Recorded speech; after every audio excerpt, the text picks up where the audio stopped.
Okay, everybody. Hope everybody can hear me. I had some technical difficulties last time, so we're going to actually test this before we get started here. If you can hear me in the live feed, let me know. So take about 1 or 2 minutes. Anybody who's watching this video in the future, this will be a test because I had some mic issues last time. So just for about a minute or two, let me get some people watching and let me see if they can actually hear me this time. So let's see here. Let me go to my own feed. Can you go to the live feed? Can you find the live feed, Drag? Yeah, hold on just a second. Did you share it on Facebook? I have not yet, but give me a second. Okay, that's okay. I'll just click on YouTube because it should pop up now that you're live. Yes, I Actually, have the link actually, but let me see if I can hear it myself. Give me a second. okay, that's okay. I'll just click on Okay, everybody. Oh, it works. Cool beans. Okay, yes, in the live feed they can hear me. So I'm taking off the technical difficulty things, and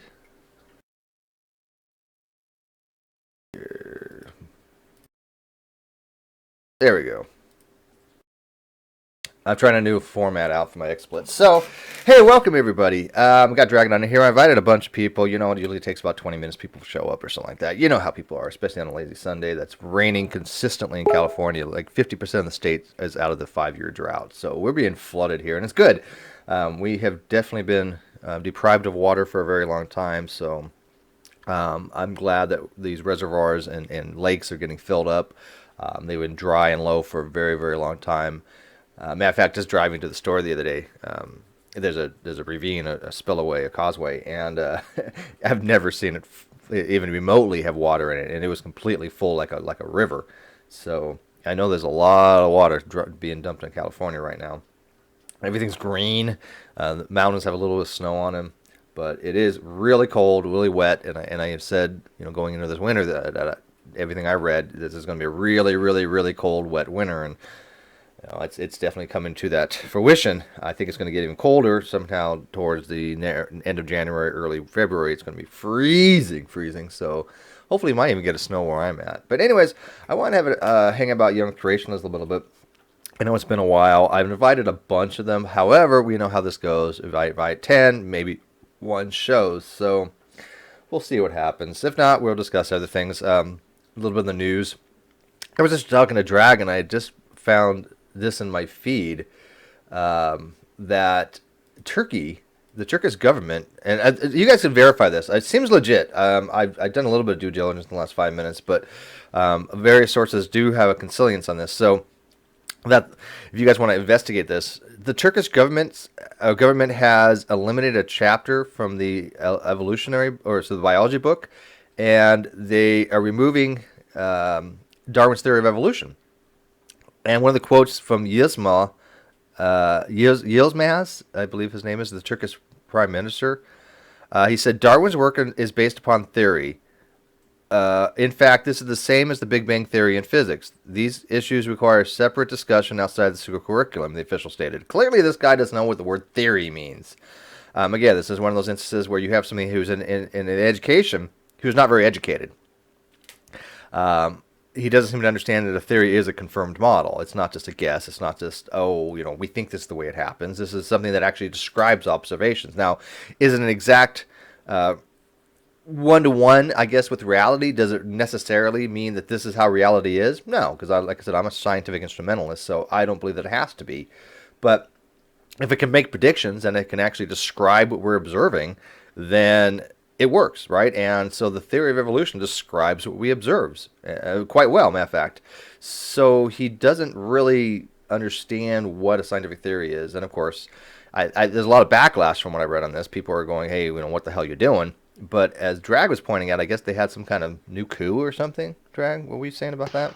yeah, a few months ago there was a coup in Turkey, and from what I understand, it was something to deal with how the military saw that the governing body of their country was becoming more and more was trying to turn to a theocracy from a democracy, and that's when they kind of lashed out and they were unsuccessful in their attempt for that. But now I kind of see why that they're doing that, because I guess little things like this is how they feel like, the secular nature of their country is being eroded away slowly but surely. So they are becoming less secular. I mean, they are getting more of a religious mindset to the country.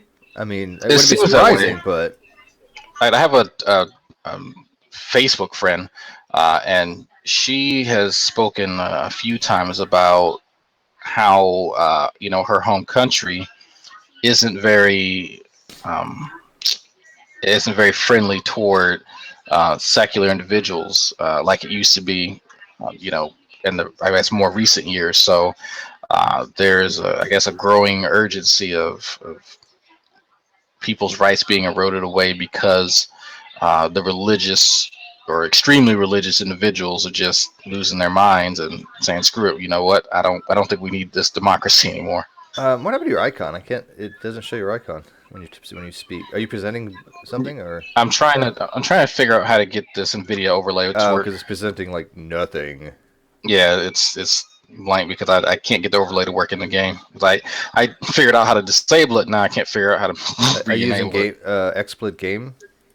No, it's NVIDIA now has its own type of overlay Uh, that will do it, but I can't figure out how to do it with XSplit. I used to be able to do it with XSplit. Now I can't remember how to use my XSplit Gamecaster to do this. well, I guess I put a bunch of people in a post and I forgot to actually put the link in. That was brilliant, Steve. Okay. Let me go back to my Google Plus page and I will add the link. Sorry, guys, and I'll also put it in the video description now that I got it running. So let me edit the post. I've invited Neffy, so I don't even care. It's just like, whatever, man. Because I don't want Neffy to say, oh, well, you don't invite me, and, you get to talk to people like Hugh Ross, and I had a debate with Hugh Ross in my brain. Um, which is funny, actually, he did. If you guys haven't seen it, Nephilim Free actually had a debate with Hugh Ross in his own head. It was Oh yeah, I do remember that. really That was weird. a while ago. That was like years ago, didn't he? Like Yeah, how yeah. he thought the What I would how he do. thought it would go. Yeah, I Yeah. was like, okay. Yeah, he basically made an ass out of himself. But it was funny, I gotta admit. It's just so He's just strange. like, yeah, you had astrophysics, but I'm Nephilim free. Okay. Like, Yeah, well, he's, you he's a showed little him. he's a little bit over presumptuous about his own abilities, to say the least. I met a couple of new yaks lately, and I have invited them. One of them said they couldn't make it today. This was a little bit earlier, but I have invited her, but no word. So we'll So are see. you telling us to play nice? No, I don't give a shit. Play any way you Oh, want. okay. Well, they're Um, new, right? You figure you Oh, don't the new, beat yeah, them the up new, the yeah, I first guess time. so. Be gentle for the first time, I guess so, right? right. I actually I was listening to something the other day, Steve, because it's actually from a Creationist forum, and they were talking about um, I don't know what it was. I don't know whether it was Piltbow Man or something similar, but it was a fossil that they found that they believed was a transitional species between man and human. And they said that they found out it was fraudulent, and that's the reason why you can't trust people. Between man and human, does that make any sense? I Human, mean, I mean, ape and human. human. Sorry, Well, I ape, do humans apologize. are an ape.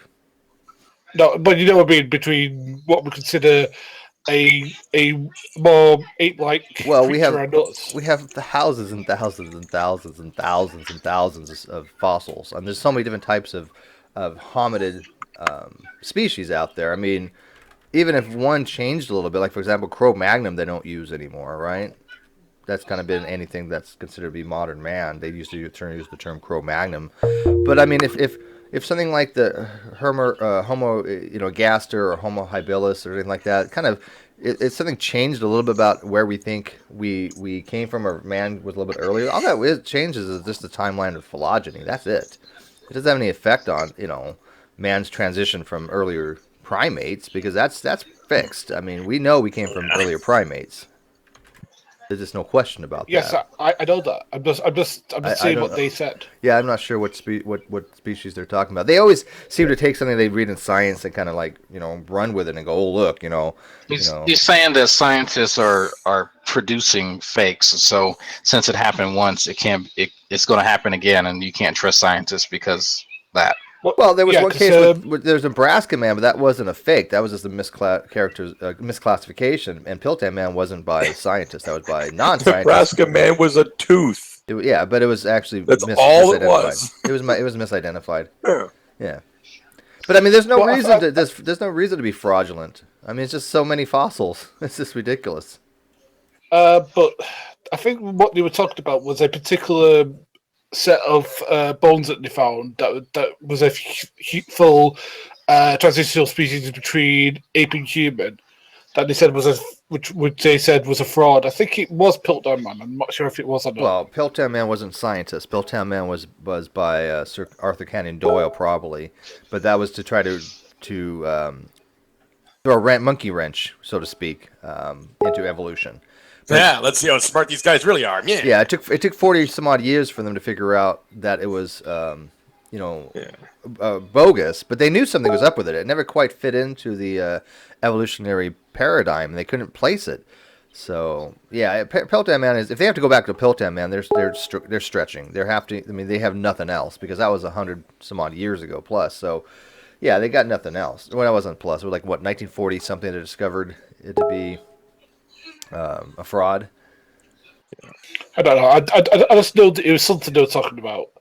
That when they said that because they were talking about the human chromosome term, and then they said, well, to make that theory fit, they had to invent a species that was between man and human with that chromosome fit. I was like, well, that's not how fusion events happen. Yeah, they don't need inventors. As a matter of fact, it's funny. I was talking to this guy. I mentioned it before, Mike Pincher. He's a lawyer, and he wants to. He said he would come on and talk about human chromosome number 2.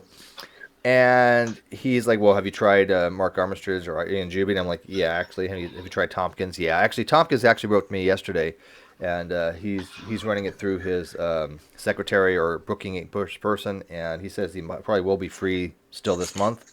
So there might be a chance that Dr. Tompkins will join us. He seemed fine about it. He's like, yeah, January should be. I should still be free this month. Let me pass this on to my whatever person, and so I mean if he joins us this month, that's fine. I'm gonna give him a few days for them to get back to us. I keep missing Mary Schweitzer. She said she was in the lab in the scope the other day, but she wasn't in her office, so I keep kind of playing phone tag with her, but I'll get with her on Monday again. So she looks like she will be joining us though at some point. She's in communication with me. So I did leave a pretty detailed message, so she doesn't know what's about. But anyways, this lawyer guy, I couldn't believe that Ruhif actually got Tompkins to revoke one of his quote unquote papers. And he's like, I'll talk about this stuff, blah blah. He's like, I don't understand how anybody can accept evolution. He said, he misspoke. He meant to say, I can't understand evolution. That's exactly. Really what it was. Yeah. But he says there's so much evidence to support young creationism.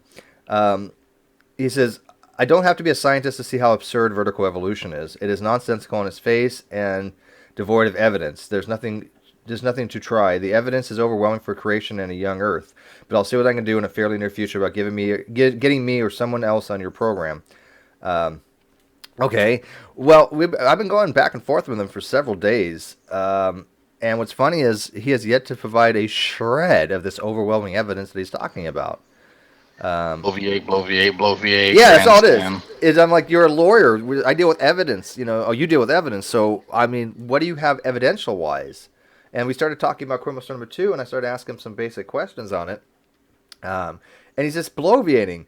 He's like, hey, love this. He says, if you guys are serious, which I find it hard to believe, assembling opposite panels, on one side have Ian Juby, Russ Humphreys, Armitage, and Jeffrey Tompkins, and on your side, you can have your set of own quote-unquote experts. Whatever your picks, they'll get dwarfed by the above-described panel. So are we dick swinging, or like what it? Like I'm not sure what the point is of assembling like young Earth creation Avengers. I don't know, but I mean, how would they get obliterated by that panel? The only person in that list that actually has a real degree is Humphreys, and the other ones don't. Oh, I'm assuming no. Tompkins does too. Armitage was a lab tech, wasn't he? Yeah, Well, no, he was a me and Juby. I don't.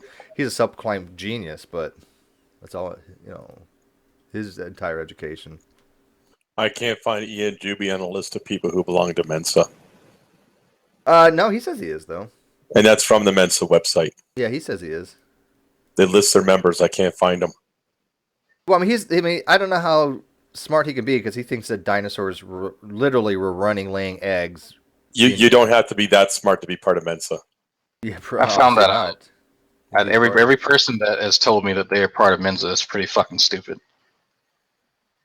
Yeah, I don't think it's as elite as it used to be, right?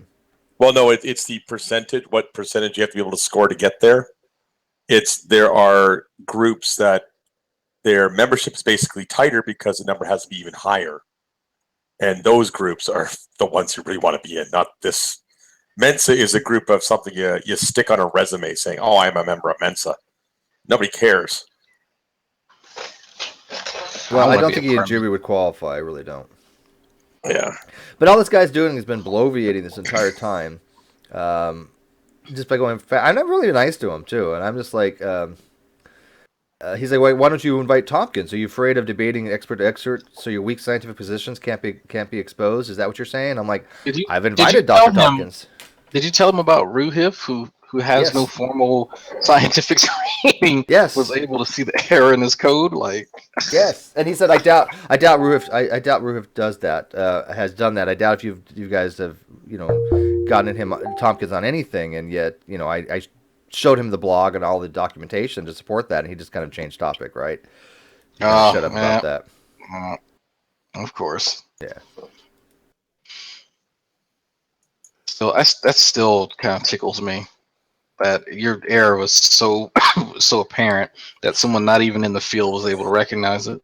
Well, I mean, Irv is an exception to the rule, though, right? I mean, even though he hasn't any really formal education, he just knows his shit very, very freaking well. He's not a dumb guy. Oh, no, by no means. I mean, it's props to Ruhif, but for Tompkins, who, from what I can tell, is a pretty much an asshole to people. Like, even people who are just trying to understand his position. Like, if you don't already hold, like, the younger fucking model, he's just, like, a pretentious dick, so... Yeah, he was actually, like I said, he was, well, so far he's been civil to me. He didn't write me very much, but he didn't write anything that I would consider to be like a total dickish thing like Kevin Anderson. But Kevin Anderson wasn't being a dickish toward me. Kevin Anderson, who also works with Tompkins at the ICR, he has this thing about dinosaurs. I don't remember the name of it, Indigo or something or other, that he heads. And he was just going off on Ruhif, calling him just a incompetent idiot, blah blah blah. And I'm like, really? Okay. Well, this incompetent idiot did get Tompkins to revoke his paper, and wants to have a discussion with somebody from your side, and nobody wants to come on here and actually do that. And Kevin Anderson just kind of flaked out, so we'll see if Tompkins doesn't. So I'm still working on it. Like I said, he said he would be free, so Let me see if Ben Kissing wants to come back. Oh, Kissinger, or whatever his name is. Like I said, I invited a bunch of young Earthers, but just none of them really want to engage anymore. Because I mean, I think they're getting tired of getting their ass handed them. But you never know. Maybe they're just taking it easy on us. Well, Tommy Hall was back the other day, as you saw, and of course he was running the same old shtick as he always does. Nothing new. I didn't even go back to that because he seems to be just posting stuff from Natural News and going, "Look, that's complexity." Yeah, complexity. Oh, look, it just indicates intelligence. Well, no, it really doesn't. It's fun to mess with Tommy. Just agree with what he's saying and ask him to explain it. Yeah, that's the big thing. He would always be like this. He's like, well, I'm not really a biologist, so I don't know how to explain this. I don't know what mechanism causes this. You're the one positing Tommy. So how the fuck do you know it's true? Yeah. Well, that's according to the website. So, well, I can make a website that says that fairy's flat on my ass. Like, this doesn't mean it's true. But this is evolution news and views, man. They can't be wrong. Oh, yeah. You guys and your science and your peer-reviewed journals. That's just fancy talk for I don't like Jesus. It's kind of what I get.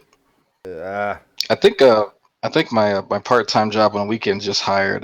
Well, he's an evangelical. I don't know if he's a young Earth creationist, but from what I understand, he's a pretty out there evangelical. So he and I have spoken just professionally, but not on his views. But from what I was told is that he is very liberal about sharing his views on religion and all that good stuff. So I'm just waiting. Drag, does he have one of those idiotic Christian smiles? Those really pretentious looking smiles, like you just want to kick him in the teeth. Yeah. Yep. But like like he's mine. showing off all the dental work he has. Yeah, and he's Yeah. one of those. He's young too, so that really doesn't help. Yeah. Someone want to say something?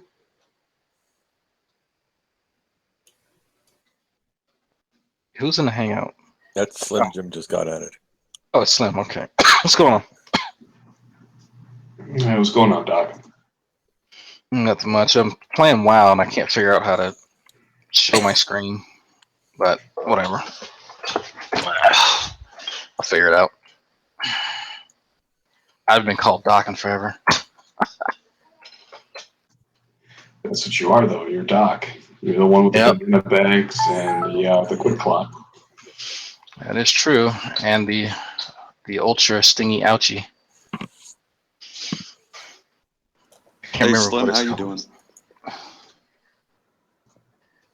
Was that Christian anarchist? that is Christian anarchist. Yep. The only guy who has an anime profile that looks like a lesbian biker chick. Oh, Can't admit it now. I'm working on something kind of, so I'm not actually looking at the Hangout right now. So, Uh, so Yeah. young Earth creationism, huh? huh? Oh, Yep, young Earth creationism, huh? Well, I'm seeing it being diminished, but unfortunately, there's like obviously now two younger creationists in government, in pretty high up government. You have Ben Carson and Mike Pence. I'm seeing a slight resurgence in that regard, but online I'm seeing it being diminished quite a bit. They don't have anything new. It's the same old arguments, and so I was trying to get some new people that I hadn't talked to before, but Oh, I have been in touch with them, and they want to come on, but it's just a matter of when they're available. But I mean, did you see what I was put on just Facebook the other day? what's that? The chick track. I've seen some of your chick tracks. Which one was this one?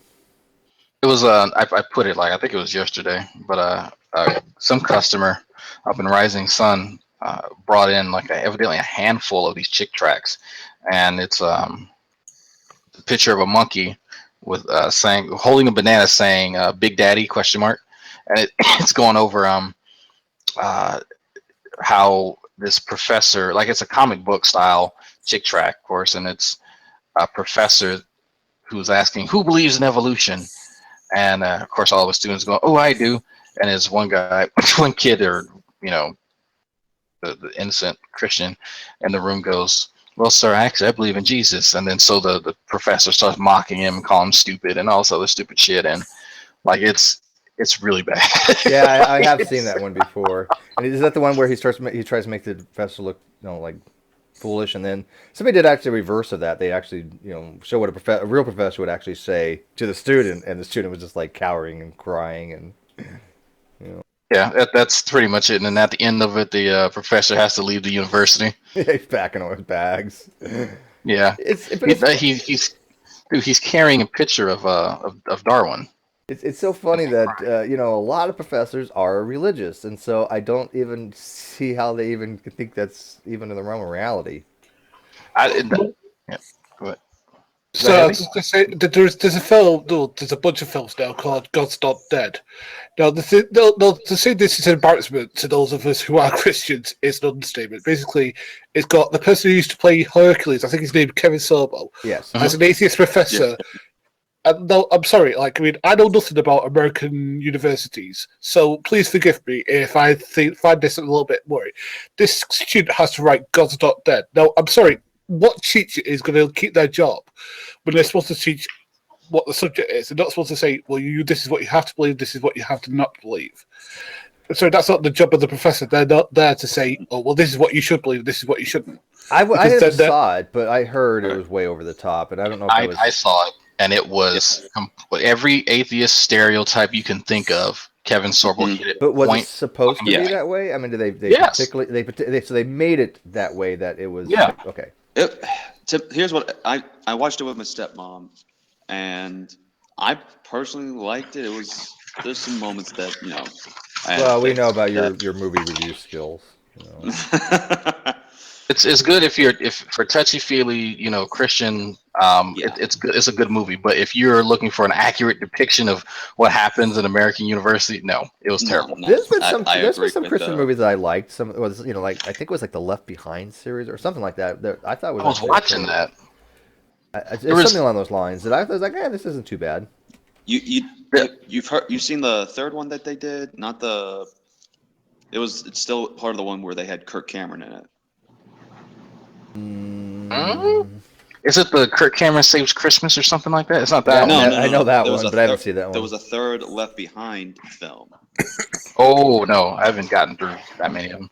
The last Christian film that I watched, and I have a bit of a guilty pleasure of watching Christians, what I call scare films, scare you into Christianity. The last one that I watched was some kids going on a church retreat, and one of the kids had porn, and then all the other kids started getting possessed because this kid brought a porno mag to camp. Skin so- mag. Wait, so what? Yeah, This was Chick Tracks the movie or something? Yeah, well, it was so funny because like they're trying to show like what happens when your mind gets taken over by porn and like an actual demon possesses you. Nothing happens to your soul. Oh, sorry. Well, no, like it was like the protagonist, I guess you want to call him that. He's running through the camp retreat area thing, whatever, and he sees his fellow campmates, and so one of the ones that's possessed kind of pops out of a door and goes, "Pussy!" He shuts the door. Come on, guys. It's a titty magazine. They weren't I'm popping confused. acid. Come on. No, it's so funny. Wait, I'm because- confused. What is this? No, it's okay. I So don't even know. it's an anti-porn, anti-masturbation kind of like Christian scare movie. And And they so- used the word that you just said.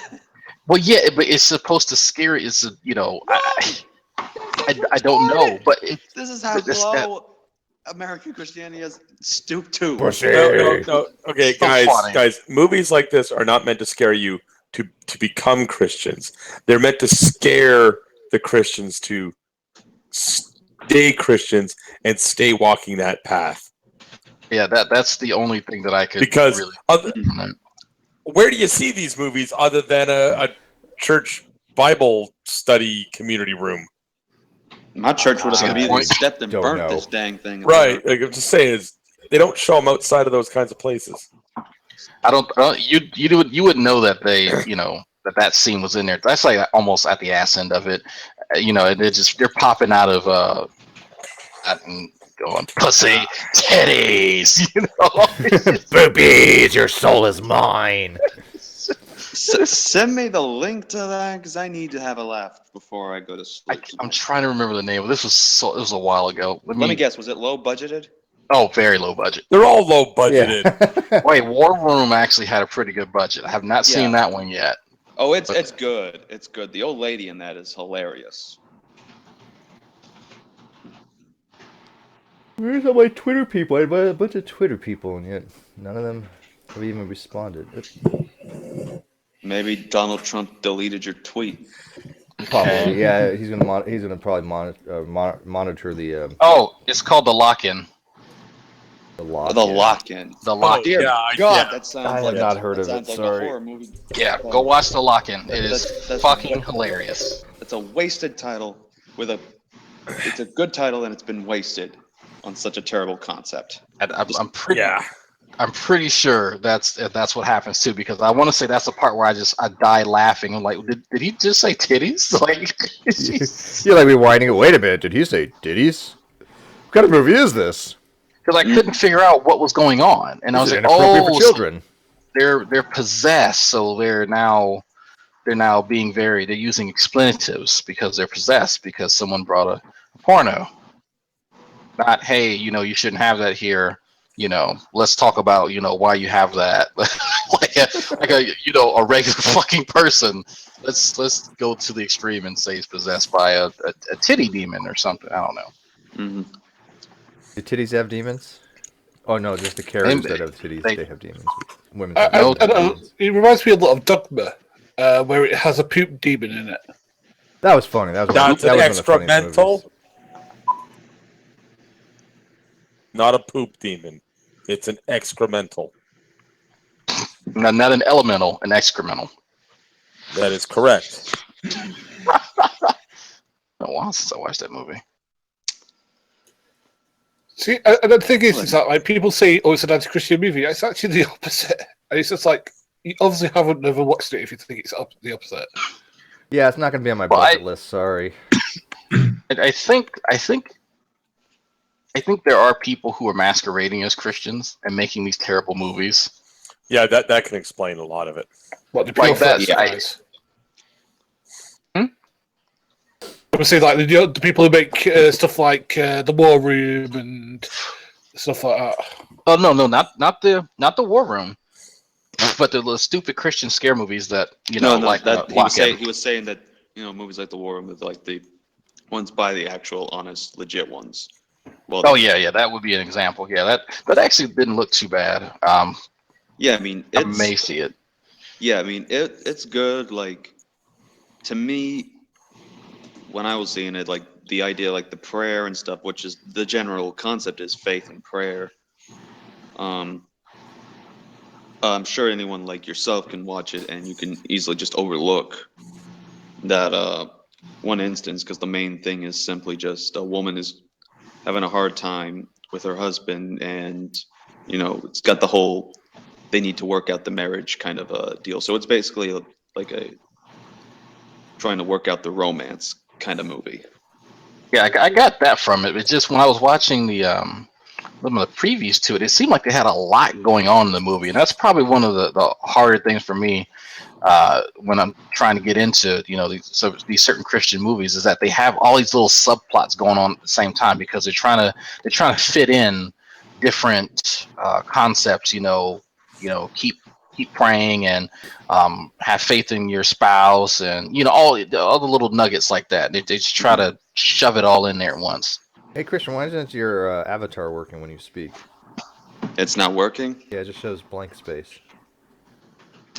I don't know. It's working on I see it myself on my Really? I deal. don't. Do you guys see it when he talks? Oh, on that thing. No, I don't know The what the outside heck's chat up. doesn't see it. No, yeah, no, it's just going blank. It's Yeah. weird. You don't exist. Oh my god, I am a solipist. Bingo. Yeah. I don't You care what you solved think. our You don't really solipsism. exist anyways. You're an external mind that doesn't really, have any reality. Hmm. Well, I don't know. Then again, I could probably just be on Pal Talk since, according to Darwin's deity, I have an account on there. What If is you that a new don't thing? see It's his using people name, in you POW will not talkers. show. Well, I think you've never been about POW? I've never been on it, but I've never in my life had an account on there, but yet he says that's where he first met me, apparently. yeah, he he just has seems an to account throw a on bunch of FetLife. shit together and gets things confused really easily. Yeah, because this was first discussed on Skype. I was in Bro Joe's Hangout. I mean, not Hangout, on his Skype call. And he's like, "Hey, Darwin, you ever talked to anarchists before?" And he's like, "Yes, several times. We talked several times on Pal Talk." I'm like, "Really?" Because I don't own Pal Talk, never been on there. Never talked to you on there. He's like, "Yeah, sure you have." I'm like, "No, I can show you on my computer right now. I don't have it downloaded, and I've never had it in my history." And he's like, "Okay, well, there's a guy on Pal Talk that looks like your profile picture. He sounds just like you, He believes everything you do. He talks just like you do. So it's you. It's you. All white people look Ergo, alike. it's you. So wait, Oh yeah, and said it's wait, the same name. Christian Anarchist. If I was to go and get that icon there that you have that you're using on G Plus, and go create an account, say on FetLife, and put that icon on it, that FetLife account belongs to you. Oh shit! He doesn't know what FetLife is. He's not gonna get the Okay. joke. I Yeah, I don't think even know either. what the heck that is. Oh, don't worry. The 19 people watching might know. Yeah, I know what it is because I have a few friends who have accounts there. If it's anything like the websites we signed my boss up for, I don't want to know. You know the stuff that your command probably does that you probably get demoted for. Yeah, that kind of website. That stuff. Yeah, that stuff. Yeah. That's It's stuff that, basically Facebook for people who do that kind of shit. we're about that life. Yeah. It's no judgment. That I heard. No, that no, Tyler. It's not really a dating site. It's more of a Hookup. a hookup and documenting site. Dating. Yeah, I wouldn't call it dating, but to each his own. Oh yeah, by the way, we covered something interesting at work today for the news. So Please don't tell me it was fucking Pizzagate. no, it's apparently, and we were shocked that we even did this. Apparently, it's It was Pizzagate. Pizzagate. sugar Pizzagate. babies, legal or illegal? Is what? Oh, sugar babies. Yeah, should the practice of sugar babies or something be something legal or illegal? I mean, it's like if you're going to do that, you might as well just go ahead and say, we'll just legalize prostitution and regulate it because that's what it is when it comes down to it. I'm strangely Exactly. comfortable with this. Why is it illegal? I mean, I have no problem with it. If somebody can afford a sugar baby, go for it. Mm-hmm. Like I don't. If you want to pay for sex, that's fine. I don't have to, but some guys are ugly as shit and have no game, so they need to pay for it. Are they still going to get a sugar baby though? You know what? If they have enough money, they're going to get whatever they want. That's true. Yeah, one of my favorite things is memes is that that big heavyset, just ugly looking guy, and he has that hot blonde on his arm, and it says something like just 3 days ago this guy won the lottery, and then he has a hot looking girlfriend. This guy's so lucky. Yeah. Oh, I've seen that one. Yeah, Yeah, amazing that he found the love of his life 3 days later, or something like yeah, that. he found her 3 days later. Exactly. Oh, come on, Steve. It's obvious. It's his math tutor. Oh yeah. The chick likes nerds. Speaking of, thank you for reminding me. Thank you. I need to write an email to Professor Warwick on that. So is some young earthers supposed to come in here at this point? I've invited a bunch, but y'all know how that goes. I mean, there's something I've noticed, Steve. We went through the whole young Earth thing. We've gone to flat Earth. Why do we not find anybody still holding out to the expanding Earth theory? I have met one. No, but see, they're very far and few between. Yes. I mean, one was on. Somebody had left a message on one of my videos or somewhere along the line. They're still the expanding Earth. Yeah, it's rare because it's just so goddamn dumb. Because they can't explain it, right? I mean, have you ever met a person that subscribes to the expanded Earth and actually could explain what the hell that actually means, how that actually works, by what mechanism the Earth expands? Well, it was an older idea before we understood plate tectonics. Right. Yeah, but it never really. You never saw any math for it, right? And I've explained to that person. I don't remember who it was, but I explained to them. Plate tectonics has actually worked to explain observations, right? Yeah. So, I mean, back in the day, back when they had catastrophicism and, as you said, expanded Earth models, they never really worked out. I mean, the expanding Earth model never really was able to explain anything. And well, I've seen someone who was a little diehard on it, and I got onto a mailing list for that guy who's he's the comic book artist, who's a big expanding Earth guy. I'd have to find his name, but I got onto his mailing list, and I asked the question, when the Earth was small, your model doesn't show a lot of water on it. But when it got big, the oceans fill up with all this water. Where'd all the water come from? I got firmament. kicked off the mailing list. The firmament. Clearly the Rain. firmament. Oh, I got kicked off for asking one question. Well, you can't have questions. You know that. I don't learn you. Everybody else was asking questions. They were asking Well, the you're right just, questions. you're just a Oh, dick. okay. That's why, you know. That's funny. Uh, Well, fuck me. Tyler Durden says, Sausage Party is a blatantly atheist movie and utterly brilliant. I saw Sausage Party. I thought it was funny, too. It is not a kid's movie. Do not have anybody watch it under the age of 18. It's food. It is so raunchy and Well, it's not disgusting. Veggie Tales, people. But it is funny. not Veggie Tales. I So, like okay. it. Had a pointy So, point. I mean, it had a good point to it. I gotta admit, but it is really, really, really heavy. So you see a hot dog going through a donut, like it's it's a food orgy. it's food though. Yeah, well, they do talk and they do get pretty graphic. Well, I wouldn't let my son watch it, but I'm like, I can't beat my meat to it, so I mean, it can't be that bad. I don't know. One of the characters is kind of cute. One of the food item characters. Yeah, I don't remember. Okay. One. I think it was a ketchup.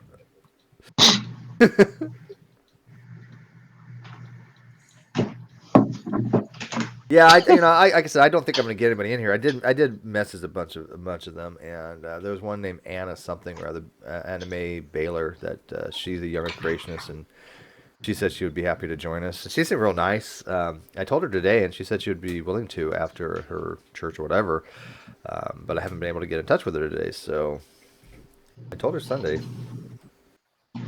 Here we go. I'll just share this then, so everyone can see the meme I made. Oh, fuck, that's too small. yeah, I saw that earlier today. It was pretty good. Yeah.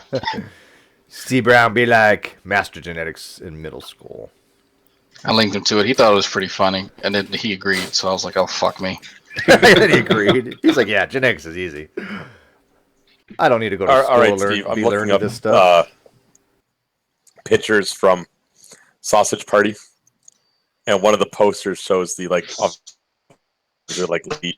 and it says she's down with beef or fish. I get it. I see what you did there. Yeah. Beef or fish. Sausage. Sorry. Looking up pictures now. By the way, I gotta put the link. Oh shit! I didn't put the link live in the. You know what? In the video Rule description. We got 34. room for like 25 people in here, so please, by all means, Oh, pop in. yeah, that was okay. Shouldn't I'm have putting done the that. link in Okay. the video itself, so to join. I put in Sausage Party like hentai out of curiosity, and that was definitely the wrong thing to do in Google Images. So Remember, instead I did some rule. things can never be unseen once seen. Yeah, I did Rule 34, so that it's getting some better results. Drag, that's a rookie mistake, dude. Yeah, I thought about it. I was like, oh shit, I shouldn't have done that. I was like, oh, there's 2 dudes. Oh, there's no 2 dudes. Oh, there's 4 dudes. Okay, yeah, that's bad. Yeah. It's like Anakin Skywalker after he kills Mace Windu. What have I done? Oh, that's a spoiler. Thanks. Oh, come on, dude. It's been like 10 years since that movie's been I out. don't know. I don't watch any of these things. I don't even remember the first 3. I remember very, very little about them. Was that what you were referring to? Or not? We weren't talking about Rogue One, right? No. Okay. Rogue One is worth seeing, though. Yeah, I'll get to it.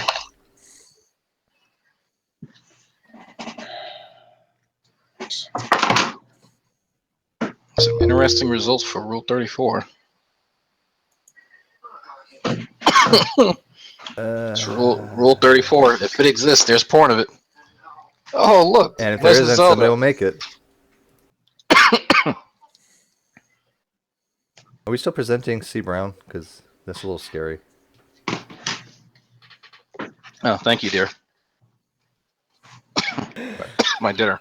If I don't choke to fucking death, jeez. I guess I see Brown trying to be the scientific go-to guy now that like Ronnie has no credibility whatsoever. Well, he kind of is, but then he like defers to Neffy. So I'm like, you just all kinds of fucked up. He defers to Neffy. Mm-hmm. C. Brown knows more about science than Nephilim. I would say so too, actually. That's saying something. I remember he had mentioned him in comment a few times. Actually, no, what? No, I might have been G consciousness. I get them confused sometimes. Almost as bad. Yeah, but Neffy knows how to read between the lines. You Yeah, know what? where's G Consciousness been? He last hangout he had was with C Thank you. Brown, and that's been a while actually. He's been doing his own broadcasts. I've been getting notifications from him. Are we that desperate where I have to write G Consciousness? I don't even know how to spell his name. Was it G space K O N. K-N? I don't know. I don't know how to spell his last Hey. name. How do you spell this consciousness thing? You would spell consciousness normally, but then you put a K instead of a No, C. I don't think that's what it is. But hang on. Is it? The G space consciousness. What does that even mean? It's a black thing. It's black, then we don't understand. It means he's supposedly One of the more chosen. aware of things than the average Joe. He's woke. He's Yeah, awake. basically. Yeah. Yeah. Well, he thinks he is. Every time I talked to him, he sounded like he was asleep. Can you hear me now? Yep, we can hear. I'm actually. Yeah. Yeah, Greg, that is a funny meme. I thought about it on my way to physics class, and I sent a message to Isaiah. I told Isaiah to send me a picture of him. And so as Isaiah sent me that picture, and I got home, I made the meme. Hey, G. You know that C Brown be like, I mastered genetics in middle school? Hey, what's going on, y'all? Hey, Steve. Long time no see. Hey, Stowe. Yeah, it's been a while. Where you been hanging? Oh, I've listened to some of your stuff. I just haven't been in the mood to fight the fight. I know. We all kind of like in and out of that mood. I get it. I understand. Been there, done that. Yeah, Pew Pew, Sam and I had a conversation about that. Don't worry. Well, it's probably because we're looking for new stuff this year. I mean, I don't want to discuss some of the older stuff that the Clowncore Posse has been saying, and Well, even online, well, even on the Facebook forums and Twitter, I'm not finding anything really of interest to me that's worthy of having a real discussion. Polonium Halos was the last one. We all know that went. G Consciousness is still going, oh, Steve doesn't know about Polonium Halos, and yet I don't think he really knew what they were going into discussion. But I don't think he knows about what polonium halos are. well, I don't think you can spell polonium, but that's another story. So G-Man has actually dedicated his GTV channel to just science. And what? yeah. When did this Have you seen happen? No, I don't really pay attention to these guys this A much. few months I ago. really don't. He doesn't know how to pronounce the bases of DNA. No, that was funny. That was fucking funny. But you know what? He's trying. Oh, and I made a few video responses to him. And the last one that I made, because he uploaded a response to my response about 6 or 7 days ago. But my response was too long. And so when I use my program, Screenpresso, it splits up the video. And that's why I haven't uploaded a response yet. So I have to go back and redo it and try and make it shorter so that it doesn't split it in half. Well, it's But G-Man, okay, sorry. but G-Man, the questions that he's asking, they're not stupid ones, but they're ones of general scientific ignorance. Like he doesn't understand molecular oxygen, like oxygen attached to a hydrocarbon, and atmospheric oxygen. And so, but he's not like, oh, this is impossible because this can't, yeah, like he normally does. It's That more was like, funny. it doesn't know the difference between free oxygen and oxygen that's actually he doesn't know bonded it, but he's to like, hydrogen. It's the way he poses it, though, and I in my video I give him credit. It's like the way he poses it is from a position of I don't understand this because the video, and he actually defers to one of those pop science shows or whatever. It's like D News or some bullshit like that. But they don't explain in the video that they're talking about atmospheric. You're supposed to infer that, but G-Man really doesn't. Like I said, he doesn't understand that, and he says, "I'm having a hard time understanding this." Well, I mean, if somebody says, what was the oxygen concentration of the primordial atmosphere, does it really take that much inference to understand that they're asking about free oxygen and diatomic oxygen to be specific? I don't think he understands, but he doesn't understand the difference between diatomic and monatomic. So that's the problem there, because he's not going to be grasping exactly what that question is asking for. But it's that's really not a difficult question to say. Okay, well, we can figure this out. It has nothing to do with how much oxygen is in the water vapor, right? That's not what it's asking. It's asking for free diatomic oxygen. Okay, wait, Steve. Diatomic. I'm going to. I've never heard that before, but I'm going to assume O2. Yes. Yeah, yes. But see, smarter than G-Man. Yeah, you're smarter than G-Man, because G-Man wouldn't be able to figure that out. Yeah, that's exactly what it means. It means, O2 rather than just O. Yeah, it takes small steps. Small steps with G-Man. Small steps. Baby steps. Baby steps. I am going to smack and chew as loud as I can into the mic, and you will enjoy it. Oh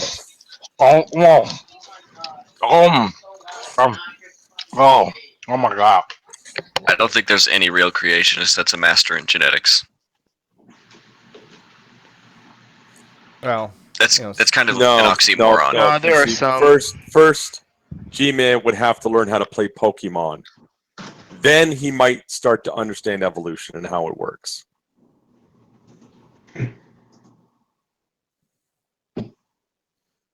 What would be hilarious if G-Man learned genetics from Pokemon? Well, he does already think that Poliwhirl is of the devil, because he's got 666 written on his belly. What? Yeah. Well, wasn't that swirl he was pointing at? Yeah, it's this swirl thing. He swirl, said, yeah. He's never fully explained it, but there's a video of him out there in a park yelling this crap, and a bunch of kids are in the background yelling at him. I just don't think he even buys into his own bullshit. I think he just does it for show. I mean, I think if you really cornered him and he had to be absolutely truthful, he'd be like, "Yeah, this is complete bullshit." I don't know. Maybe I'm wrong. Maybe I'm giving him too much credit. But hey, you watch some of his other street preaching videos, and as he's walking down the street yelling and screaming crap, the people coming the other way are all kind of ducking and hiding their faces. So it's like they know him. He's the crazy guy in the neighborhood. Just keep walking. Speaking of the bases, we kind of stepped off of it for a second. But do you remember when Ronnie in every single video he had, he would just ramble off the 4 nitrogenous bases, boom, boom, boom, boom, boom, and it's like, okay, Ronnie, you know what the bases are, really very, very good. And he would go out of his way to do it, right? He's like, look at me, I know the bases of DNA. It's like, that's like him, like, might as well just memorize the periodic chart and ramble it off for you. Okay, we don't care. Got anything that supports your argument? Yeah, it was every hangout though. I mean, every hangout he would just ramble off the nitrogenous bases for some reason. It's like, okay, we all know the bases. We just, okay. You don't understand the hydrogen, oxygen, nitrogen, oxygen, neon. Or the carbon, nitrogen, oxygen cycle of stars. DNA is not just chemistry because it has guanine, adenine, thymine, and cytosine on it. Yeah. No, he could be talking about anything. He could be talking about, like intelligent design, and he'd be still mentioning the bases. I mean, he could be talking about, literally like the weather, and just throw in the bases. And I was like, okay, I don't know what this had to do with anything. Well, because his guanine got in the air and it made it rain. Bat guanine, right? Right. Oh, there was a time when Ronnie would also say, like, anytime he referred to DNA, it would be, oh, well, you have disoribonucleic acid. But he wouldn't say deoxy. It was, and shit, jeez. It was are you doing Ronnie's cough on purpose? No. No, actually, this is the nagging cough that I still have from the cold that I had from fucking Texas, and it won't go away. This is part of the reason why I haven't uploaded any videos, because every time I start talking, I start fucking coughing. It pisses me off. So it was, maybe Jade remembers, but it was, he wouldn't say deoxy, like minus an oxygen. See, I thought he said he said okay, because you have deoxyribose, right? But he actually kept on saying deoxyribose nucleic acid rather than deoxyribo Yeah, that's nucleic what it acid. was. That's what he was Yeah, saying. it was something weird. Yeah, it's Like, what? deoxyribonucleic acid, but he would always say deoxyribose nucleic acid, which is this Like, other. if he's There is going, deoxyribose, but he just thought for some reason you could just change that into nucleic acid, and all of a sudden it works. So I don't know. it's the same thing. No big deal. Same thing, right? Well, I mean, I guarantee if It, you asked it, him is the it difference is between it me or is G-Man deoxyribose just and putting emphasis on the ribose, wrong he would know the syllables? difference. I think that's just a Jersey thing. Yeah. The reason I say that is because I had a friend come down, and we went to Chick-fil-A, and I pulled ahead of the drive-through so she could speak to the lady in the drive-through window, and I listened to them go back and forth for about 3 to 4 minutes on what she wanted to order. All she wanted was a water, a Water, WORTER. water. And excuse me, you want a what? A water? A what? A water? Water. A what? A water? A water? Yeah, I'm here to So- take your order now. What did you want? I want a water. A Okay, water? wa- I that's want what I'm here to order do my now. What order. was your order? I want you to give me some water. No, you're supposed to tell me what you're trying to order. I want a fucking water. Well, have in atmospheric Jersey, oxygen? it'd be WADA. You got Just make WADA? sure there's no dihydrogen monoxide in my order. We don't sell that. What exactly did you want to order? You have to choose something from the menu. You see water on the want a menu. The liter water's not on the cola? menu.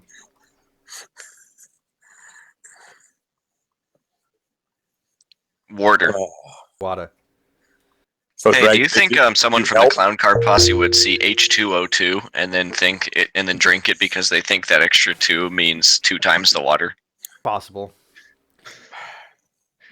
It was like that old Well. joke where a guy goes in the bar and he's like, two chemists go in a bar and the first one says, I just like some water, and he's like, yeah, you like some H2O, and the other's like, I like some H2O2. It drops dead. Yeah, it drops dead. That's hydrogen peroxide, people, if you don't know. Good thing I got those peroxisomes. Oh wait, they don't work like that. Oh fuck. I got plenty of hydrogen peroxide. Hey, is there anything cool I can do with hydrogen peroxide besides clean blood? Yes, you can actually mix it with a chemical called manganese dioxide. You can find it in old dry C cells and D cells, like from remember Radio Shack used to sell those green batteries. They were dry cells, and so this powder in it called manganese dioxide, and you mix it with hydrogen peroxide in a bottle. It produces oxygen very, very, very rapidly, and it's an exothermic reaction. And it basically just has this huge plume of steam. It's like mixing Mentos and Coke, only hot. Exothermic. Heat from the outside? It's expending heat. Heat's Okay. released. Rather than Hydrogen peroxide is toxic to yeah, H2O2 has an extra oxygen right, so it Yeah. and oxidizes really fast. I mean, it actually, well, it doesn't oxidize. What it does is it releases an oxygen atom, right? It's because it becomes water and oxygen. So the oxygen dissociates with the hydrogen, H2O, excuse me. So you basically are left with water. So this chemical reaction with manganese dioxide, it produces oxygen really quickly, leaving just water and a bunch of sludge. I think he was just referring to on the cellular level. What does hydrogen peroxide do to a cell? Oh, it sterilizes shit because it acts as a bleaching agent, right? It just kills microbes, I guess. That's because of why. oxygen. That's why we have an organelle called a peroxisome that actually breaks it down. Because if we didn't, the cell wouldn't survive. Okay. Okay. So put a battery, a specific type of battery. Yeah, it's a dry cell. Has to be a dry cell. Has to have what's called magnesium dioxide. Okay, so put a battery. Manganese. I'm sorry, manganese dioxide. Manganese. Okay, so put that in hydrogen peroxide, and then it'll get water. Cool. Yeah, but you don't want to drink it because it's got the sludge crap in it. Yeah. I don't remember that. Make a filter from a coffee filter. There. I'll give it to my dad and say, see, since you don't trust chemistry, this is just water. But it does make a really cool, like I said, thing go. But it needs to be like concentrated hydrogen peroxide. We used to use 35%, not this 2% you get off the store grade, right? You needed an industrial standard. It used to come in these big blue bottles, and so it would be Very, very concentrated. 35% is a huge concentration of hydrogen peroxide. It's composed to what, 2%? You could have told me that first. Yeah, well, I haven't thought about that in years. We used to do that in high school. One of the things you picked up along the way, you know. What you asked was cool shit you can do with it. But I don't know if you even have dry batteries anymore, so I don't know where to get the manganese dioxide from. A local meth lab. I don't know. No, There's plenty of those where I am. I don't know who that was. That guy that came in and left. He can't snipe us, people, so don't worry about it.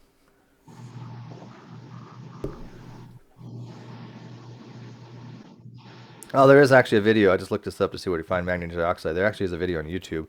Hydrogen peroxide and manganese dioxide reaction. I will remember that. Here, I'll post it for you. Yeah, this is. I mean, this is what it looks like. But he didn't do it very much because, I mean, if you mix it really, really, really well, it just it's like a volcano. He must have been, you know, like Hey, Steve. a little light on his reactions. Yeah. What's going on with you, man? Oh, not much. Same shit, different day, except that I was trying to get some young earthers in here, but it's so difficult to find them. In fact, I've had a few new people. I mean, at least like almost a half a dozen new people that have never been in here that all claim, oh, yeah, we'd love to come in here and set you guys straight. And yet when I invite them in here for a live feed, they just don't want to come.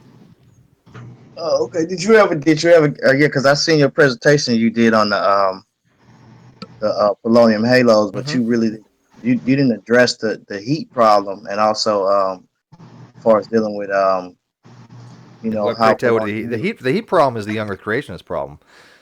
The heat problem the heat problem deals with the fact that a young Earth creation has to account for several billions of years of energy within a 6,000 year time frame. That's the heat problem. That's a young Earth creationist issue, not mine. Right. But well, hold on. The problem I'm talking about is that you stated that well you never stated how polonium halos are actually made and what degrees of Celsius they can be made at. Well, the temperature really has nothing to do with it. How the polonium halo is made is because you have an energetic particle, a very heavy alpha particle that's being radiated from a central nucleation point. And so you have a 360-degree sphere of damage. And that damage is actually shown as a discoloration within the rock. And then when you take a two-dimensional cross-section of it, right, you split the rock in half, you end up with a ring. It's actually a halo, but it looks like a ring when it has a cross-section. Right. Now, is that after the rock cools and solidifies, or is that when it's... Yeah, no, the rock's already well cooled and solidified by that. The biotite and the graphite has already been around for a very long time. Yeah, it has nothing to do with the solidification process. Because Gentry's argument was that because these halos, because some of these isotopes only last about 3 minutes, in order to capture the halo, it would have to be in a state where it would be just solidification going on. It would just be starting to solidify. But we find that's not the case. I mean, Gentry was able to repeat these experiments in biotite. Unfortunately, he couldn't repeat them well enough to show his claim because his discoloration patterns were not the same as what we observed. So he couldn't exactly make his hypothesis validated. It didn't work. So right. But that's not. I mean, that's a little bit more extra. But what I'm saying is that when you had Humphrey and them, when they, did their work in Los Alamos, one of the things they seen was that when they went down above Celsius 150, they found out that there was no uranium or polonium halos. So when they realized that as the rock is still molten and it's still hot, polonium halos cannot basically exist unless the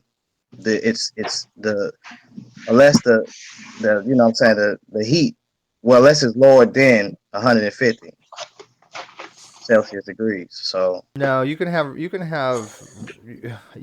any ambient temperature and these will still produce a halo. Right, the production of the halo is not a big deal. I mean, that's not the argument. I mean, I've actually had people tell me, "Oh, polonium halos don't exist," and that would be like the people that are against young Earth creationists, and I keep telling them, no, polonium halos exist. They are a legit thing. Right. But I'm saying when you have molten rock, right? Molten rock. When you have the rock is hot. Once the rock is hot, once it solidifies and cools, then the decay process starts, right? No, the decay process starts as soon as you have uranium-238 start decaying. I mean, you have these radioactive isotopes that are decaying constantly, and you have what's called a decay chain. So at some point, you have polonium-214, 210, and 218 produced, right? Well, those are going to be only about 3 minutes. They don't last very long, but they're enough to make a halo. But the problem with the Gentry was saying that sometimes we only find the polonium halos. We don't see the precursor halos. We don't see the uranium-238. We don't see the well, he didn't say radon-222, but there is a radon-222 halo. We don't see those. That's his argument. That if this, but he was arguing that polonium was basically produced in situ by itself and started decaying. At the very initial conditions of the formation of the Earth. In the 7,000-year-old model, right? It was spontaneously created and then rapidly cooled in a matter of like 3 minutes. There's nothing that supports that argument, though. Right. Well, hold on. That's what I'm stating. I don't know. Like, you haven't provided any evidence because, as I stated before, when Humphrey and them, once they went down, the deeper they went into that hole, they found out that polonium halos and uranium halos did not exist above when the temperature is heated to about above 150 Celsius. Well, I mean, you will have liquefaction, but it's more than 150. I mean, I think liquefaction is well above that. Was it 800 degrees or something like that for when rocks start to liquefy? Right. It's 800, and you get your biotite grains. They crystallize between I want to say 700 to 600 Celsius, and then once everything becomes on a crystallized and stable at about 570 degrees Celsius, and then you get your residual magma flow. Then when you start looking at when you're breaking down to hot flow and hot waters that bypass through the granite, in order for radon to be transported. As we see the polonium halos, they transport by water, which you said already is hot water, basically just transport. It doesn't even have to be hot water. It does just be water going through the microfissions. Well, it's going to be hot, definitely. It's going to be hot anyways. Well, it won't. Rainwater can cause it. Why does it have to be hot? What I'm saying is 485 Celsius degrees, so it's hot. No, but why does it have to be? Rainwater No, that's what I'm telling you. It is hot. It's hot regardless of the fact. Okay, you're not listening. So you have your first hot fluids are released between that 400 and 385 Celsius, transporting that radon-22 and also the polonium. Again, why does it have to be hot? You can have cool. Wait, listen. You can have an ambient temperature. You can have a rock. You can have a granite with uranium in it. It could be decaying. You could have microfissions. Water comes along. It seeps into those microfissions. It takes away the radon 222 because it disperses in the gas, right? It dissolves in the water. Why does it have to be hot? It's no, I'm saying in 400 and 385 degrees, that's hot, right? Celsius, right? You're not listening to me. Is rainwater hot? No, this. Time out. G, do you realize at what temperature in Celsius water boils? And will change states from a liquid to 100 degrees Celsius, 212 degrees Fahrenheit. Right. So how is it going to be in liquid form? So if you've got a rock that is 400 degrees Celsius, and Steve's putting rainwater on it, the rainwater evaporates, becomes steam. Well, it doesn't evaporate. It actually just causes a phase change, like you said. But phase change. It becomes steam. It goes away. Right. So it's not going to do anything. Well, no. This is what I'm saying. You have your residual magma, right? Your residual magma is from 700 to about, I want to say about 12 to 1300 degrees is volcanic. Yeah, 300. Yeah. So then you have your hot fluid flow. Your hot fluid flow is going to be from like, I want to say 385 to 100. Am I the only one who's lost? No. How are you going to have 300 degree water at atmospheric pressure? Can you explain this to us, please? No, that's not the point. You got that is the point. No. How you? Wait. You listen to yourself. You're getting away from phase change. I told you. Wait, hold on. Guys, calm down. Jeez. Okay, G. Okay. besides the point with all that temp stuff, weren't there dead things under this granite already? What are dead things? What do you mean by that? Fossils. I mean, what that? It depends on what layer. When the winter fossils would have been, what's called? What they would have been. I don't see fossils even surviving in this hot magma. Oh my god! Someone kill me. Okay, first of all, this is not a moot point. This is a very, very. It's a huge issue here. I need to go retake physics 1 again. Gee. Right. But hold on. This is my thing. Hold on. Wait. You keep telling me to hold on, but you don't listen to what we're telling you. No, because listen, I want to get back to this point. Listen. Why don't you address the point that you made that you claimed that water is 350 degrees, something like that, right? You said, how hot is the water? Give me the temperature of the water. Listen, I asked you this. Listen, this is all I'm asking you. Because what you're doing is you're diverting, basically. I'm not diverting. You said this, Now, G. What temperature of water are you talking about? Okay, listen. This is the point I'm making. You need to provide the evidence because I told you that already that Humphreys, when they went down in Los Alamos, one of the things they realized that above 150 degrees, there is no radio halos. Why is that? Because the molten rock. You can get radiometric halos at any temperature, but G, you said, and you're not going to get away from this until you correct. Okay, well, hold on, wait. I'm not waiting. I'm going to correct. You're going to correct this. All right, well, I'm gone, man. I'll talk to you out in a minute. Okay, come on, G. You said this, and we're just discussing what you're talking about, G. You said it. Now you're running. I gotta do it. Don't throw something out there and then run. No, I have a show. No, I listen, Steve. I have a show that I have to do. So I'm gonna come back at another time. But you're gonna leave it throwing something out there and not being corrected. Is that what you're gonna do? That's something you need to look at. You never explained that because you just made a statement. You made a statement. You said 350 degree water, and you cannot have 350 degree water at atmospheric pressure. You made a statement, Steve, and you stated that polonium halos can exist above 150 Celsius degrees. I need you to prove that. Give me some writing on below 150 Celsius degrees. All right, give me some documents on that. What do you mean? Gentry's work was all at ambient temperature rock. That's below 150 degrees. Okay, well, hold on. No, listen. I'm telling you. You said that radio halos can form in any degree, right? Well, I mean, anytime, any degree of solidification. I mean, obviously, if the rock is molten, then okay, no. now you're changing it up now, base. So when is this? I'm being more specific for you. I meant any reasonable degree. I mean. As long as the rock is solidified, then it can form. But you said... Okay, well, hold on. Now, let's stop right there. No, what temperature does that rock solidify at? I don't know. 800 some odd degrees, I think they start to liquefy. Stop it, man. Stop it. You get your biotite and you get the crystals crystallizing, but not solidified for us when we see the whole let's assume it's 150 degrees. Whatever number you want to throw out there, I'm fine with that. But G, all right. Well, listen, I'm gonna get back to you. You need to study up on that. No. You threw this out there. Now you're running, and don't run yet, G. You said, "Oh, look at him run! Look at him run!" And Elvis has left the building. It's like. Wait a minute. He said that 350 degree water would be liquid at atmospheric pressure. Do you understand? This is how flawed this guy is. That's why I said, "Wait, hold on." Yeah, Dragnot now needs to retake Physics 1. I need to retake Physics 1, relearn specific heat. I need to relearn so many different things because I'm being educated. G-conscious. This is what he does. He'll basically... wait, and he'll just throw shit out there and doesn't let anybody explain to him why he's wrong. I don't think he was getting the point because he was trying to... I think he was trying to talk about how the polonium halos couldn't have formed on molten rock, even though you already said that they would have formed on solid. Yeah, I was talking about solid rock, obviously. Does he even know the specific heat of the biotite and any other minerals? No, and I don't think he understands things like latent heat. Does he even know body temperature?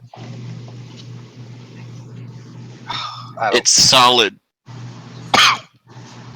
Jeez. What the hell does the temperature of some kind of water have to do with fucking things? I don't know. That's what I was trying to explain. He doesn't let anybody correct him, right? And by the way, we do have somebody in the live feed that is new. By the way, welcome.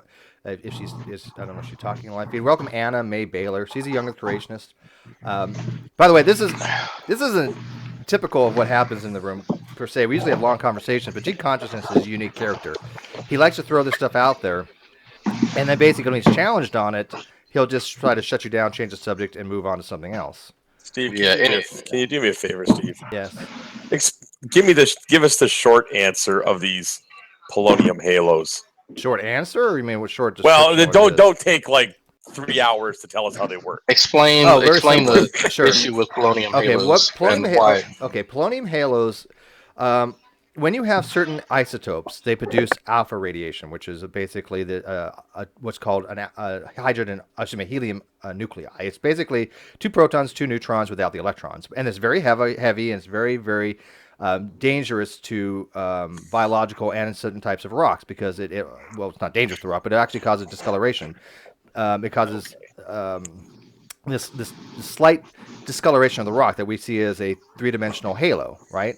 So based upon how much energy it has, whether it's between like 6 and 8 megaelectron volts, it can permeate so far into the rock, and as it does so, it produces damage.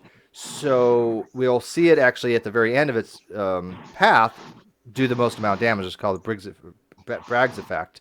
But in a nutshell, it's just basically this 3-dimensional sphere of damage in a rock, and it's just caused by radiation. And what happened was Gentry was trying to say, argumentation-wise, that these halos were produced in situ at the time of creation, back when the rock was solidifying, because some of these halos only take 3 minutes to make.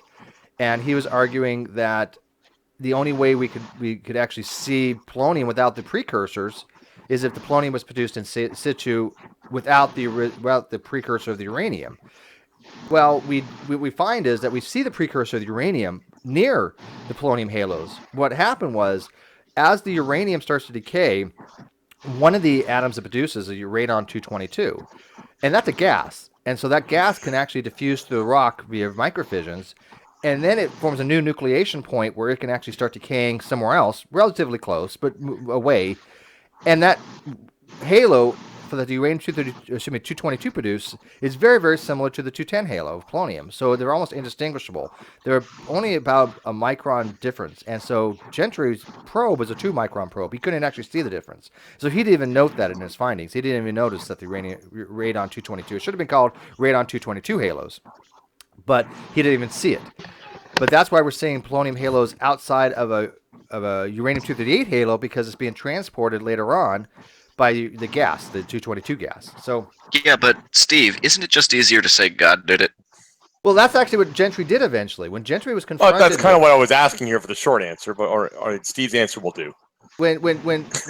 Gentry, he did invoke that. He was called a singularity, a one-time event that God came in and changed things. Because when he was presented the fact that there is a naturalistic explanation of why we're observing what we're observing, he just said, well, God made it look that way, which took it out of the realm of science and made it into very scientific, by the way. Yeah, I mean, you a can always scientist put can never that do on, that.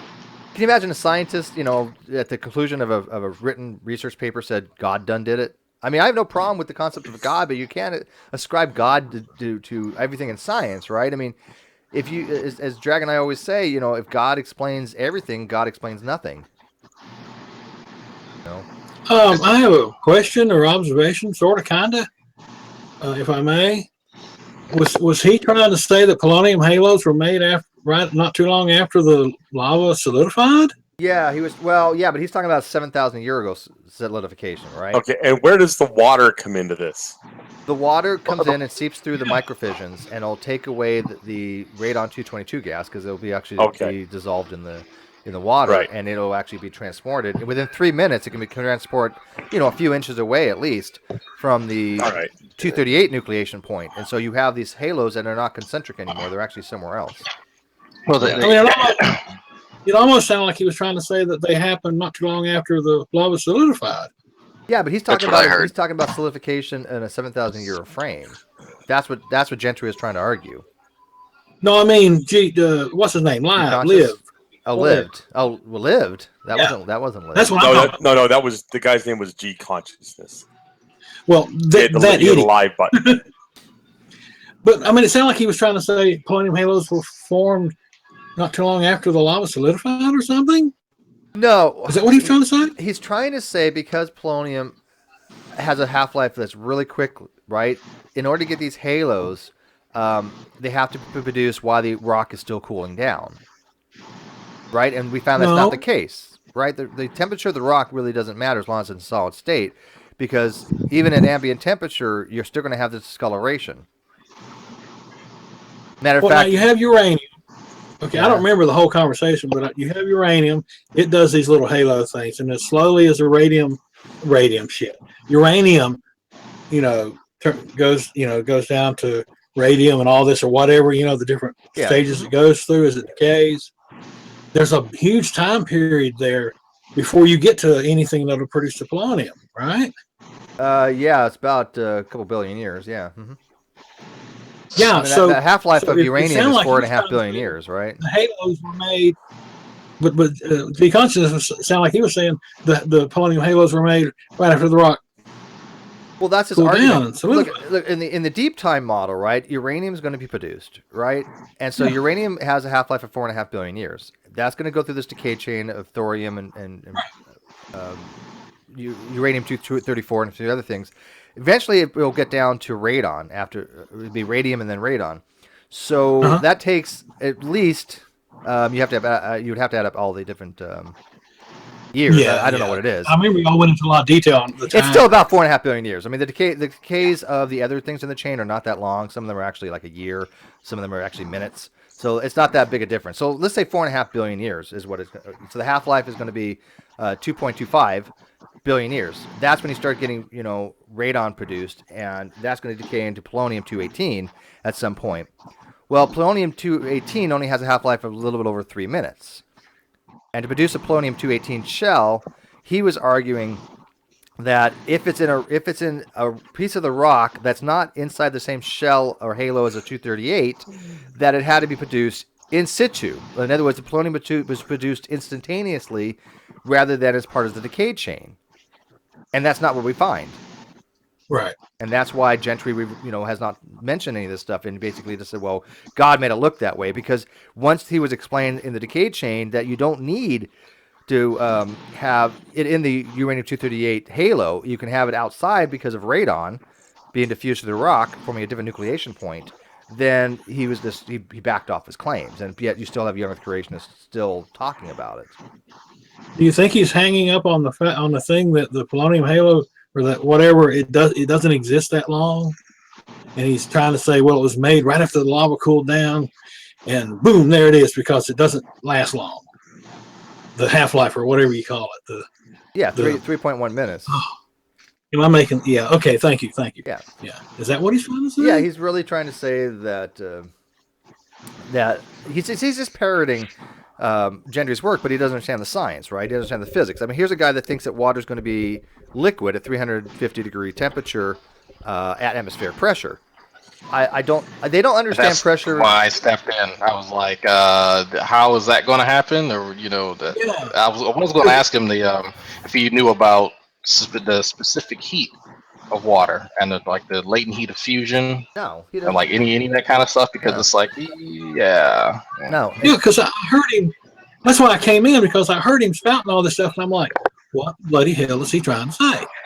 Well, that's why I would explain him latent heat of vaporization, but we didn't get that far. But yeah, he doesn't grasp that at that particular pressure, it's going to be in vapor form, right?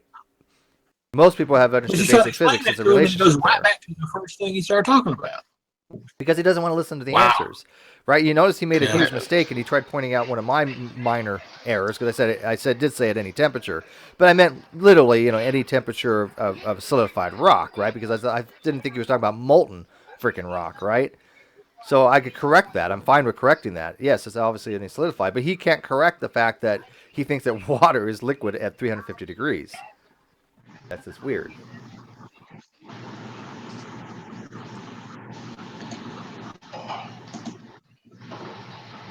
Yeah, I need to retake physics, because I don't know what I'm talking about anymore, evidently. So clearly, all of physics is wrong. Yeah, forget Boyle's law, Charles' law. Forget all that stuff. It doesn't work.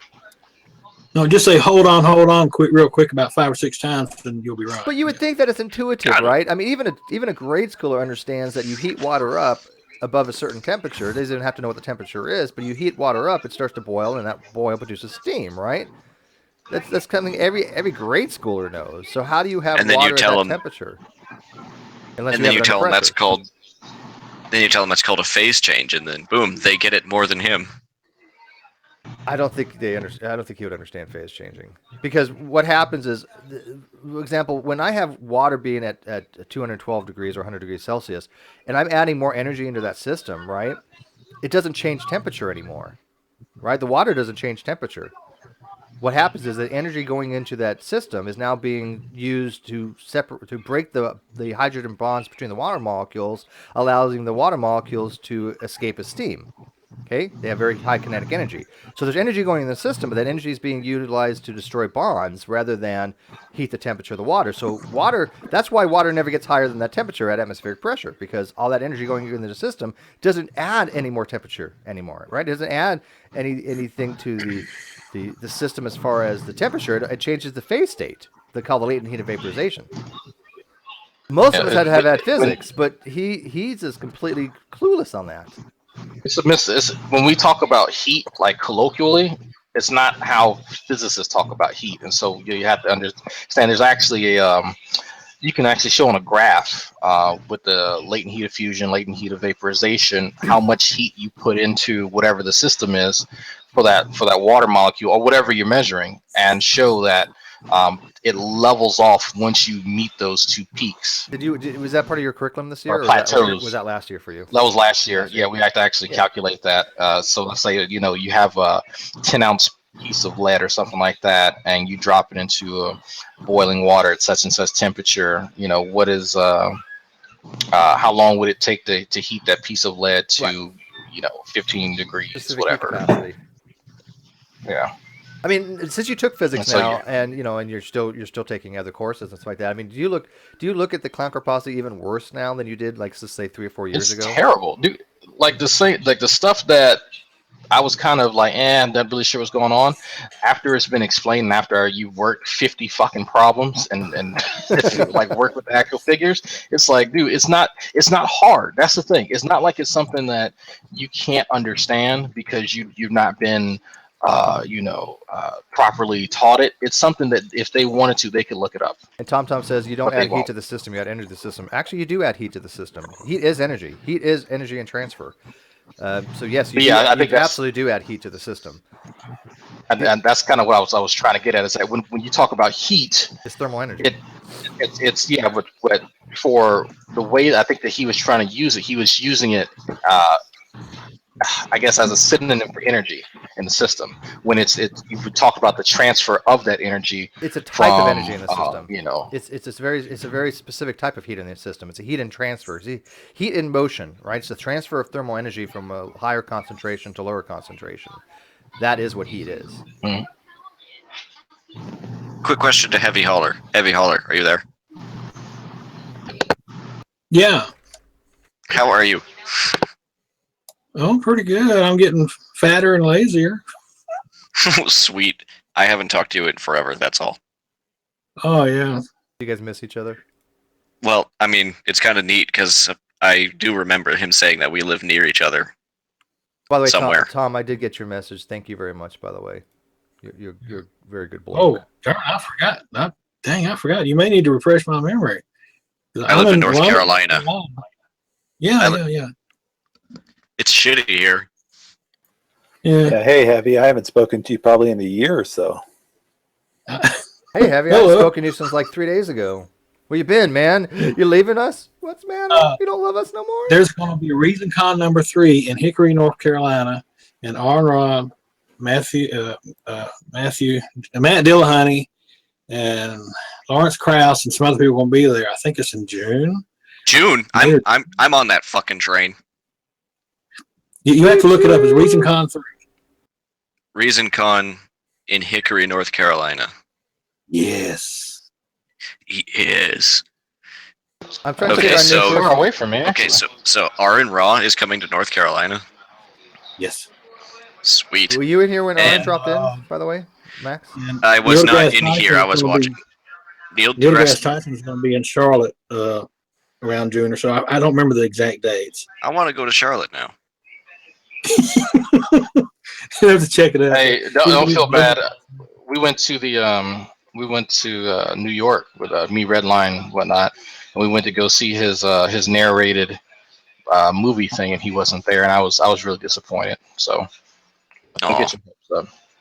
I'm Big trying to stream. find out this new person is in the live feed. Her, like I said, Anna's a young Creationist. She's said something about her water heaters being fixed or something, and after that she can join us. I don't think she's too heavy into science, but she is a young But wait a minute, what Creationist, temperature is the water in the water heater? 450 degrees Celsius. So is it creating polonium halos It's not then? pressurized. It has to be. Well, there is a steam blanket on there, I guess. I mean, we had a pressurizer, obviously, in our reactor system, obviously. Well, I guess it wouldn't be obvious to people that don't know about nuclear power, but we had a pressurizer because we were having, we have what's called pressurized water reactors. So the way that works is you have a pressurizer, which has water on the bottom and a steam blanket on the top. And as most people know, water is pretty much incompressible, right? And so if you have a steam blanket on the top putting pressure on the water, then it produces a higher pressure. So we can use the steam blanket to regulate the pressure. And it was pretty high. It's almost 2,000 pounds per square inch. But yeah, so there is a steam blanket there that does produce a pressure in the system, I guess. Okay. Huh.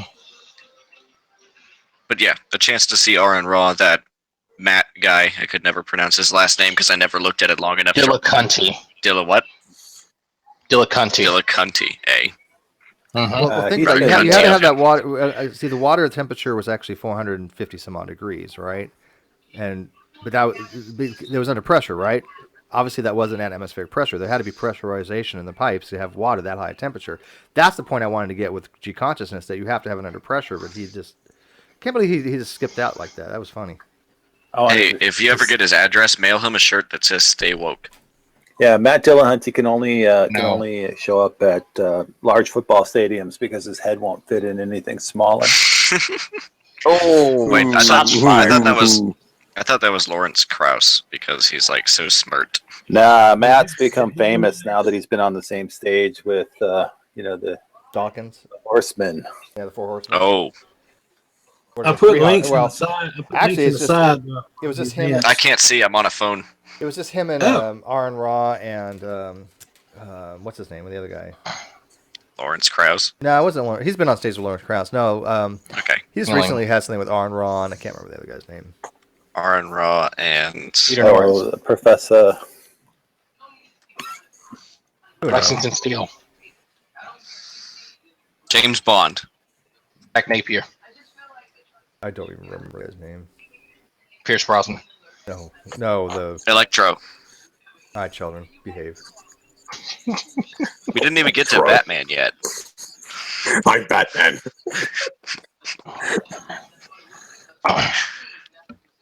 James Hetfield. I like Matt and Aaron. Matt and Aaron kind of eased me into this community here that I'm in, because I started seeing some of their stuff first when I started realizing there were other atheists and stuff out there. Well, yeah, the reason why I even started my YouTube channel. Hey, Steve, were you thinking of Richard Dawkins? Because Matt Dillahunty did share a stage with Dawkins, and I think that almost blew his head off. No, he said. I remember his quote. He said too. He said something along the lines of, "If I'm still doing this 10 years with these same two people, I'm done because it's something new." And it was talking about Aaron Raw and somebody else that was sitting with him, and I can't remember who it was. Oh, the thinking atheist, Seth Andrews. I don't know. I mean, Carrie Fisher. Oh shit, she's dead. Too soon. Hey, we still have CGI. We still have CGI Carrie Fisher. No, they won't do that. They won't do that. Said, he said that's what I heard them say too. They won't. All of her shots are already in the can. Oh. Yeah. Oh yeah, they're already done shooting all that stuff, aren't they? They're working on the. But it could be worse though. Dillahunty could be making videos like Bionic Dance. Yeah, Seth Andrews. Yeah, the unholy. It was the Unholy Trinity tour with Seth Andrews. That's it. Yeah. Well, Bionic Dance makes the same video every time.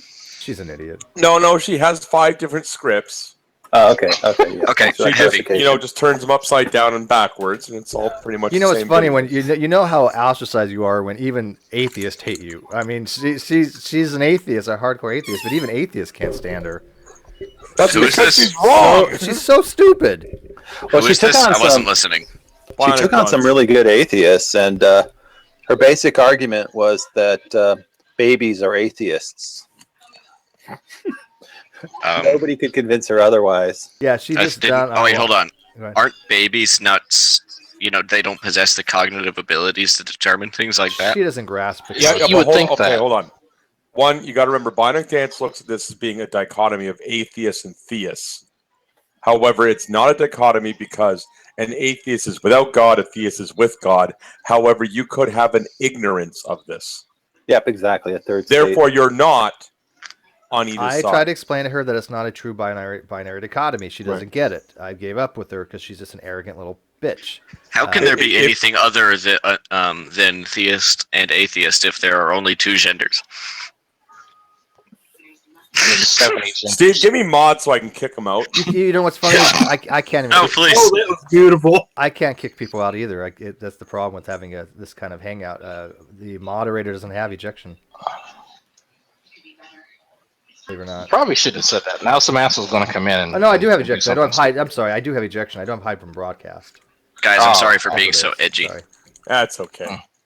It's not like we're appropriating anybody's culture or anything.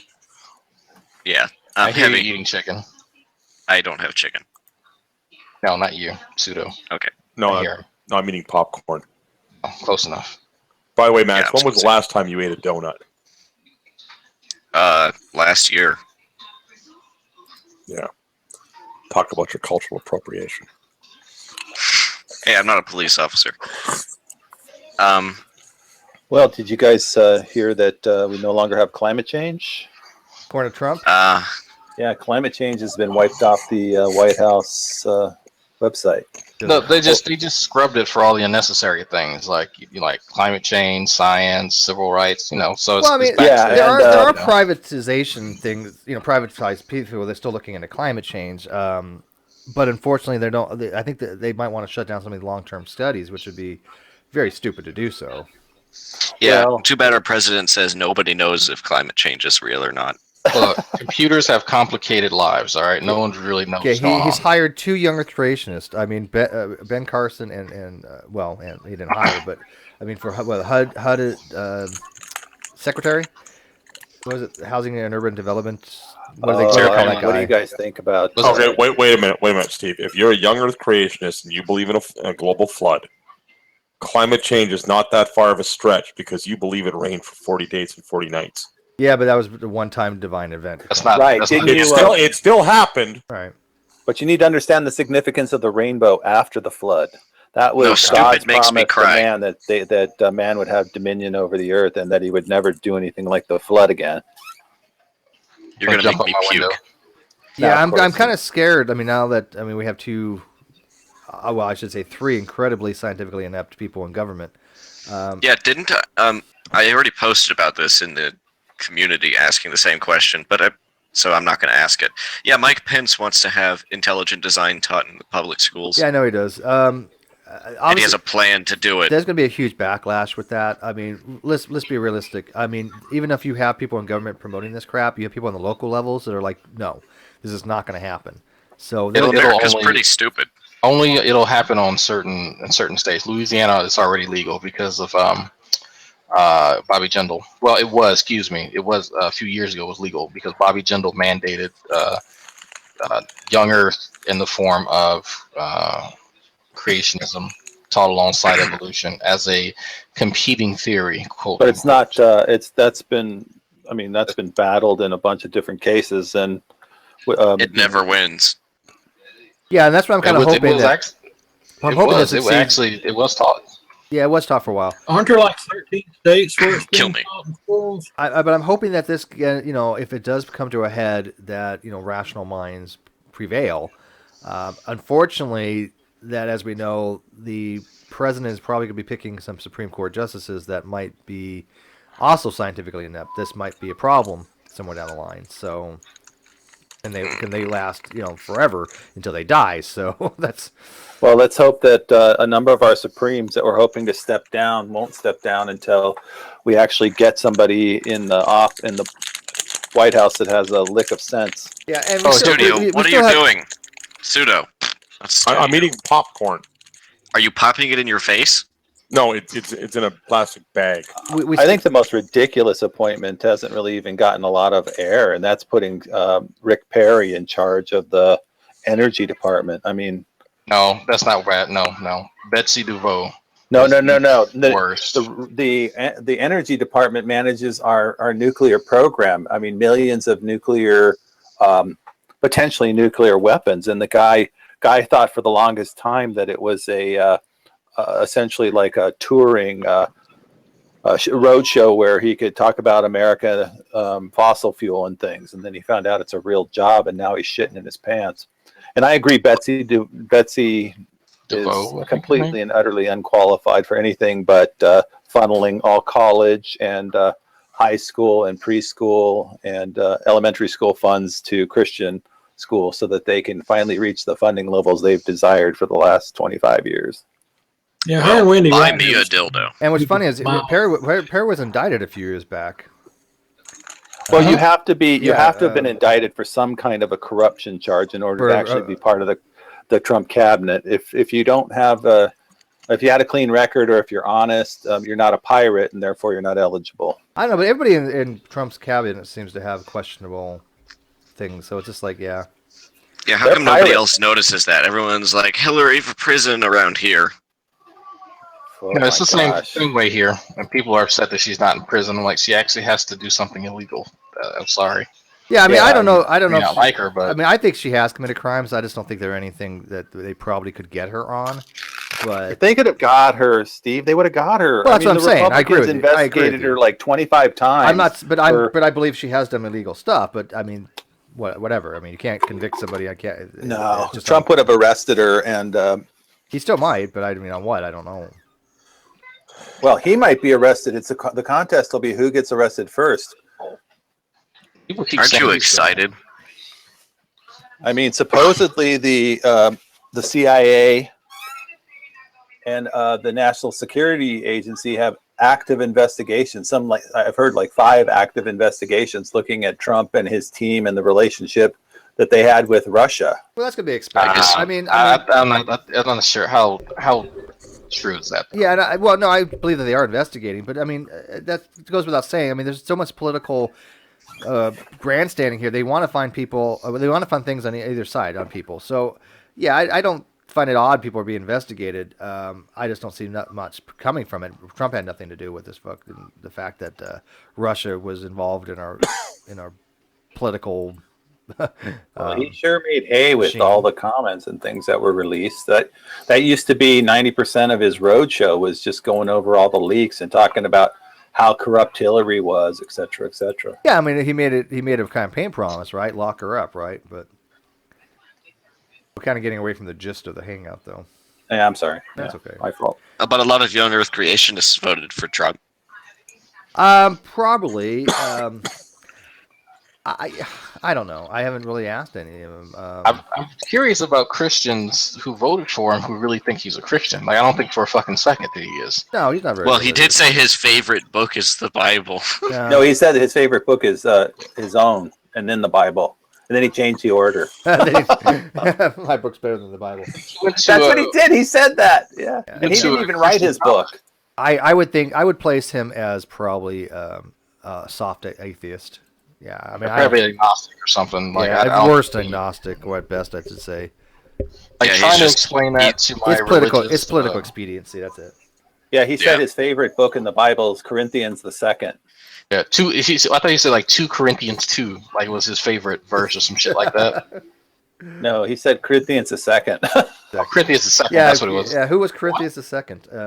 Hey, Anna's in the room. He's a great leader. Hey, Hi, Anna. hey. Wait, how do you say it? Anya? Anya? Anya. Yeah, I don't want It probably says Anya. Onion? Onion? No, it's not onion. Not onion. No, you get onions at Subway. We need to make sure that her mic works because you know how people with Google Plus the first time they join, their mics just don't work. So, anyways, what you're going to do is you're going to go to the very top, and there's a bar, and there's a little microphone button that says mute microphone. Hit the red button. It's probably read it Profile out. You need to picture's unread prettier. that. She's in high school. Back off. And the second thing you're going to do is make sure your headset's actually plugged in. I am technically in high school, Steve. That's true. Max, You're the only one. teacher. You're the only one that can make comments then. Can you find where the mute button is at the very top? If not, in the very side chat, up to the left, there's a blue thing with little white lines on it that produces a group chat to the side. Can you type in that if you can't figure out the mic yet, so we can get you started with the mic? Because I cannot manually unmute her.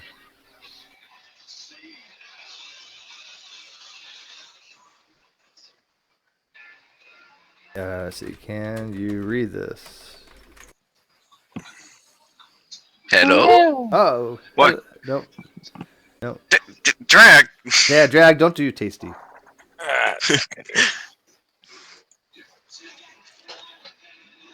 Oh, yeah, Stowe, I God, know I was you gonna can read this. I forgot what I was going to say, so I shouldn't have said anything. I'll just mute.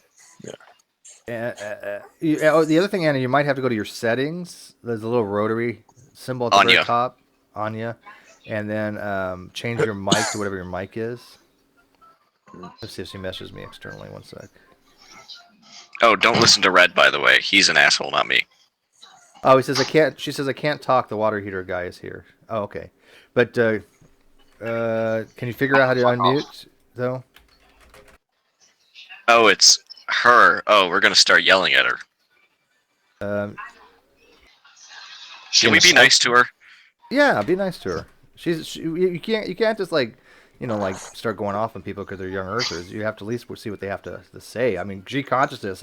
I can kind of go off on him because I spent 5 hours politely explaining him polonium halos, and then him to go on to tell C Brown Steve doesn't know about polonium halos. He'd never even heard of the term prior to me talking to him about it. I mean, I don't think he just is kind of arrogant for him to say that he watched my presentation and didn't think I addressed something that I had no reason to address, because the heat problem is a young Earth creationist problem, not a physicist problem. We can account for the amount of heat because it's deep time. For young Earth creationists, they need to account for several billion years worth of decay within 7,000 years, and that is enough energy to liquefy the mantle of the Earth. So if young Earth creationists were right, the Earth would literally be a molten lava, this liquefied rock. That's all it would be, because there's so much energy. Matter of fact, there's like 42, what is it, terawatts or something of energy being produced just by radiometric decay in the Earth. That's a lot of energy. That is a lot of power. I should say water's a measure of power, but Well, I speak colloquially too sometimes. So it struck me that he was actually trying, albeit poorly, to rehash the argument as written on Talk Origins, PO Halo / Gentry HTML. I posted the link that he was trying, but that was his. I know. Well, he does that, right? I mean, he just goes to somewhere and he says, "Okay, let me try to regurgitate what I think I read of this." But again, he can't sit there and say, "Well, the water going in at 350 degrees," and not explain how you have 350 degree waters at atmospheric pressure. I think he read that wrong. I don't think Talk Origins said 350 degree of water in liquid form. Well, I mean, and the problem with Talk Origins is that if it's your only basis, if you learn something wrong from the start, it's really difficult to correct your logic. I have read the Talk Origins, right? And let me tell you, it's not an easy read. Anybody who's never been exposed to physics or nuclear physics is probably not going to get much of a takeaway from the Talk Origin explanation of polonium halos, because that's not Talk Origin's paper. That actually was written by somebody else who's a physicist, and they just took it. They co-opted it, right? So that was not written to the general layperson from Talk Origin. It's basically a device. Like if you're a young Earth creationist, you use it because the people that you're talking to are probably not going to be physicists. So you present them with a paper of this caliber that has math and a lot of technical jargon. They're not going to know what to do with it. So it's like, aha, look, now we have smarty pants people say smart things with words. Yeah. And so you have people who do understand it and it's able to break it down. Then it's like, all right, well, it's a dog and pony show. But because I had some people try to use it was some reason, it wasn't reason to believe, but it was some website just like IRC and all the other ones, that they try to co-opt other people's work even when the original authors have said countless times, "Please stop using my work to." Well, I mean, they've done that show with Mary Schweitzer, right?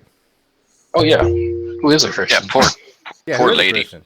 But like I said, I did. I have talked to her. Well, I haven't talked to her, but I have emailed her many times. Communicated. Hey, Simon's here. I just missed her in the office the other day.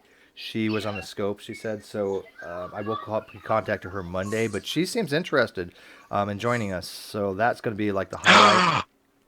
That'd be funny. Let's get Tommy Hall and some of the others. Well, I'm reading right now. I'm in the second chapter of Dr. Rana's book, Dinosaur Blood and the Age of the Earth, and I'm telling you, I'm really enjoying it.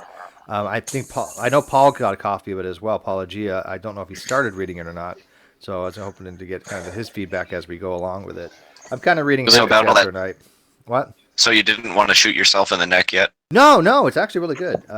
But see, I mean, I think we kind of agree with Dr. Ron on almost everything except for some specificities. I mean, he is, a bandit. He doesn't accept bird evolution, but I don't know how he just kind of arbitrarily distinguishes that part of what we know about phylogeny is incorrect. Although he doesn't outright say it. He just says he doesn't think it's confirmed.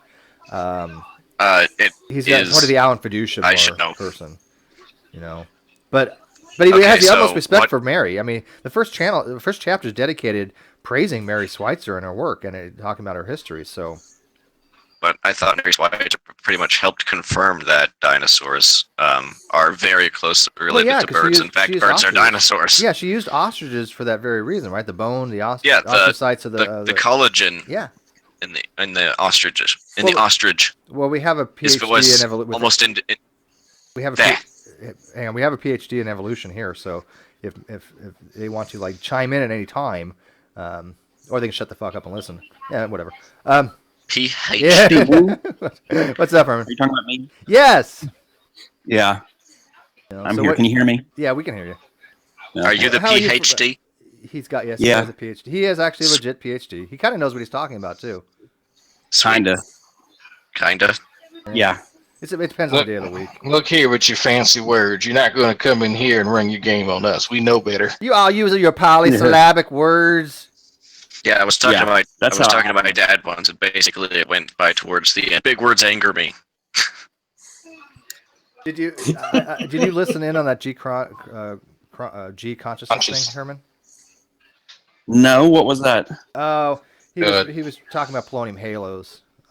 Yeah, that's out of my field. I don't know. You're the physics guy, so physics, geology, It was pretty. Yeah, it was just funny because he was bringing up things that he's like, well, in your presentation you didn't talk about this. I'm like, well, that's because that's a younger creationist problem, but that's really wasn't the topic of the discussion. I mean, I have mentioned that before that they have to account for heat over billions of years, but that wasn't Gentry's argument. He wasn't running that, so I mean, I really had nothing to do with the concept of the polonium halos. But anyways, yeah, I mean, you're familiar with Dr. Schweitzer's work, right, Herman? Yeah. I mean, have you read any more or less any Fuzz Rana's books? I remember seeing him. I haven't read the books, but I remember seeing him on here before, and yeah. He's a nice guy. I mean, he does seem really nice. I feel a little bit sorry for Schweitzer though, because she's really in a tough spot. Well, so far, like I said, he's praising her in his book. Yeah. But then he's also kind of pissing. Well, at the same time, because he doesn't accept the bird evolution stuff. Yeah. Yeah, exactly. I mean, in my opinion, if I was a micropaleontologist that pretty much confirmed that birds are dinosaurs and their evolutionary heritage, I'd be angry at that. I mean, John Horner told Schweitzer, Jack Horner, the creationist, Jack Horner. Sorry, Jack. Yeah, he told her that basically the creationists are going to love this, kind of thing, and so. Yeah. That's not the kind of thing you want to hear about your research. Yeah, he was he had some trepidation to begin with, right? Because she was working for him, but as soon as he really looked at her findings, he said, "Okay, now try to prove that your findings are wrong." He basically challenged her to show that what she was finding was not what she was finding, and then he challenged her to find an explanation for it, and she did confirm from the laboratory. So, science, yeah, science. I think people are pretty well convinced of it. that there's something in there now. I mean, I remember for a long time nobody really believed it, but yeah, they thought the dinosaur soft tissue pieces were, or at least the melanosomes were just fossilized bacteria that were just died with the You dinosaur. talk about the biofilm? Actually, yeah, they they thought weren't just. yeah, they just said that wasn't the case. Yeah, but now we can tell dinosaur colors. He done it. Not only could they tell the colors, right, the pigmentation, but she was actually determining the sex of the T-Rex because of the size of the pores of the bone structure. So yeah, Female 16-year-old T-Rex named B-Rex. Yeah, she was a pregnant female. So amazing. Pregnant at 16. God damn it. Oh, so young. Babies having babies. Kids those days. And Tyrannosaurs only live like 30 years. Which is kind of sad. Well, I mean, it's a tough world. Well, I wanted to come on to answers like, like Tommy Hall accusations of her and things of that nature, because, I mean... Be born, fight, fuck, breed, die. That's the life of the T-Rex. If you read her papers, I mean, she never states that these are actually like intact organelles of red blood cells with nucleuses and stuff like that. That they all have been kind of they've been fossilized, but she's claiming she's found macromolecules of collagen, as you said, and heme compounds. But they're trying to make it. Oh, look at this! We've actually found blood. Yeah, well, that's why I was. Yeah, red liquid blood. No. When I was talking to C. Brown, I was explaining to him, I was like, well, look, it wasn't full cells. You were talking about like heme. So, and I worked with heme. He said, well, that would just be broken down by the water and the germs and stuff. I was like, no. No, it would be degraded. That's what he was, that's his way of saying degraded. LOL.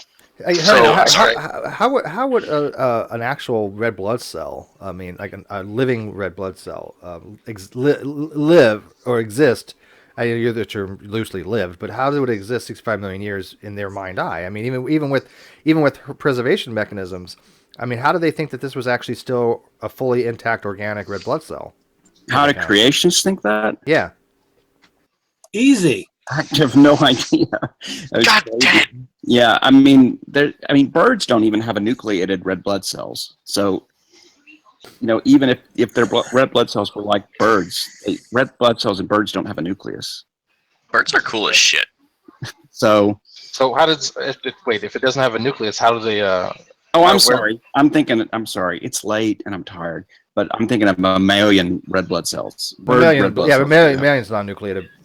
Yeah, because they're made in the bone marrow. But still, I don't know how.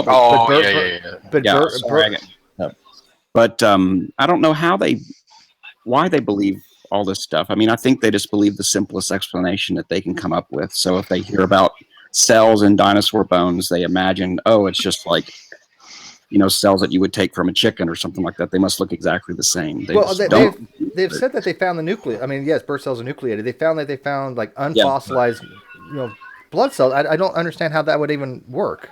I think they misread and saw blood, so they thought the platelets, the plasma, so on and so forth. But even when I explained it to C. Brown, I said no, they were talking about blood products, which specifically will focus on heme, and we're just going to talk about heme.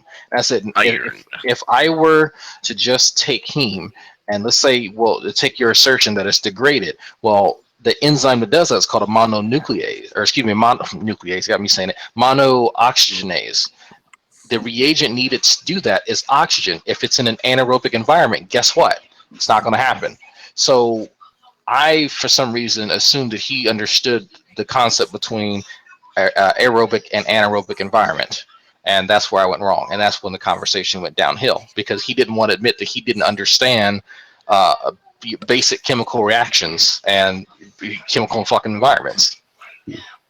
Hey, Anna, there's a blue button in the very top left. Click that and you can see the group chat, because I know you don't want to talk because there's people, like background noise, which is fine. We don't mind. But we'd love for you to ask questions. I mean, you have a pretty eclectic group here of diverse people with different things they have an interest in and knowledge levels. So she said, fuck that. There she goes. Yeah, I can take off now. I was going to say that even me, someone who never, ever went to school, and am now finally working to get my GED, and am no longer a young Earth creationist. I am here. I can help a little bit. Yeah, I mean, a lot of the stuff that I've learned to help me with my classes, I learned it from libraries, from the internet. I mean, you don't have to be in school, to learn it. But now I'm in a position where I can demonstrate that that I have officially learned it. So I mean, it's not an excuse of these folks not having access to information, because they can sure as hell read off of the IRC website or ICR website. Yeah, but it sounds like you're having a lot of fun. She's having problems with her water Sometimes. Well, young Earth creationism has come a long way from the days when they used to offer as evidence pictures of cave drawings with things that look like dinosaurs. Oh no, those don't look like dinosaurs. Dude, I swear to God, I just had that happen yesterday. A guy posted this picture of supposing this thing, a picture of Kuwait. And it says like atheism, atheists believe things came out of nothing, blah, blah, blah. And it's this picture of these dinosaur, pictograph kind of thing. Come to find out, I looked up the picture. It came from World's Daily News Report, which is a fictitious news source. Yeah, World Daily. That's hilarious. You say they've come a long way. Well, it's about 6,000 years, actually. According to them. But yeah, I was rolling, but I was like, this guy didn't understand that the picture he was posting, the little meme, came from fictitious news source. It's like, God, people, I got to show you the guy that I engage on Facebook, where he had posted one of those collages of Nephilim bones, and I had to explain to him that was actually from a Photoshop contest. And here's the article with the actual contest, and that anatomically, like, even if we were just to take that on board, anatomically, humanoid giants would not be feasible because of how our femurs are shaped. Like, it would have to be like a really drastic bend in it in order to support that much weight. And I was kind of just going into like minor things that I learned along the way, from my time as a combat medic, and then a little bit in school. And he's just was completely just unable to understand. Yeah, the leg bones would have to be a hell of a lot thicker too to carry that extra weight. Drag. Tommy just pointed out something I just read in the Dr. Fezrana's book, which is kind of funny because Tommy doesn't understand. He talks about Schweitzer finding blood vessels. Well, I just read this in actually Dr. Rana's book. The blood vessels she found are just the outside layer. It's basically the structural frame of the blood vessel, right? It's the collagen structural frame. It isn't actually full blood vessels, right? That's what the collagen, which is the macromolecule that she has said, was found. That is what those blood vessels are made of. It's not the actual blood vessels, right? It's just the structural frame of the blood vessel. Tommy does not understand any of that. As Jade pointed out, she said, to Apologia, if you just have two pieces of bread, you don't have a sandwich, and that's all it is. It's not. She didn't find blood vessels. She just found the remains of the tubular collagen structure. That's it. It's scaffolding. Well, this is the same guy who said that blood doesn't come in contact with bone. Yeah. Yeah, blood doesn't go in. Yeah. He does. And he says that we don't know where blood. He said that. Didn't Tommy say that we don't know where red blood cells are produced? Yeah, that's why when you have bone cancer, they do a transplant from somebody else's bone marrow. And Herman, what were you saying, Herman? Did he really say that? He didn't. Yes. We didn't know. It's hilarious. Tommy was asked, did he know where blood came from? He said he kind of stumbled and looked around and said, God? Yeah, that's right. He didn't know where blood, not specifically blood cells. Well, I think he said that too, but he said he doesn't know where blood comes from. Right. It's worth listening to. Yeah. Which is, and Steve, I beg to differ. Come from, bone marrow. I beg to differ, Steve. If you have two pieces of bread and you put them together, you have a diatomic oxygen sandwich. Dun. Yeah, have Tommy explain why oxygen is diatomic and not monatomic. I'd like to hear that one too. No, Tommy wouldn't know. But anyways, but he's not understanding that that's what they found, and they actually have photos of this, and Tommy doesn't get this, and he just thinks that Schweitzer's an idiot, and in his vast education, he can actually disprove Mary Schweitzer. Tommy, he's the first one that'll say, "Oh, I can, disprove evolution. It's so easy." And I said, "Okay, Tommy, why don't you begin by explaining to me what your ideas are?" And it's just stupid. Oh, yeah. How about that? I will do this. If Tommy doesn't want, I don't really want to have many people in the Mary Schweitzer doesn't turn into a clusterfuck unless it, we'll see how it goes. But when she does join us, I will offer Tommy 1 or 2 questions of his choice. He can write down that he can. And I will make sure that she gets a hold of him. Well, Tommy, you said he says, "Where did I say I can disprove Schweitzer? You're lying, Steve." Well, you are claiming that Schweitzer lied. You've actually said in the past that she was only doing this to keep her job. That you've actually said in the past that she has found intact red blood cells, organic red blood cells, and she found, I think even one time you claimed she found DNA, intact DNA. So is this Tommy Hall you're talking about? The Sunshine Boy Tommy Hall? Yeah. Yes. Right, well, okay. All you got to do is say to him, it's like a garden swing. Just doesn't have his cushions on. That's the analogy. Always got to relate it to gardening, right? If you do that, he gets your ideas. Well, I was just gardening gay sex. Just saying, garden swings in the winter. You take all the cushions off, right? It's like a structure, and then in the summer you put them all back on again. And you get your garden swing proper.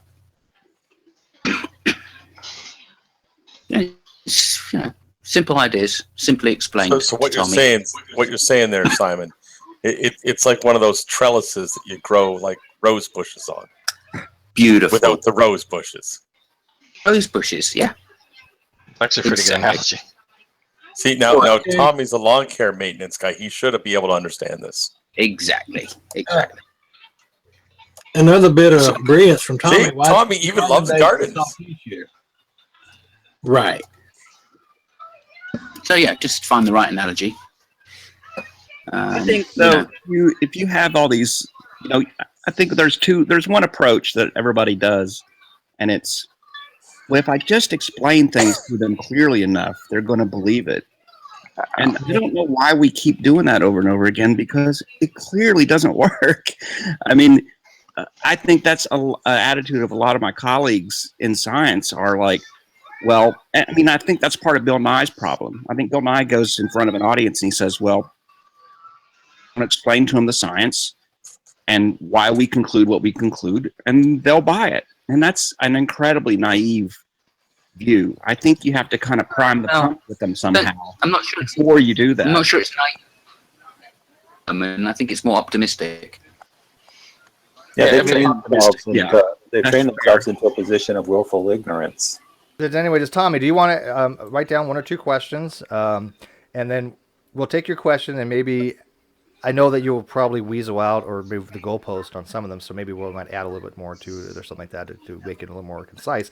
But when Mary Schweitzer joins us, we'll definitely ask those specific questions. Yeah, Tommy's in the chat. I'll tell Tommy to come on in and have a chat. Tommy, come There's on a dude with a PhD in evolution here. Why not come talk to Herman? And Herman a PhD. I'm happy to help. Guy. Yeah, I'm more than happy to help. Yeah, help. Herman's like, fuck that guy. He says, I'll debate Steve straight up one-on-one, not going in there and not staying there. Tommy, we and I have talked one-on-one for years. Oh, come on. We don't debate. This is stupid. I mean, you want to have a discussion. Here's somebody that you've never engaged with before. You don't know Herman.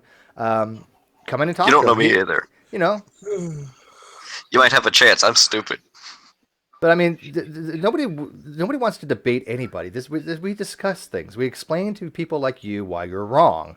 That's what we do. That's what my channel's one of the things they set up to do.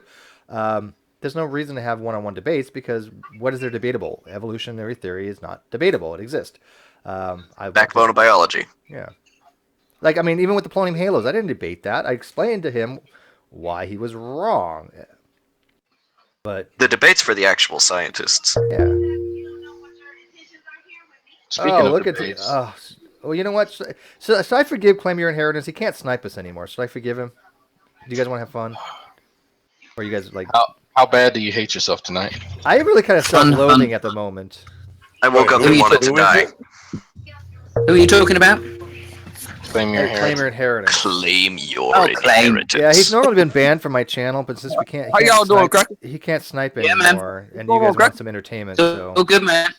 Y'all doing all right, Crackers? we're doing fine. You calling everybody crackers? I'm not a cracker. I'm a cigar. Claim is racist. We understand. This is one of the reasons why he's been banned from my channel too. He's racist, and I don't allow racists in here. But whatever. For it's Sunday. It's beginning of the year. I've told everybody there. I'm gonna give everybody a new chance. I even deleted my entire block list, so everybody's fresh. Okay. Well, every year. Except for Simos. How Simos got in here, I don't know, but that's okay. Is he homophobic too?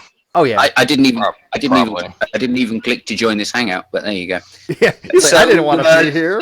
Let's beat this. Let's beat this guy's ass white. Come on, Claim. What have you got for us? If he's homophobic, we'll eat his meat. All right. So let me start by saying. Your mic is way low, dude. By Shima Mashiaki, who was shy, and Baruch Atah to the Akiam out there really putting in work. I don't know. His mic is shit right now. He's all over the place with his volume, and he's not speaking English. What's good, everybody? I didn't understand a goddamn thing you said. What's going on there, fellas? What's up, Simos? How you doing, buddy? It's a long time no see. Most of us are good. Yeah. The weed good in your part of the world? Okay. Yeah. Sweet. No, the IQ of this hangout just went to shit. So let's make use of it, guys. Even Herman can't bring the IQ curve back. Hey, it's Amaziah. It's Amaziah. Yeah, how would die, man? All day, every day. Wait. So hang on. Tommy says I would like to debate the new PhD in their one-on-one. Anyone want to ask him? Well, I don't know if he. What do you want to debate? What is debatable? You can discuss things with him. I'm sure he would be willing to do. He wants to help you. What's the question? Tommy, what's question? Why is evolution? He's a crazy Khazarian culture bandit bitch ass nigga. Bitch ass cracker. You guys ready for? Are you guys excited for? Bandit. He's a Khazarian who thinks and wishes he was a Jew. You guys wanted entertainment. Here you go. I tell you what. I would do this. I would do this for you, Tom. I would do this for you, Tommy. And the real Jews are African Americans. No, they're not. This is contingent upon Herman here, but I tell you, and everybody else in the room. But I'm fine with this. I'll tell you what, Tommy Hall. If you want to join us and talk to Herman one-on-one, I will give you 20 minutes uninterrupted, where anybody else but you two will talk. Guaranteed. 20 minutes, uninterrupted, just you and him, and then after that, it's a free-for-all. But here's the condition. You've got to stay for at least 20 minutes afterwards to actually defend what you've said to her. No. Steve, come on. I thought you actually wanted him to come here. Come on. But if that does happen, we'd probably have to kick out Claim Your Inheritance because he might not be quiet. Oh, I can do that. That's easy. Did you see Tommy's last question? Why won't Schweitzer send her soft tissue samples and unfossilized bone in for carbon-14 tests? Unfossilized bone. Here's the reason, and to explain. And Herman has seen my. You read what I wrote in the Creationist Facebook. Yeah, I remember that. It was good. Thank you. I had actually written something on this, Tommy, on exactly what you're talking about. Why we don't carbon date things we know to be over 50 to 100,000 years old. Because there's no carbon in it. There's no endogenous original carbon. You can't carbon date that. But here's the problem. What happens is when you're dating something, right? I actually made a flow chart of this. That if you find this sample to be less than 50,000 years, right? Let's say it comes up to be about 45,000 years. That's what any sample is going to read when there's no carbon in it. Okay, because what's happening is that you're reaching the point of the threshold of the system. The system cannot detect anything of less than a certain concentration. And so what it's going to do is it's going to say that this is the highest it can at least the minimum amount of lower bound that's going to be is 45,000 years old. It doesn't tell you the upper bound, though. So when you get something back carbon dated wise and it comes back 40,000 years, that doesn't mean it's 40,000 years old. That means it's at least 40,000 years old. It can be older. It requires a little knowledge of math and physics, right? And how these techniques work. Atomic physics. So when you're getting results back like that, you have to be able to calibrate it with other things. You have to be able to understand that I have this sample. It's reading 45,000 years old. It's not telling me that it's 45,000 years old, right? Yeah. There's a reason Tommy's not a scientist. Steve, I heard it described like a scale. Like you have a scale, like a standard bathroom scale, that it won't feel like a feather or an envelope, but it'll feel you and give you an accurate reading. But if you put a truck on it, it'll overload the scale and it will max it out. Right. But the truck scale can weigh the truck. Yeah, you exactly. You're not the scale's going to max out, but the truck's going to weigh awfully more. You're using the wrong tool for the job. Yeah, a better analogy is that some bathroom scales don't even register unless you have a certain amount of weight. Yeah. Bathroom scales don't register when your mom's on them. They just break. Okay, all right. Enough of the mom jokes. Ocean's not here. No, but there will be a carbon dating reading. Two reasons why. One, again, carbon 14 can be produced after the primordial carbon, right? So you could have this reoccurring system where new carbon's being produced. Okay, that's what happens in alluvial diamonds. You have it in sources where you have uranium next to it and thorium. This will produce carbon 14. So when they do testing for stuff like this, like for example, when they find fossils and they find diamonds that are in coal, if they find it with uranium, when they test for carbon, right, they're getting carbon that's produced modern carbon, right? And so when they find these fossils and they find these carbon diamonds in uranium sourced coal, they don't have any carbon in it, right? So that's the difference. Do you guys believe in ether? No. No. That's how light travels. Carbon? No, it isn't. Ether is how light travels. Well, I mean, theoretically. No, ether was postulated as a medium for light, but what they found out that light produces its own medium as it propagates. Because it's an electromagnetic wave. Because it's an electromagnetic wave, so therefore it doesn't need another medium. It produces its own medium. You guys are wrong. Everything needs a medium. The aether exists. Fuck you.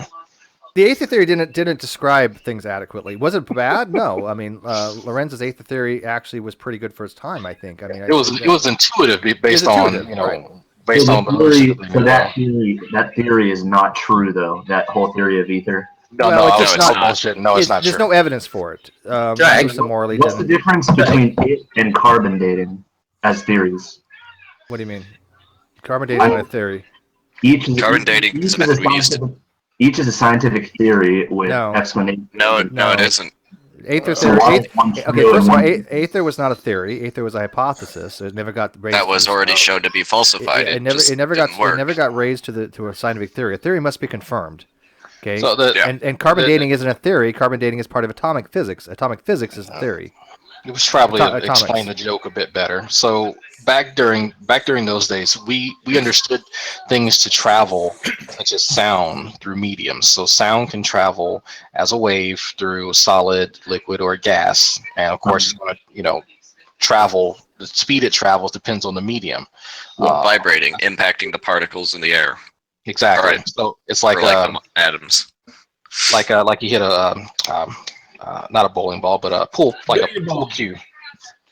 So the issue with light is that it doesn't need one.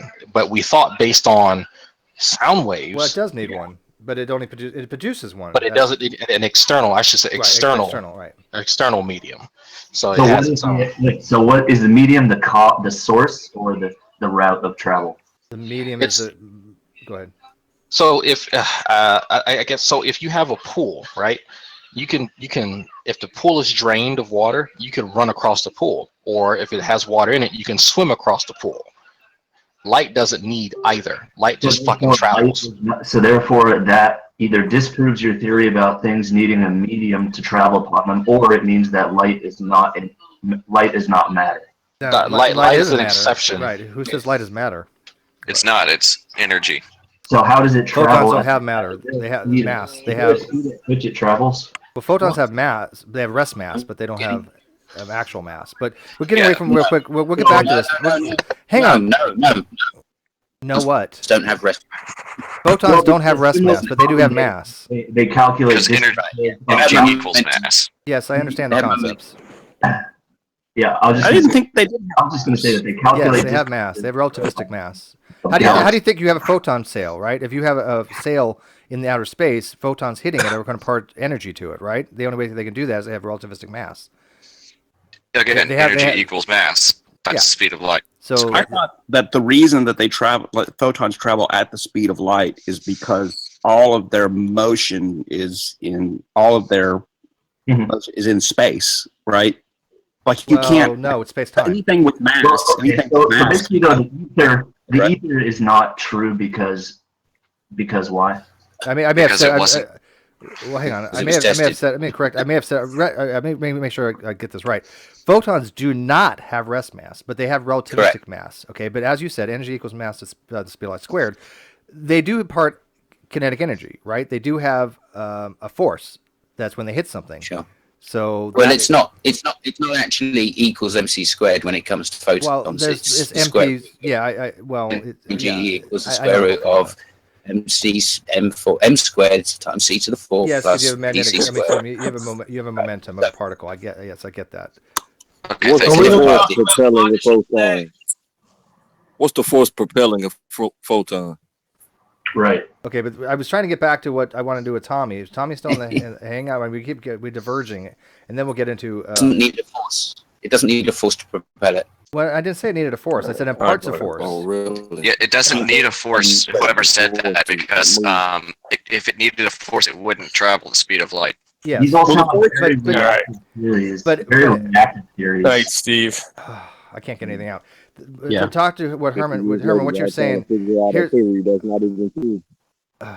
okay, claim. He's speaking in tongues again. Yeah. Okay. Herman, light travels through space-time, right? To the photon. When a photon is produced, it actually has zero time between its initial point where it's produced to where it reaches something.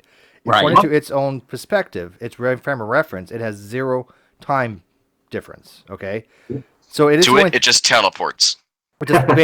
Basically, but For lack of a better term, it does. It travels in quanta. It doesn't. Mild power associated with it. So it to its own relativistic framework is traveling Photons are instantaneously. the first time traveling. Okay, claim you're going to be ejected. I don't want to deal with you. You got smart people in here right now. Okay, It's so fine. you had your chance. So when we're looking at the speed of light, though, that cap, that the fastest it can appear to us, that is capped at that 186,232 miles per second. So Or 300,000 kilometers a second. 300,000 Use that kilometers one. a second. Yeah, I know. They like the metric system. But does that make sense? So it is traveling. It does have a space-time component to that. But and photons experience no time. I thought Correct. they experienced no time from their perspective. So the instant that it's produced in a star that's billions of light years away, to it is the same as when it hits your eye. Correct. When you look up, see the star. To it, but to us, it's not. Right, it's capped out. Not. It's relative, right? Right. So I thought that meant it had no mass, because if it had any mass, it couldn't happen in terms of relativity, right? But it's not rest mass. It's relativistic mass. It's mass because there's energy mass equivalency, right? Yeah. If it has energy, we can express the electron volts as a measurement of mass as well, right? Mm-hmm. So based on how many electron volts it has, we can express that in terms of a mass. Yeah. Is this going over your head? Me? It has momentum. When it hits something, it really does impart energy, and that energy is effectively the mass. Yeah. Yes, Yeah. yes, You Pepper. guys Is it believe in, going up? you guys believe in ESP, like military remote viewing? That there's a scientific do it? No. No. Project Stargate was a joke. They never came back with anything actionable. Major Ed Dames is a fraud. But why are Like you that jumping? time machine. Why are you jumping all over the place? I thought we were talking about relativistic mass and the ether. Yeah. Well, I guess we just got basically. I first asked about ether because I was trying to illustrate the point that ether is a theory, which we No, believe. ether is a hypothesis. Okay, well, what's the difference between? Well, it's an idea. How about that? It's an idea, and it's an idea. Well, okay. So there's Hold two on, different hold on, things hold about on, hold on. Let me finish. Hold on. Let me finish. Ether you're talking about is an idea, but we believe it's false. So why can't also the idea of black holes be false? They could be, but we've got evidence for them. We didn't have, when we tested the idea of the ether, we didn't find any evidence consistent. Okay, look, the idea of the ether, light has a medium that it travels through. The idea was to test it was originally thought of, or I think originally thought of by two guys named Michelson and Morley. They used an interferometer to try to detect the motion of the Earth through the ether and got nothing, basically. Yeah, nothing. But they didn't come up with the idea of ether. Lorentz actually was the one that Well- did most of the work on No, ether. they tried to come up with the test, is what I mean. There's another one called Ares experiment or Ares failure. Hang on a sec, Steve. Hang on a sec, Steve. Before you go on to another one. Yeah. Okay. So the thing was, the ether was a wind, right, which had a direction. The original idea of the ether. If you take the ether to be some kind of field, well, of course, that's just nonsense then. So you have to describe which ether theory you're talking about. If ether had a directionality, it had a vector. So if you took the Michelson-Morrison interferometer and you put it 90 degrees difference from one position to another, you should get a notable difference. But you don't. Which you don't. Yeah, you guys are on it. It's like everything I mentioned, you already know the whole scientific story behind it. I like it. Well, yeah, you learn about it. There's like, nothing new. When you go into some of these classes, they teach you about the failed hypothesis first, and then, like they go through the annals of scientific history. Then you get to the shit today. Right. Which is actually one of the best parts. I want to hurry up and get my freaking high school diploma when I can actually do math well in my head, but apparently I have ADD, so it's a bit difficult. Don't let that hold you back, dude. I transpose numbers all the fucking time. Like I can't tell you how often I do it. Yeah, it's not really bad to the point that like my English instructor, she does it almost every time she writes it down. For me, it depends on what day it is, honestly. But if you just honestly have to take your time, and there are actually when you go into college, there's I think it's called the ACA or something like that. You can get a medical diagnosis for some of the stuff like dyscalculia, and you can have your exams and quizzes and stuff in like computer labs, like proctored, but they give you all the time you need, so you can sit down, do the work, but then take your time to check over it. Because if it's timed and you're rushed, you're more likely to, make some of these mistakes. Yeah, I seem to not be able to focus and therefore have a learning disability. But I was trying to tell Herman that, Herman, if you take electron volt, right, is basically how much potential you need between two plates, two plates at an elementary charge. So you have 1 electron volt, and you divide that by the speed of light squared, you actually get it in grams. Speed of light or squared. kilograms, whatever you want to measure. But you actually you can do it directly mass.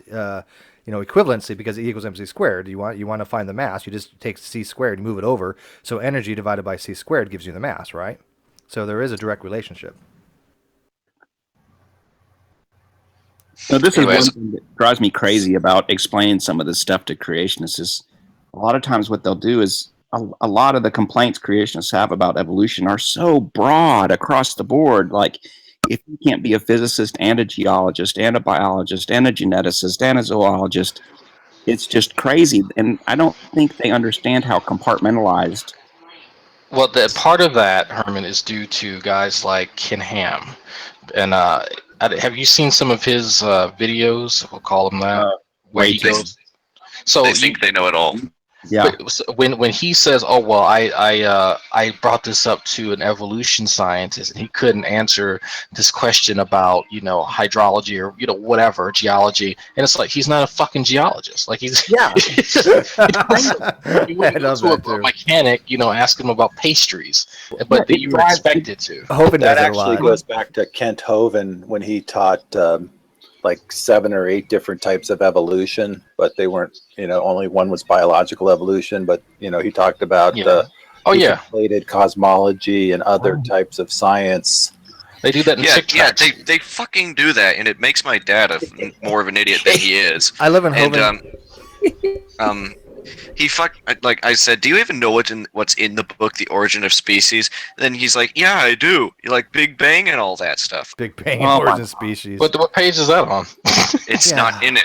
Well, I mean, he's I say this with almost kindness, but your dad is fucking insane. Hold on, I have family like that too. But hold on for a second, I gotta interrupt. Herman, our good friend Tommy Hall wants to ask the PhD what his best example of evolution and multicellular organisms is. Where do I start? I'm not even sure how to parse that. I mean, where do I start? There's so many. As a non-PhD. as a non-PhD, I would probably say Tommy Hall is the example I would use of that. If it was me, I would use the rock pocket mouse as an Let Herman example. talk. Or go ahead, Herman. Ask, you know. I mean, there's lots of great examples of selection that people have measured. So the rock pocket mice is Hopi Hoekstra's stuff. I think she's at Harvard now. There's a lot of good work on coat color in mammals and selection. They've done the same thing on beach mice again. I have a feeling, though, that for most creationists, that's not the type of evolution they're talking about. You know, when they ask for example of evolution of multicellular organism, they're typically more looking for an answer about macro evolution, as you want to say. And yeah, that's not going to happen. And well, it is. I mean, there's fantastic examples of that can only be explained by evolution. So, well, you can have speciation What is one of those animals? I think whales are one of the best examples that you can possibly get, because when you look at whales and all the evidence to explain their morphology, their genetics, all that, you can't really explain that outside of some appeal to common ancestry. But here's my question. There's so many different types of whales. How is that an example? Because they have some shared characteristics. So there are lots of different types of whales, but whales as a group have a bunch of characters that they share with one another. So the dolphins and some of those characters are what we call ancestral characters. They're characters that they not only share with one another, but they share with other mammals that aren't whales. So now explaining that, both the novel characters that they have that make them whales, and then all the characters that they have that they share with other things that aren't whales, you know, we have to explain that somehow. And the only model that we have to explain that is evolution. And when you look at different evidence, if you look at the paleontology and you look at the genetics, and if you look at different types of genetic data even, it tells you the same story every time over and over and over again. And that's that whales have not only a common ancestry with mammals that live on the land, but they have a common ancestry with certain types of mammals, like a more recent common ancestry with some mammals compared to others. That, to me, is the best evidence. And that, you know, that goes over, it's clearly, those ideas about whale evolution have been tested over and over. I have to say I disagree, because you could make the same argument with horses or tigers, and I don't see how that is any more substantial proof than, because it's still just the theory that you could make the same argument with any group of organisms, with and horse evolution is pretty well known tigers, too. Plants, or anything. Isn't it actually in the same time evidence towards the fact that there is this different variations of animals, yet they all share common traits? Why wouldn't they be morphed into just one or two of the biggest and baddest? What? Can you rephrase that? I don't think anybody understood that question. Yeah, maybe rephrase it. Okay, basically, like, you're saying that, I mean, basically the fact that there's common traits between different types of whales, isn't that just evidence that natural selection has not taken place with them, because there's so many different ones of them competing with each other? No. Okay, two things. One, who's watching Family Guy? Two, the other one is no. That's me.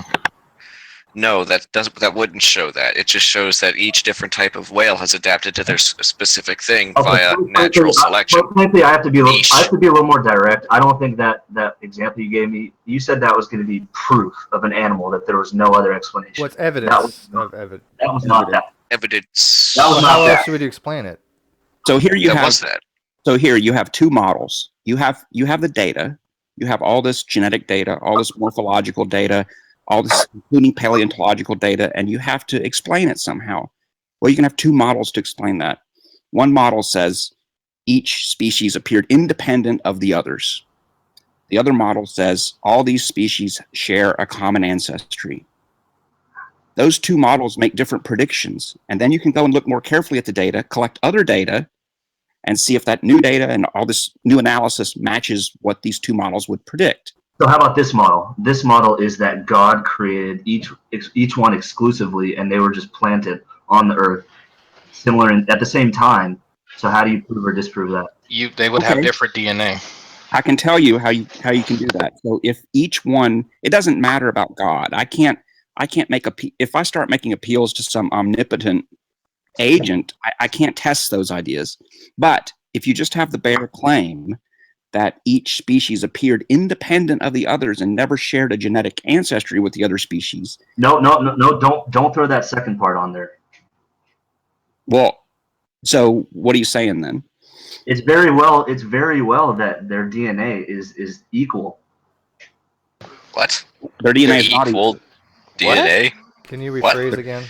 Yeah. Equal how? I mean, hedgehogs have 90 chromosomes, and we only have Yeah. Their DNA is not equal. No, I'm saying it could be in this model. If their DNA was equal, they'd be the same thing. Right. Yeah. Identical DNA would be a clone. He's kind of, you're kind of on the right track, actually. So if they were independent of one another, then that means each species would accumulate mutations independent of the others. So if you looked at any genes across all these different species, they should be equidistant from one another. So if you have species A and species B, you know, for one gene might be very similar compared to species C, but then for another gene, species C might be more like B, etc. There would be no pattern, consistent pattern that you would see when you in the comparative data, because the genes in each species were evolving independent of the others because they never shared a common ancestor. That's not what we see. Instead, what we see are consistent kind of nested patterns in the morphology and in the genetics together. And even in the genetics, when we compare across different types. Excuse me, sorry. Herman, if I'm not mistaken, the genes that you're referring to are the AER gene and the Sonic the Hedgehog, the SHH genes, for specifically for... I mean, now we compare whole genomes of organisms. So we have the capacity to do phylogenetic analysis on entire genomes. So it's lots of different things. So there's, for whales in particular, people have studied. I meant to mute there. I didn't get it to it fast enough. Hey, let me ask. Can I ask Prepper a question, if anybody don't mind? Go ahead. Hey, Prepper. Let me ask you a quick question, and then you can kind of bring it up to Herman. Yeah. Would you agree that if I took your DNA, I could show that you were related to your parent? Correct, right? Pretty strong, evidentially speaking. I mean, we don't prove anything in science, but we can give a 99.99. You mean if you had the best science at your fingertips? Steve, can I refine your question a little Sure, bit? Of course.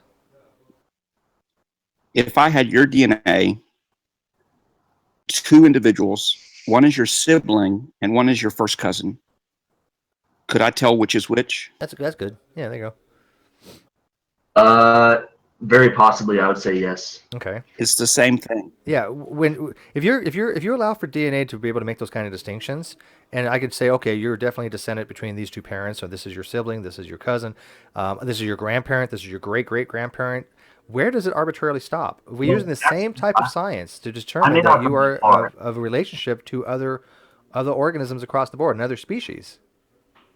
Well, what does that tell you, though? When you find a match in different species, what does that tell you? That they're all related. They're related probably by common ancestry.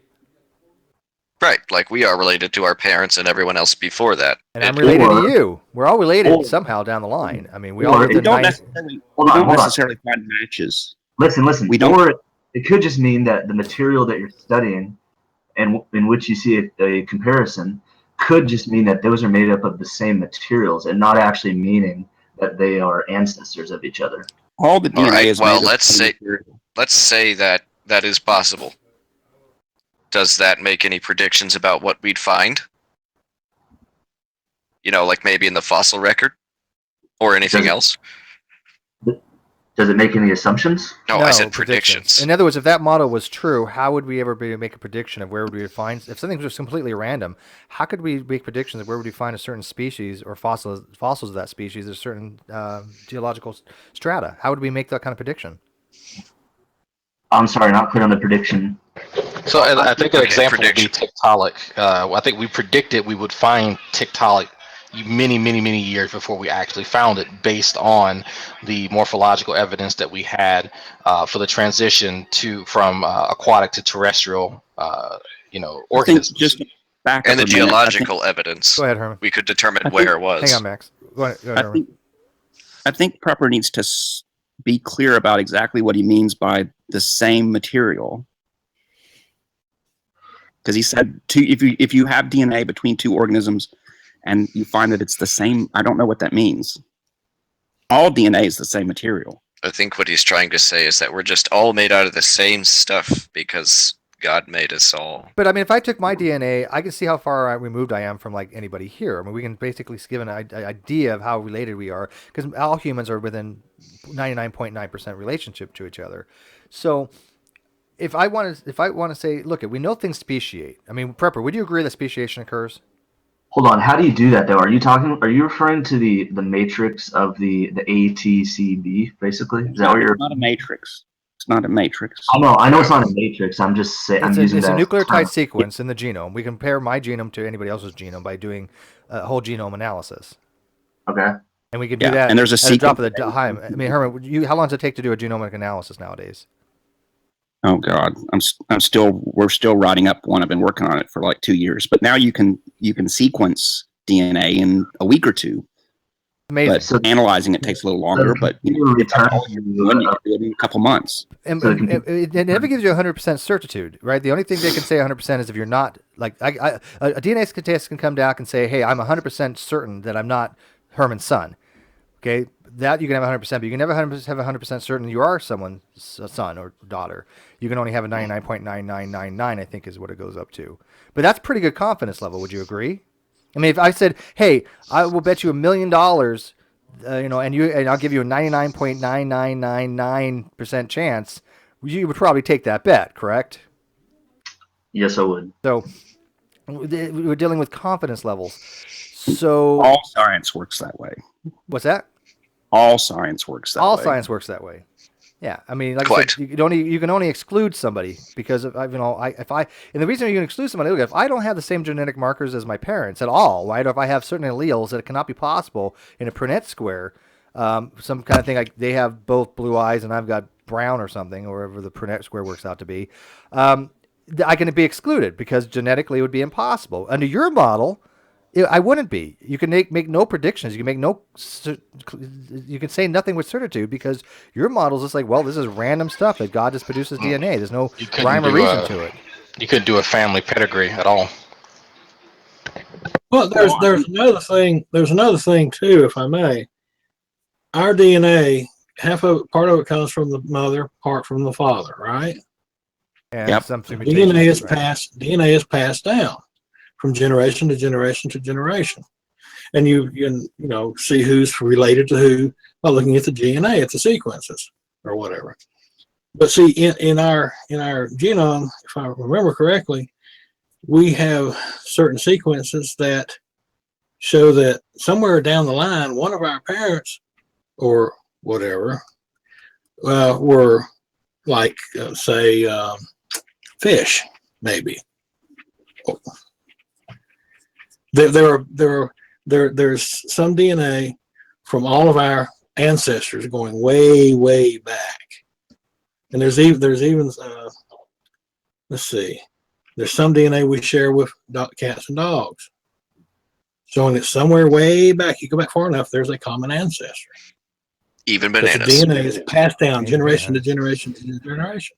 So I think I'm saying that right. One of the issues that I have with what Prepper is suggesting is that we wouldn't be able to do this here. This is actually my genetic test. This is my ethnic breakdown. And you see that, yeah. Oh, by the way, I want to point out something. Hold on. Wait, hold on. I want to point out something real quick if I can. Peer Review made this background for me, and I like it. Thank you, Peer Review. I like the way he did this. I'm still messing with it a little bit. So I'm changing things around to see what kind of fits best. But that's cool. I like it. Yeah. Go ahead. Can I ask him, what do you identify yourself as, like, racially, and then what do you see on the report? Well, racially, I don't have much of a choice. I have to be black. But if someone asks me what I consider myself, I'm a Creole. Okay. And then what did you find on the map? Well, you see, I already knew that I had a family guy in the background. I have a family from I'm trying to think of what the areas that you see lit up here are from my great grandfather's parents, but the individual who immigrated to the United States that would end up marrying a mulatto woman who I think had the last name Baptiste. I want to say he wasn't Scandinavian. He wasn't from Great Britain. It was, I want to say, let me go back here and look at it because I was looking over the records. But it is very interesting. Hold on. It was somewhere, yeah, I think it was somewhere in the Iberian Peninsula. I can't remember what country at this moment. Well, if I see it, I'll remember it. But yeah, basically, the issue with trying to assert that our genetic material, or any organism's genetic material, just kind of popped into existence, we would not be able to pinpoint where we came from or any other organism because there would be no patterns to seek. When we go into the mitochondrial DNA, well, we know that our mitochondria is passed down from our mothers. The sperm doesn't have any. So we can then trace our lineage through our mothers back to, the quote unquote mitochondrial Eves, multiple Eves, who, would eventually migrate out of sub-Saharan Africa. So are you saying? I just want to stop by 1 second. Are you saying that people evolved out of Africa and then they went north and they got smarter, and then they got to the Middle East and then they got smarter, Scandinavia, and then they got to boats and then they shipped west and then is that the story? What do you mean they got I'm going to back you up. smarter? It's just for somebody. That's not They the did story, right? If you're an evolutionist, don't you believe that we all started as Africans? Yes. Yeah. We were just as smart. So are the We're Africans, still Homo sapiens when we were there. so basically, Our brains were just as big. We were just as smart as we are today. Now, well, but We prior just to didn't that, have I as mean, I much think you might be talking knowledge. about though. I mean, several But we were hundreds of thousands of years ago. I mean, yes, We were brains less were involved. smaller. We started eating, more cooked meat, and the brain wattage increased dramatically. I think it went up like 12.5 watts. You're talking about way back when? I mean, back when obviously these earlier primates weren't very intelligent compared to us, but that's way I would long say ago. since we've anatomically modern humans, we've been more or less as smart Yeah. as we are how do today. you account for the? Absolutely. It's actually a lot worse than that because, of course, once we came out of Africa, the genetic pool didn't expand at the same rate as within Africa, where the genetic pool was a lot larger to start with. Yeah, you can have someone So, from if Senegal anything, that has more genetic it's a kind of devolution of anything, more of a specialization, right? Yeah, There's you a actually- lot more genetic diversity within sub-Saharan Africa than in the rest of the human populations. So that kind of makes them superior in terms of genetic diversity. Yeah, so, which, I mean, if evolution is true, is an important thing. Well, it's not a matter of. I mean, again, we got to distinguish if evolution. Evolution happens every day, and I think Prepper and maybe a few other people don't really seem to understand that when we say evolution happens every day, they have to start with that precept, right? That evolution happens every day and speciation occurs. We haven't even determined whether Prepper accepts either of those. Do you, Prepper? Do I accept them? That accept that evolution happens daily.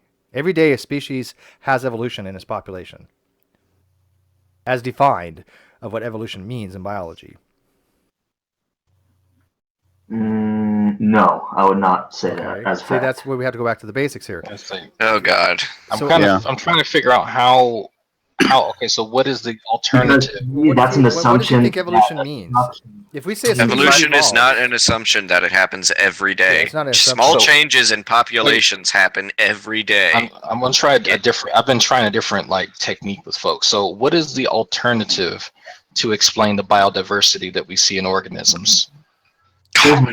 Here's my opinion. There's no bio difference from a Asian person 500 years ago and to a Scandinavian person 38,000 years ago. I say there's no difference. Well, I mean, let's get away from humans. I'm talking about animals. The animals are a better example because when we're talking about organisms, let's say finches, whatever.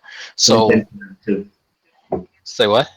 Same thing for all of them. I say there's no change in the structure. So we've actually seen these, and I keep calling them concertina salamanders, but they're incentina salamanders. We've actually seen them speciate. Like we've actually observed this 19 within in a the human population. lifetime. Seen plants speciate plenty of times, and bacterium and fruit flies and plenty of other things. Okay, so let's get back to the basics here. Prepper, I don't think basic prey would exist. well, hang on. in We have to, Prepper, you need to start very, very, very basic. I mean, these guys are all way talking above your head right now, and we can see that. When we say that evolution happens, what that means, okay, that there's something called gene frequency or allelic frequency, right? These are how many genes are in a specific population.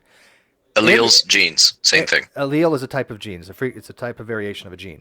So as a certain gene frequency changes in a population, whether it gets more prevalent or gets more cut out of the population, that change of the frequency of that specific gene is called evolution. Okay, so anytime somebody's born, in the human population, every time there's a new generation, evolution has taken place. That is by definition of how it works in biology. There's no question about that. Nobody in their right mind would argue with that. Yes. That is a totally erroneous statement you just made. Well, then you're the only person on the planet that thinks that way, because even creationists, and I've talked to Okay, hundreds hold of on. creationists. Let's ask him this question. Yeah, why don't you guys What is just- your definition of evolution? Exactly. Thank you. Evolution is a theory / model of a model where species are changing all the time due to just random frequency or variations, and then as those Random mutation by natural selection. Okay, and then as those traits are either preferred or less preferred, they die out or become more prevalent, and then the species changes in that direction. Okay, but you're confusing, Prepper. You're confusing two Hold on a things. second. That is evolution. No, no, it's not. That's the theory of evolution. There's two different things. There's evolution. What you said is that change in species is evolution. No. Listen to me very carefully. Not what you said. Hang on, Max. Let me Prepper. There's a difference between evolution and evolutionary theory. Do you understand that? They're not the same thing. They're two different things. A theory of evolution is an all-encompassing umbrella that encloses all the things that we know about evolutionary biology and facts. Evolution itself is, by definition, and you can look this up, no creationist that I know of has ever said otherwise, unless they're literally fruit on the ground. Eric Hovind, Ken Hovind, none of these guys have disagreed with me on this, because I've talked to both of them. Evolution is defined as a change of allelic frequency or heritable traits from one generation to the next generation over time. No creationist I've ever met that's in science has ever disagreed with that.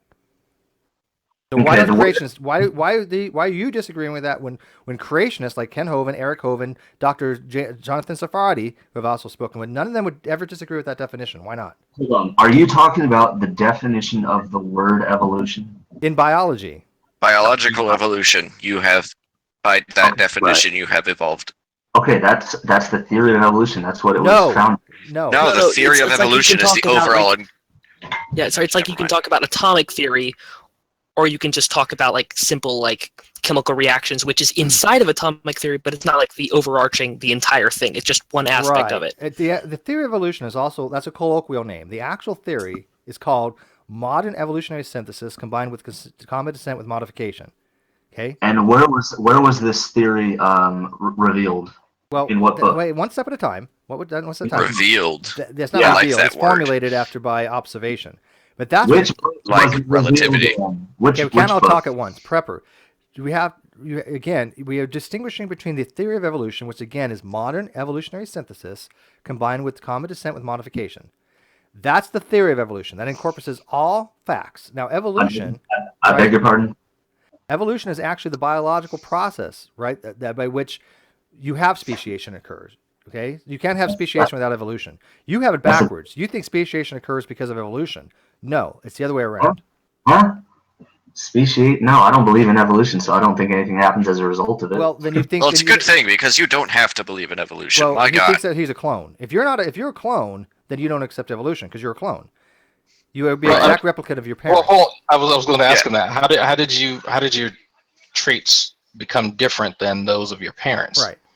Or I guess I should say your father. Why aren't you just a clone of your father? You're not accepting vertical gene transmission is basically what you're saying. You're saying that your genes are based upon God. You wanted you to have these genes, and it has nothing to do with your parents. Then why would a DNA test come back 99.999% that you are?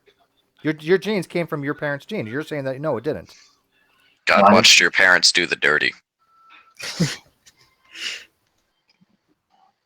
Herman, do you want to add in? I'm sorry, I got carried away, but I wanted to get him back to the basics, but he can't. He doesn't seem to want to do it. One guy with a PhD in a room can't speak. I know. I'm sorry, Herman. It's okay. Herman's used to it. Sorry, Herman. Go ahead. I don't mean illusions from the fact of how evolution was a theory and is a theory. Well, let Herman speak first, Prepper. You guys seem to be a little disillusioned and take these things as facts. It's a little sad to see. Hey, Prepper, you're the one who's kind of not. Max, we can't all jump. Hang on. Herman, go ahead. I have just what is a really simple question, and I don't mean to sound crass or anything, but the definition that Prepper gave is not really quite the definition of how, like Steve said, of how we would define evolution. Mm-hmm. And I just wonder why Prepper thinks that his definition is right. And well, I don't. All I'm saying is that evolution came to us as a theory by a man named Charles Darwin in a book called Creation of Prepper, the Preferential Species. I have a PhD in evolutionary biology. What? I understand that. Let's hear about Charles Darwin and the genesis of his book. Let's hear it. Let's not talk about Charles Darwin because he had a lot of things wrong. Max, come on. We can't all jump. I want to hear what Herman has to say. He does have a PhD in this. So let him have a thing with Prepper real quick. I can talk about Charles Darwin. The idea that life shares a common ancestry was around before Charles Darwin.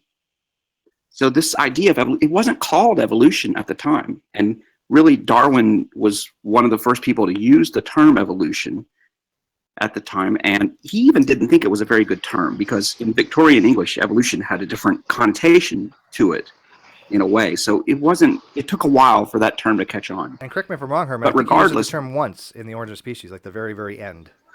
That's right. Yeah. Well, if I'm not mistaken, too, in about I think chapter 4, he starts talking about other people, some predecessors and colleagues that have actually influenced how he viewed human selection over natural selection. So he actually defers to people who he felt knew way more about the subject than he did. And even goes back to Anaximander, and that's the Greek. The first chapter in his book is I'll just say changes under variation under domestication. That's the first chapter. Well, hey, why don't we, Herman? Can you ask Prepper what he thinks the Origin of Species is about? Because I mean, obviously he's never read it. So what does he think it's about? Yeah, well, there it is. What is it? Well, first of all, I'd like to point out that the idea of evolution was around before Darwin. Darwin publishes The Origin of Species in 1859. So what was that about? Prepper. Waiting. Just I'll have the theme music. Do do do do. Nice. So we have royalties. I'd like to emphasize that Darwin spent many years working on it. This is not something he just thought up and wrote down. No, and you could tell like he put it in a journal. Like if you look at the way that he writes, it's these horribly long, compound, complex sentences with like a bunch of asides like thrown in there. Like it's a terrible fucking read. I'm going to admit that right here, right now. The detail that he goes into to ensure that his data is correct is just unbelievable. Yeah, it is unbelievable. I actually like reading Darwin. I think it's quite good. I think he's a great writer. Yeah. But how do you get past like while Prepper comes up with an answer, like why he throws in such extraneous information, like a conversation he had with a friend of his about I think it was something to do with in a nursery with certain plants. I think husband or animal husbandry. Like he throws it in, but it's more of an aside, and not a. Well, I think a lot of the things he throws in have a very specific purpose into the argument he's making. Oh, I mean, I think so too. But does he realize that long before Darwin, back in like the 3rd and 4th centuries, there was a bishop named Augustine de Hippo, and he promoted evolutionary theory in his own way, in some degree. And before that was Anaximander the Greek. So, I mean, Darwin did not come up with the concept. He just formulated it, and he formulated it based upon evidence that he had discovered. So he's not the first to come up with these concepts. Right. Yeah, he didn't just play around with finches for fun. BC. I mean, most of the work is done on diversification of fauna and flora, right? I mean, that's the central part of his book, and the data that he spends maybe 10 years growing particular species and finding out how the changes happen over time. Well, I think since Prepper's before probably you not even gonna answer. I can answer. There's something. Yeah, go ahead. There's something. Hold on. There's something that Prepper I've noticed he's doing. He's using the wrong definition of theory. He's basically saying evolution is just a theory without saying it.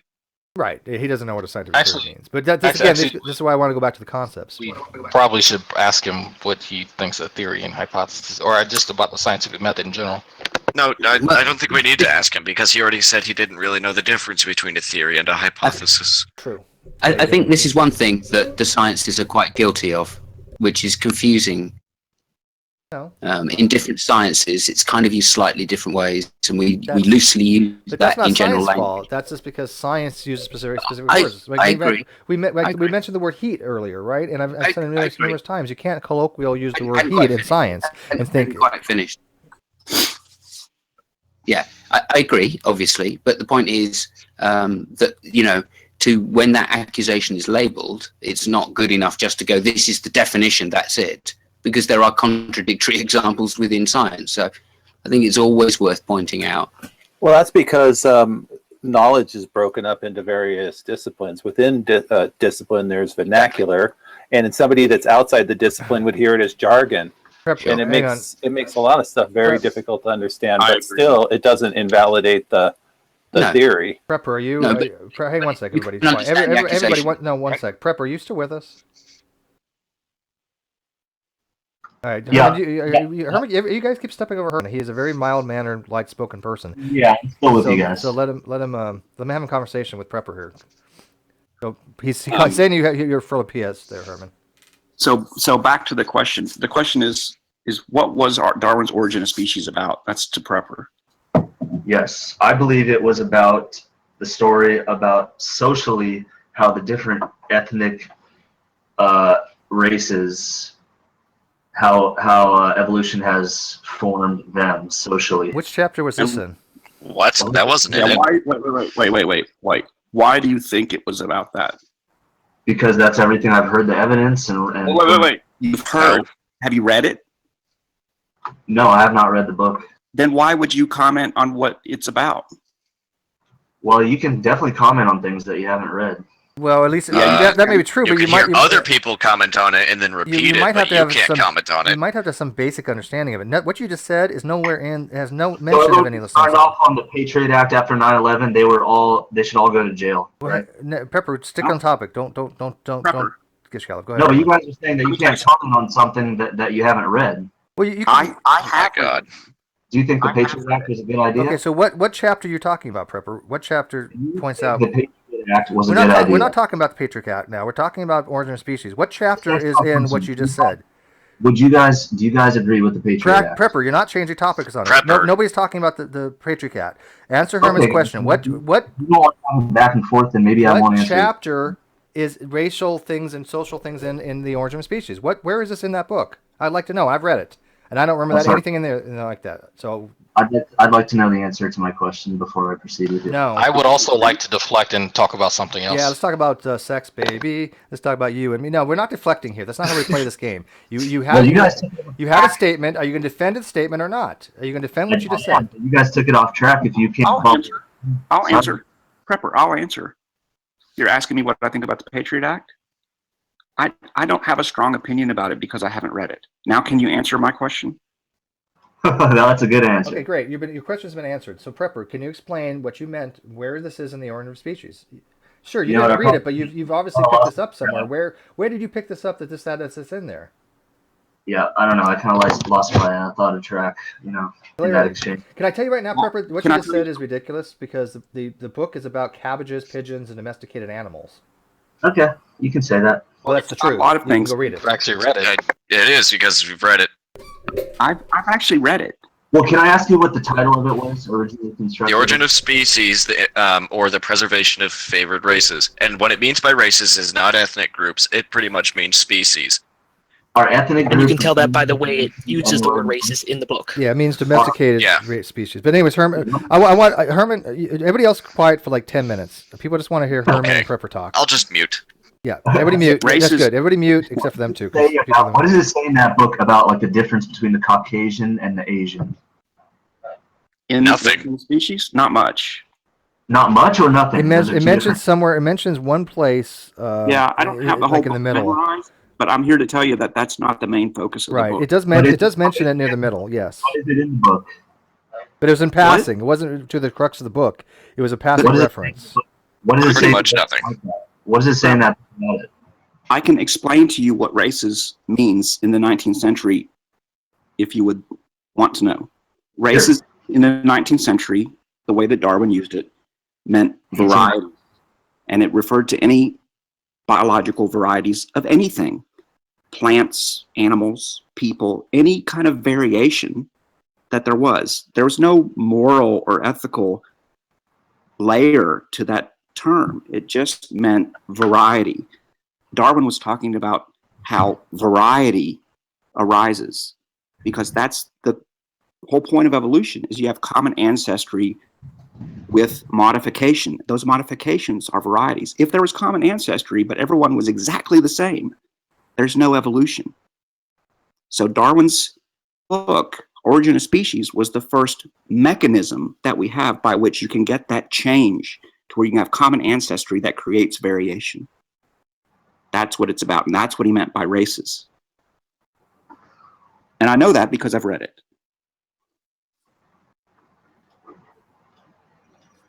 Got it. So how does it apply to humans? Humans evolve. So human traits there's variation. One trait that we associate with races, as you use the term race today, is skin color. Skin color is a trait, a biological trait that has a biological basis, that is, its variation is partially inherited. And as long as it varies and there's some component of variation that's inherited in that trait, then it can evolve, and it does. And we see that skin color does evolve. But race is not a relevant biological term in the modern sense that you use it. We just sort of have culturally defined races in accordance with skin color, but it's irrelevant biologically. Humans vary in size and shape and skin color and all kinds of different biochemical and other traits, and that variation evolves, just like variation in any organism evolves. That's why it comes about. So that's the relevance of Darwin's Origin of Species to the biological variation that we today associate, and then too that they associated with human races in the colloquial term like you would use it today. Those are a lot of assumptions on one thing, is that there's this change going on, and I don't see that illustrated scientifically. It's illustrated scientifically all the time. Herman, can I? Yeah, sure. I wanted to speak a little bit. You using skin color as an example. The fact that Herman has pheomelanin as opposed to me having eumelanin is one of those examples. If we want to stick with humans, so the allele for skin color is either for eumelanin or pheomelanin, and that did not arise until you had migration out of sub-Saharan Africa into areas that received less UVB radiation.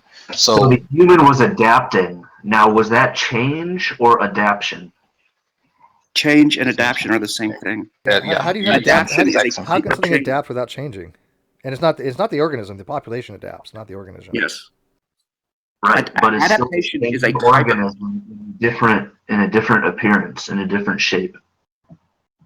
That's change, and adaptation is change, evolutionary change that comes about through natural selection. Because if those people go right back, they'll change right back. There's no change in this. Yes, they would. Yeah, they would. Well, I think Herman. I think what he's saying is like a change in skin color, like for example, because the selective pressures change, their skin color can change again. Yes, that's the thing. Yeah. Populations do adapt to their environment. What's wrong with that, Prepper?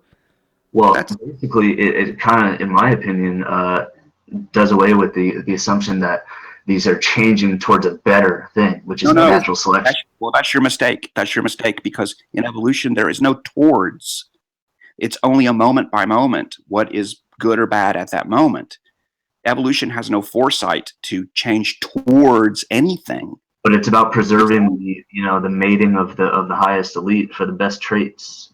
Highest elite. What do you mean by the highest elite?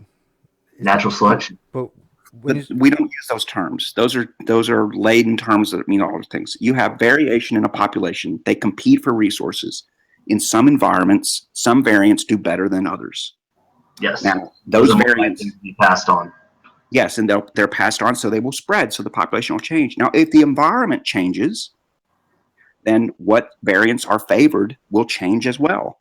Mm-hmm. There's no guarantee that evolution is pushing populations towards the change in that scenario is the source is the land changing or the time, you know?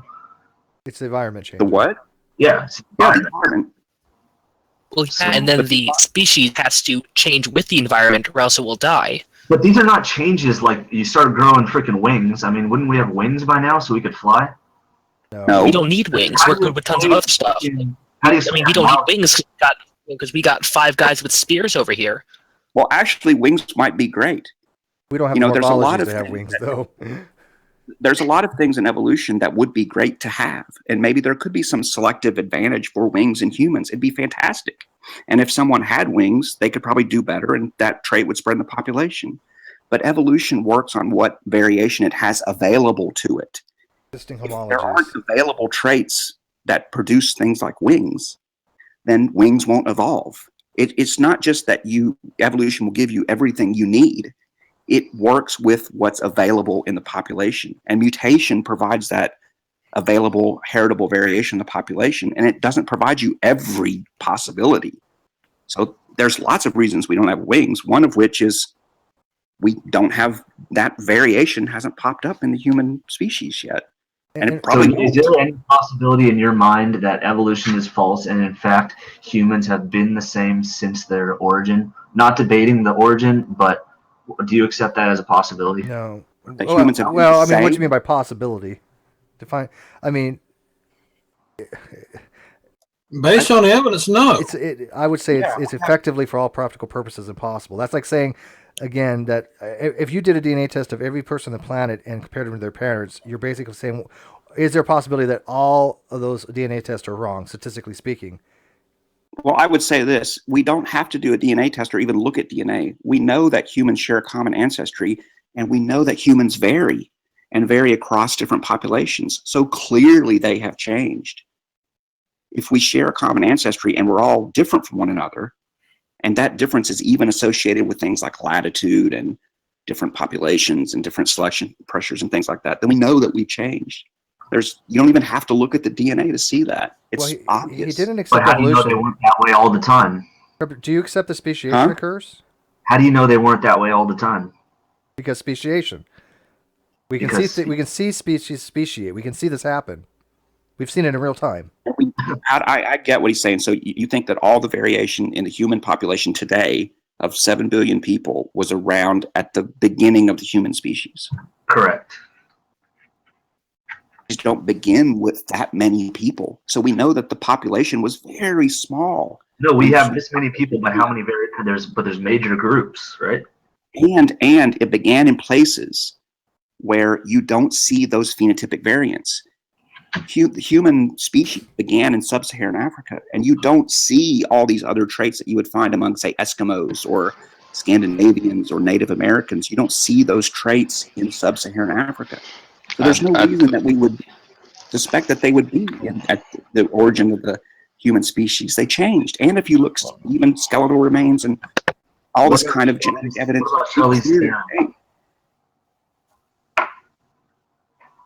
Charlize Theron is from South Africa. Charlize Theron is not, her genes are from are Dutch, because white people in South Africa, their ancestors came from the Netherlands. Her genes came from Western Europe. So her genes have a history of Western European. So let me ask you one question. So are you saying the white people evolved in Europe and the black people evolved in Africa and the Asian people evolved as a species in Asia all separately? Or are you saying they all sporadically evolved originated as they moved outward? Human populations originated in sub-Saharan Africa. They moved out. As they moved out, they experienced different selection, different environments. So Those different environments. are we all one species, or were there different cavemen, so to speak? There were different species. In fact, if you go further back in human history, there were lots of different species of humans. But I mean with us today. That went extinct. But I mean with us today. No, Same not with us today. Same species. No. The only thing that we're all the same species. We, through introgression, which is we had offspring, some genes from some of these extinct species made it into our population. So we actually have some genes from Neanderthals in our population. Not very many, very few, but a few. And we have evolved. So we're the same species, and all the variation in human populations has evolved over time. Oh, quick question. I was meaning to ask about this, or I actually looked this up, Herman. What about denosivin? Has denosivin been also worked into Homo sapiens sapien? I think they've sequenced that. I think they've sequenced the denosivin genome, and I forget how much admixture there is between them and modern humans. Wait, I have a question though. So, like the hairy men, are they the most closest to the? Are they the less evolved, or how does that work? No, they're not less evolved. What you mean? The hairy men? Who are you talking about? Yeah. Where do you get this stuff from? Well, I mean, Prepper's been in here before, but I mean, people are. I think it's fair to say we're all. Yeah. Oh, sorry. Well, people are saying that Tripper is a troll, and Tripper's been in my room before. I haven't ever seen him be this far removed from reality, though. I mean, he's kind of promoted some weird stuff before, but I kind of like to know where this is going, though, Prepper. I mean, you kind of been saying this outlandish stuff that shows you really don't really know or even have an interest in actual biology. Where are you going with this whole thing? What's your main argument? I don't think I necessarily had one. I have a question. I have a question for Prepper. Prepper, what race of mankind that's alive today do you think is closer related to the great apes? I actually To the gorillas and chimpanzees and stuff. Oh my God! I actually don't. I actually don't, sir. Okay, good. Because usually some people say the black race is more closely related to gorillas and chimps, but when you look at the features, gorillas and the great apes and all that, they have straight hair like white people. They have thin lips like white people. Their skin is light like white people. I know it sounds a little silly, but I just wanted to bring that up. I've been wondering if this is more about race than it is about biology. I mean, starting to sound I keep expecting Dionysus to come out of his mouth. Yeah, I mean, well, this is not Dionysus. I know Dionysus' voice, but I mean, it kind of does sound there's some kind of latent racial overtones here. I'm just wondering if that's where it's going. I think it came up because it goes back to his saying what Darwin's title of his book is, and I think since he knew the title had race in it, I think he kind of assumed that it must be about race as we define that term today in terms of human races and black and white and all that stuff. So, but I wonder why that's important to him. Why he's talking about it. Yeah, why is it important to him? I mean, Prepper, you've been explaining that race in that book literally means domesticated races. Specifically, he was talking about pigeons and cabbages, various types of cabbages. Not just that; it just means variety. It just means biological. Yeah, variety of cabbages. That's what it is. Races of cabbages.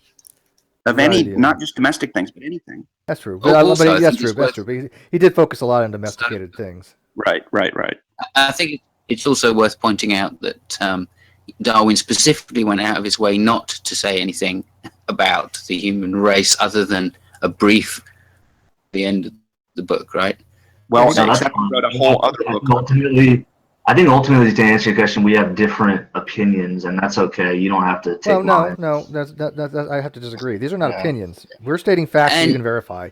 Opinions are unfactual, right? Opinions can be factual. Well, I guess we have different truths then. I guess we hold different truths. Oh, you have an alternate fact. You have an alternate reality.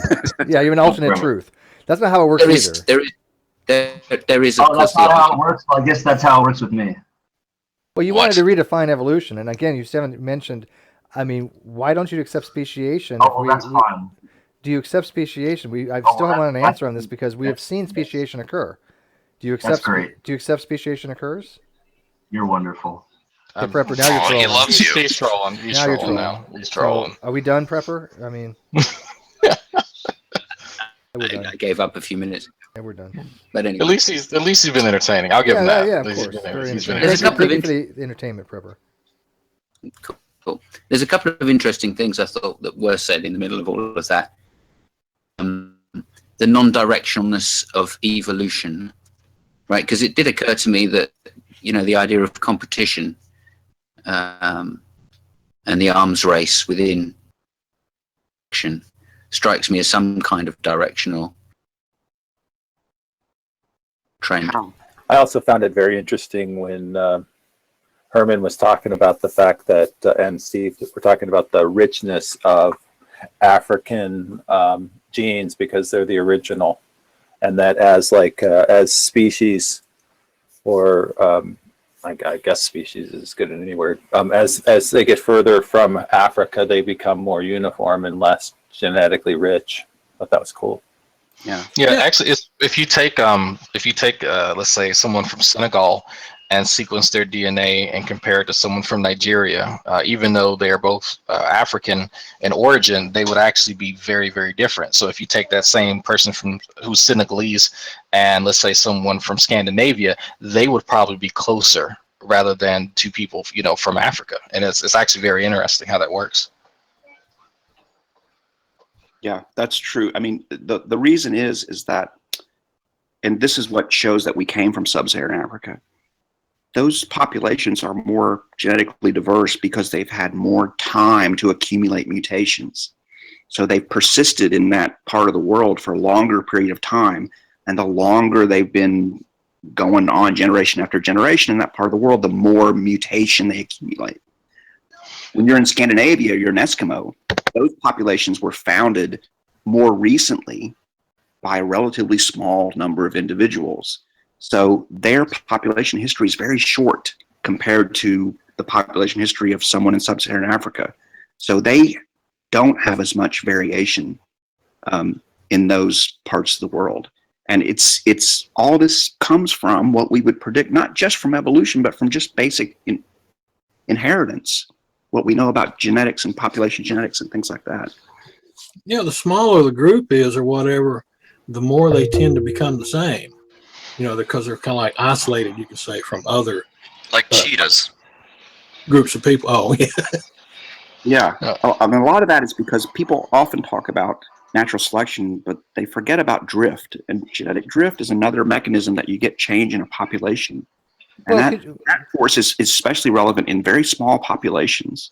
And it can be something that can make two small populations look different from one another. Oh, yeah. Yeah, and it doesn't have anything to do with selection. Yeah, they seem to. They focus on Darwinism to the point where they just think that it's just adaptation by natural selection and mutations, right? And they don't seem to ever want to account things like migration, gene flow, or genetic drift. And I think they get confused things like directional natural selection, which probably is the most common, I would imagine.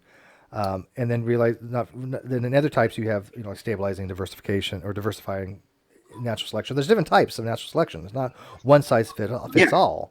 And these are concepts that I find that young Earth creationists for some reason don't really want to look at. Right? They don't want to try to understand really what's going on. It's not just some kind of directional natural selection. As you said, there's genetic drift in a lot of things too that can make two populations very dissimilar. But they just think that that's not part of the evolutionary theory, and it's just I don't know why. I don't know. Well, I do. I mean, it's obvious the root of creationism is a false dichotomy between evolution and God. I mean, and like you were doing earlier, Herman, when you were asking Prepper, what's another alternative? Creationists, most of them count on the fact that there is no other alternative. So if they can disprove evolution, then they falsely believe that the equivalent kicks in, which is that God did it, or that it was, a designer, or whatever the rhetoric is that they particularly use.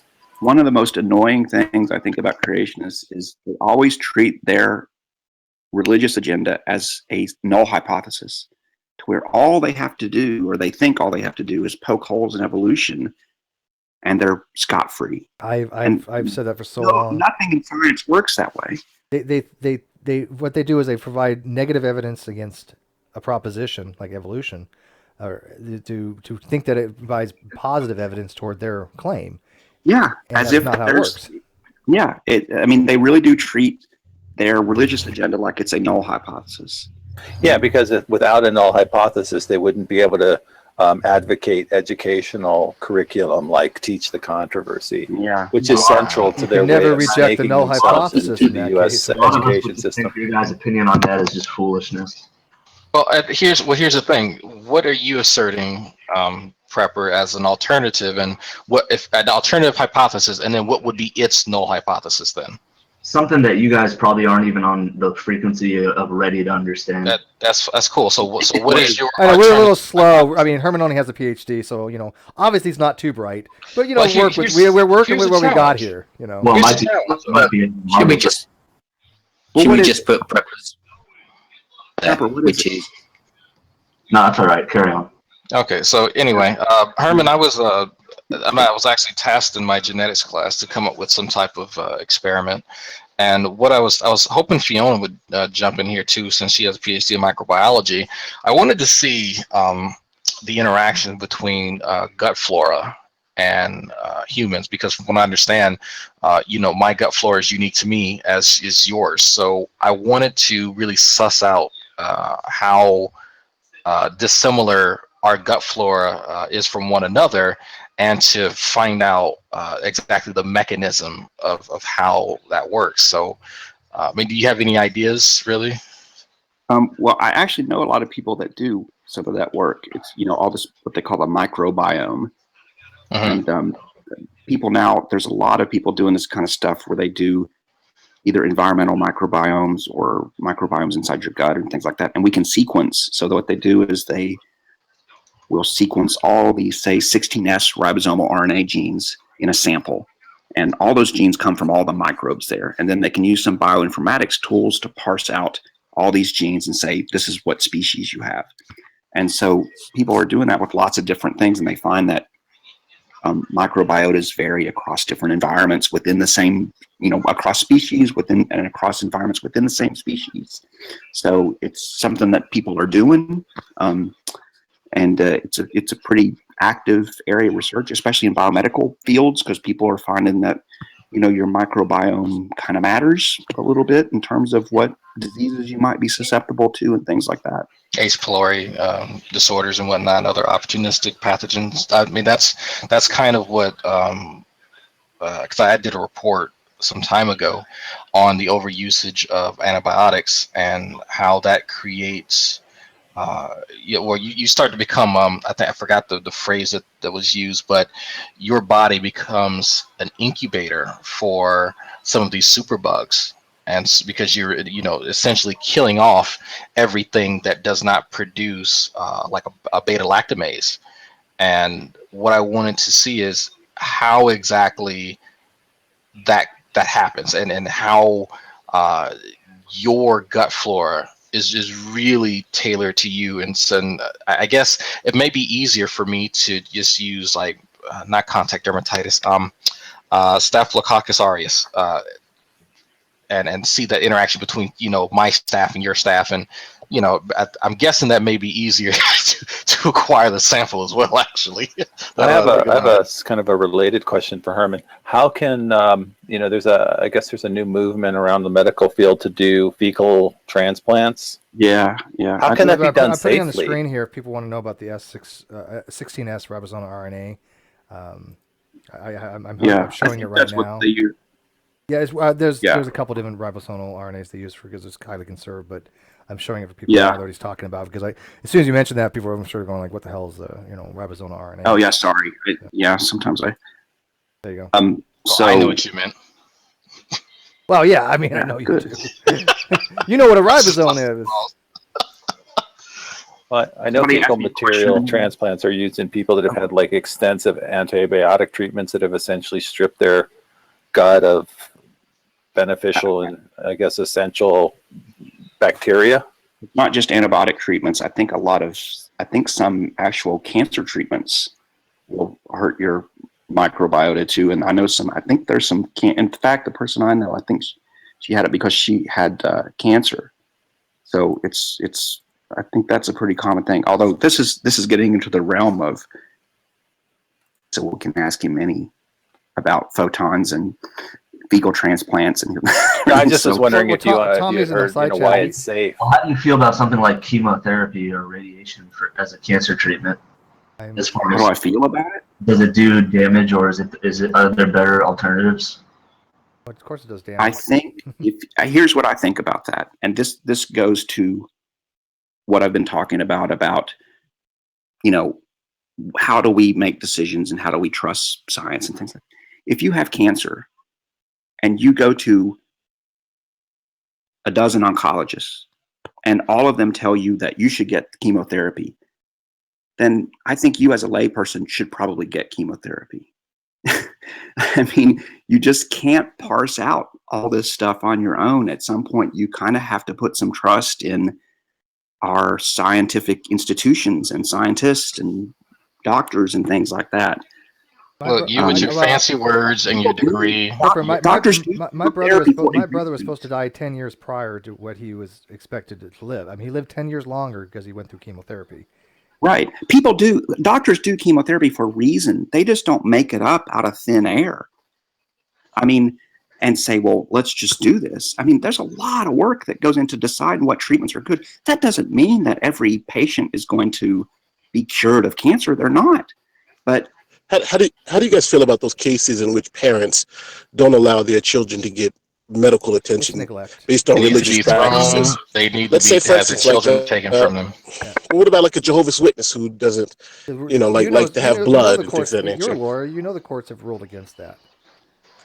Well, in some instances they have, in some instances they haven't. It all depends. Because at a certain point, you as a doctor, can, if the patient is, I think, incapacitated or even too young to make a decision when it gets to a certain point, then I think medicine allows you to do certain things. But Exigent circumstances. Yeah, it definitely depends on the circumstances. But we have somebody in our community right now going through chemo, as we all know, Ruhiv. But he has a type of cancer, a leukemia, that is very responsive to chemo, and that they do it all at once. They do it very, very massive. It kills the cancer cells, but hopefully it doesn't kill the living non-cancerous cells. Yes, and someone in cancer right now. Yeah, Ruhiv has leukemia. Well, I've heard some very interesting things. I mean, what's your opinion on some of the things about like deficiencies in the bodies, and they're actually being like very quick cures for cancer altogether? I've never seen any. Wait, a very quick cure or something that inhibits I don't know cancer's how. growth? Well, I don't know how you can use the word cure with cancer. Cancer is a collection. Hang on, cancer is a collection of things, and I had the same discussion with Grim. Yeah, exactly. Grim has running this before. Hey, listen, I know I really shouldn't speak on it, but I'll just say the doctor's name. His name is Dr. Coldwell, and he's pretty interesting guy. You might want to check him out. Okay, but what do you mean by cure? When you have a collection of things, how can you even have a cure for something that's a collection? There's no one size fits all. There's many different types of cancer. Well, exactly, and that's part of the idea. And obviously I'm not a doctor, but I'll try to touch on the idea is that yes, there are different causes for cancer, and it's those which must be treated. So there are different circumstances, but the cure actually can be. Again, what do you mean by cure? How do you cure cancer? I'm wording it incorrectly, I guess, or something, because I don't see how you can cure cancer. Cancer is something that's curable. It's treatable, but you can't cure because it's a collection of various types of things. Cancer is not just one thing. Cancer is a whole variety of different things. Okay, listen, you're going down a lot of roads. I'm telling you, a cure is a cure for a problem. Cancer is a problem. I'm talking about the cure to remove it from your life. Okay. Problems don't have cures; they have solutions. What do you think cancer is, though? Yeah. What is cancer to you? If I say you have a cancerous growth, like Tommy thinks tumors are good. He thinks a cancerous tumor is good. He thought that it actually absorbs toxins, right? Right. Yes. Okay, so you think the same thing? Yeah, I understand the general idea. Wow. Yeah. Wait, no. Please, come on. Come the fuck on. I understand the trolling before, but really, Tommy's an idiot. Like, I love Tommy, but he's fucking stupid. Please don't tell me you agree with that. Okay, so what do you think cancer is, in a nutshell? If you had to say cancer in one sentence, what would it be? What cancer is? I'm not quite sure. I would just say that cancer would be like an uninhibited chain of growth from cells that's just dividing uncontrollably. Is that a decent definition? I can definition? weigh in on this a little bit if you like. Yes, of course. You're the expert. We're just lay people that So- talking shit. The one thing to remember, there's evolution has a lot to do with cancer, actually. Single-celled organisms don't get cancer. I'm gonna see you guys later. You guys bore me. See ya. Hi, Troll. Thank you, Troll. We appreciate it, though. This was at least cool. At least we got Yeah, some fun. sweet to say that. Life in general. Okay, go ahead. So finish that's up. something that you said. So if you're talking about like a paramecium or something like that, Herman. Yeah, I'm here. So a single cells don't have cancer. I can explain it. Single-celled organisms don't get cancer. If a single-celled organism starts dividing more than another single-celled organism in the population, that's good. For that, whatever trait it is or whatever mutation it has or variation it is that makes it reproduce more relative to another cell in the population, that trait's going to spread. That's just natural selection. Multicellular organisms, when we became multicellular, we had to evolve genes that would prevent our cells from dividing too much. So apoptosis. Yes. And yeah, just control the cell cycle and kill cells. So that's what apoptosis is, kill cells at a certain time. So we have evolved to have these genes that force all our cells to play on the same team, so to speak. Single-celled organisms don't play on the same team in that way exactly. They can cooperate and do things like that, but they don't do the things that a multicellular organism does. In fact, all of the cells in your body are going to die with you. That's from an evolutionary sense, a very counterintuitive thing. How can you favor an organism that has almost all of its cells die at the end of its life, except for maybe one that goes on, a gamete that goes on to make an offspring? Well, the evolution of multicellularity is tied to the evolution of these genes that control the cell cycle. Those genes are, when something goes wrong with them, then you get cancer.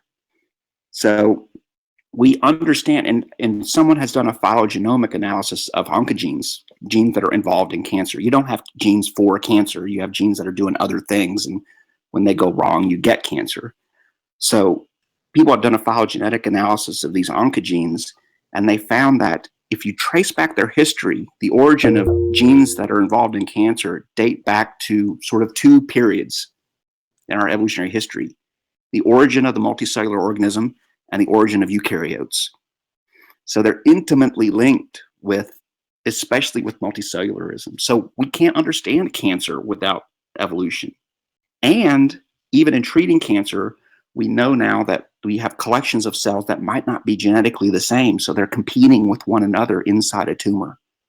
And now we can genotype cells and sequence cancer genomes of individual cells inside a tumor and understand stuff like that. So it's the great irony in this of him bringing up cancer is that we couldn't understand cancer and its origins without evolution. So it's kind of weird that he'd bring it up without, as being an anti-evolution as he is. Well, that's why I wanted him to kind of to see what his working definitions were, right? I mean, I don't mind a working definition if it makes sense, but his working definition was just crap of everything. I mean, he wants to argue from his own, positions that I'll just make shit up and then argue from there. Drives me crazy.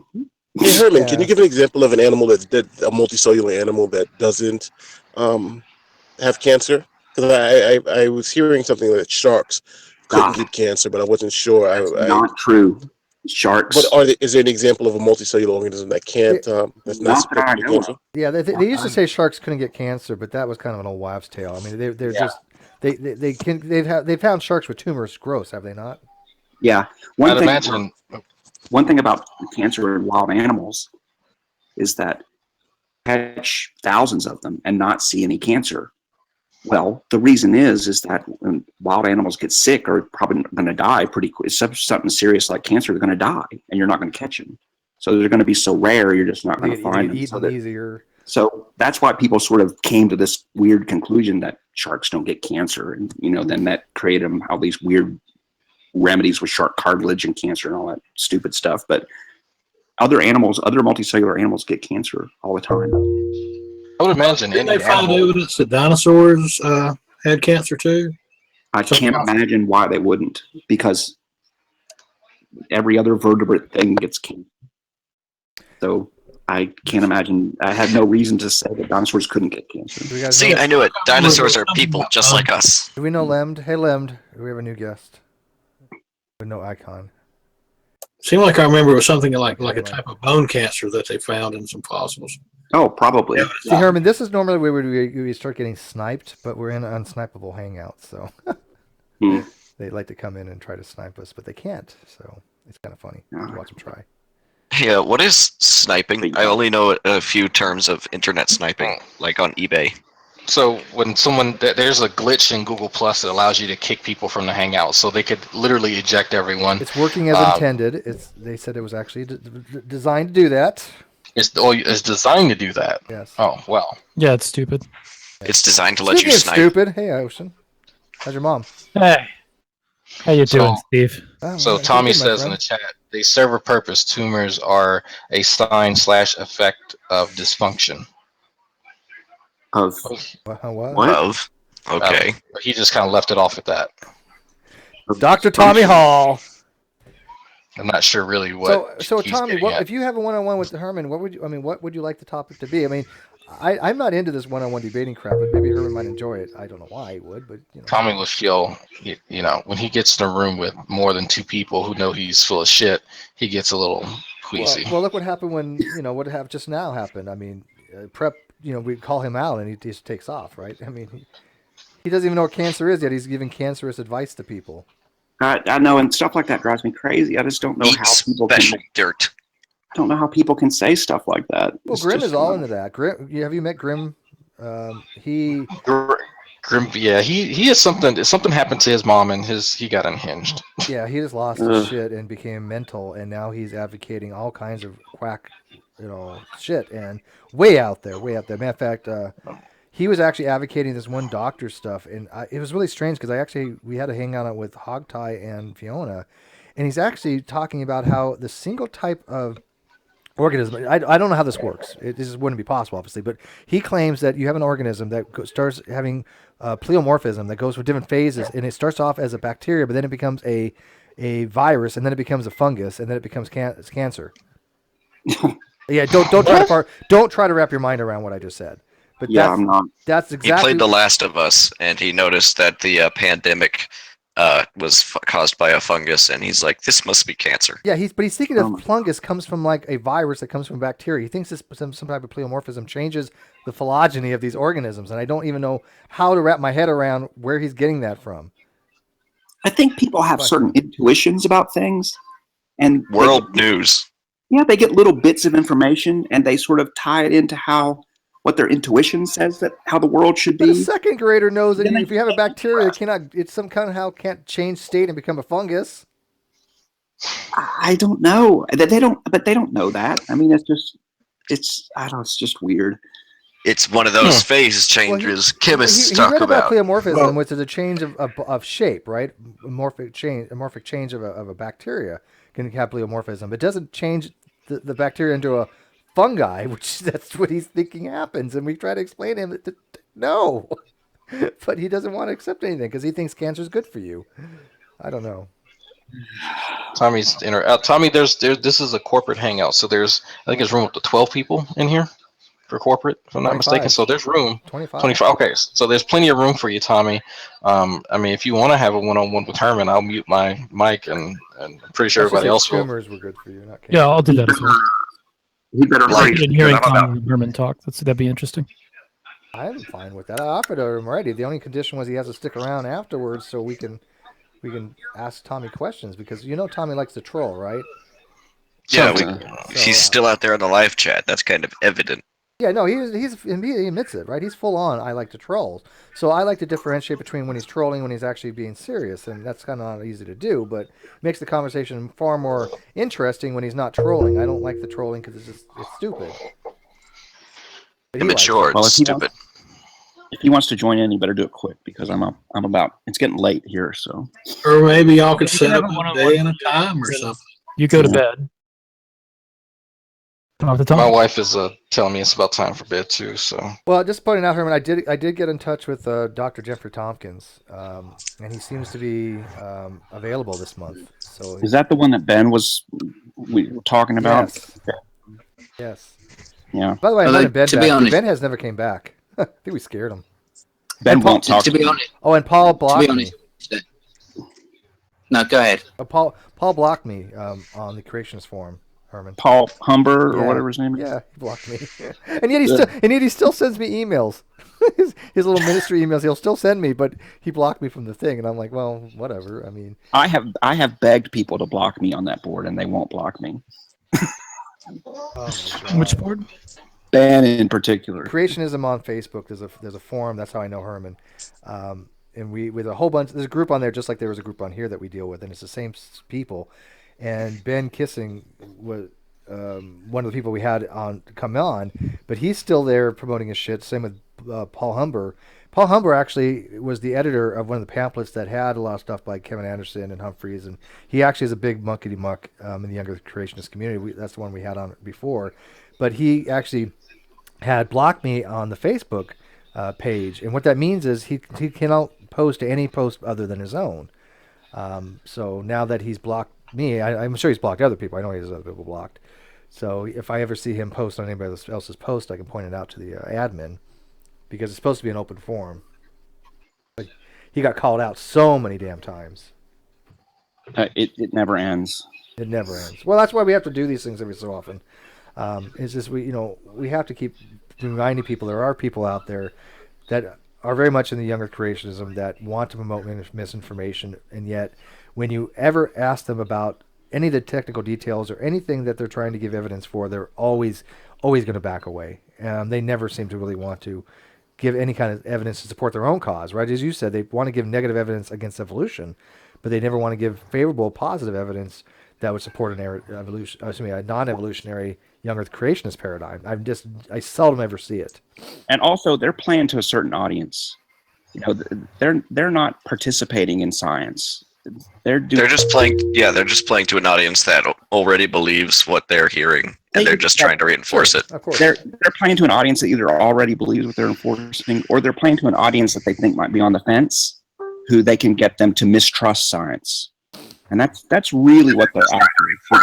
They're playing to an audience that either already believes what they're enforcing. What the fuck? You got the Prepper. You got the audio. Hey, prep mute. Yeah, I just wanted to join to That's really what they're after. Prepper, turn off the video. You have the video playing at the same time. Fix that first. You're welcome to be joining the conversation. Yeah, I just want to refute that and say, because I'm not going to give you guys gold when you're not even ready to accept honey. Okay, that's It's okay. We got that. Yeah. You don't even know what cancer is, and you want to lecture some PhD biologists? Yeah, you don't see a problem with that? What are you saying about giving gold? Is the gold a religious gold, like a Jesus gold, or a science gold? That would be a Nobel Prize. I'll let you know. What is gold? Let him answer. Yeah. I'll let you guys figure that out. No, you tell us. We're not obviously we're not very bright in your mind, so please, talk down to us. We don't mind. Okay, never mind. Wow, what a cock ring. I think that might be a bit of a wasted case. Yeah, we think. Yeah. But you know what's What a funny waste is of time. but these are the things we do enjoy occasionally, because this does show the mindset of the younger creationists, right? I mean, very few of them I find to be worthy of just me saying, you know what, you're a nice guy. Let's try to suss this out. I mean, we do know a few of them. Wyatt Minkus, for example, he's a younger creationist. He's a kid. Oh, he's a nice kid. Nice Yeah. kid, right? But he gets his ass handed to him every time he tries to do this precept shit. But he's a nice kid, right? I have no fault with him personally. But those are very rare. There's a few of them, but they're rare. But Max, Max used to be a young creationist. What? You used to be a young earther. Were you an asshole back then too, or just naive? Oh no, I wasn't an asshole. I just thought I knew everything, and then it turns out when I just let my mind be clear and Googled the question, why do scientists believe evolution is a thing? And then I was like, oh, I know nothing. Did you? So when you were arguing against it, which I assume that you did, did you realize how way off base you were? Yes. I watched a first video called "The Evidence for Evolution Made Easy," and it started off with definitions and how evolution actually worked. And I was like, oh, I'm kind of stupid. So, Herman, before you go, let me ask you a quick question before you go.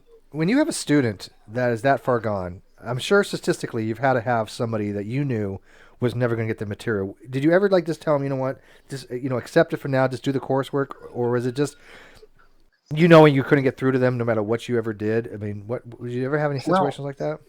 I mean, it happens all the time.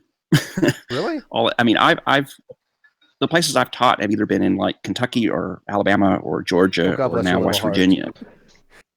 Wow. So, and Cincinnati too, which is close to Kentucky. But it happens all the time.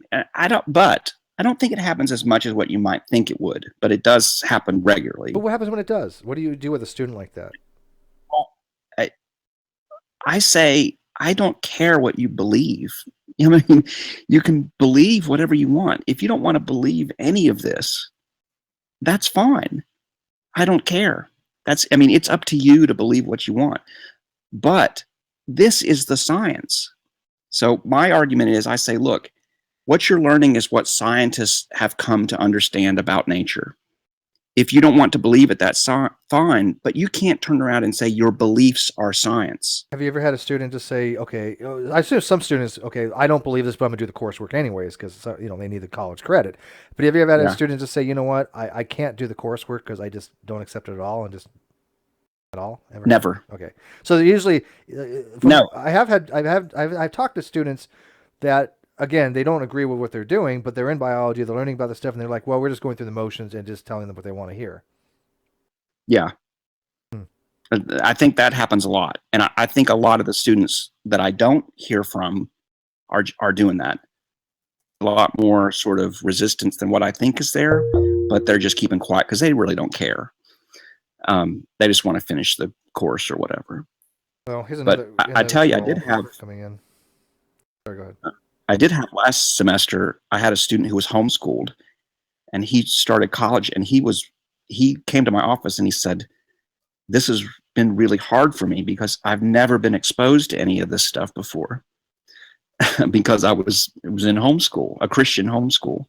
And I'm like, I felt a lot of sympathy for him, but I think he was like, you could see that he was coming to a realization that the world and science is not what he had been told that it was.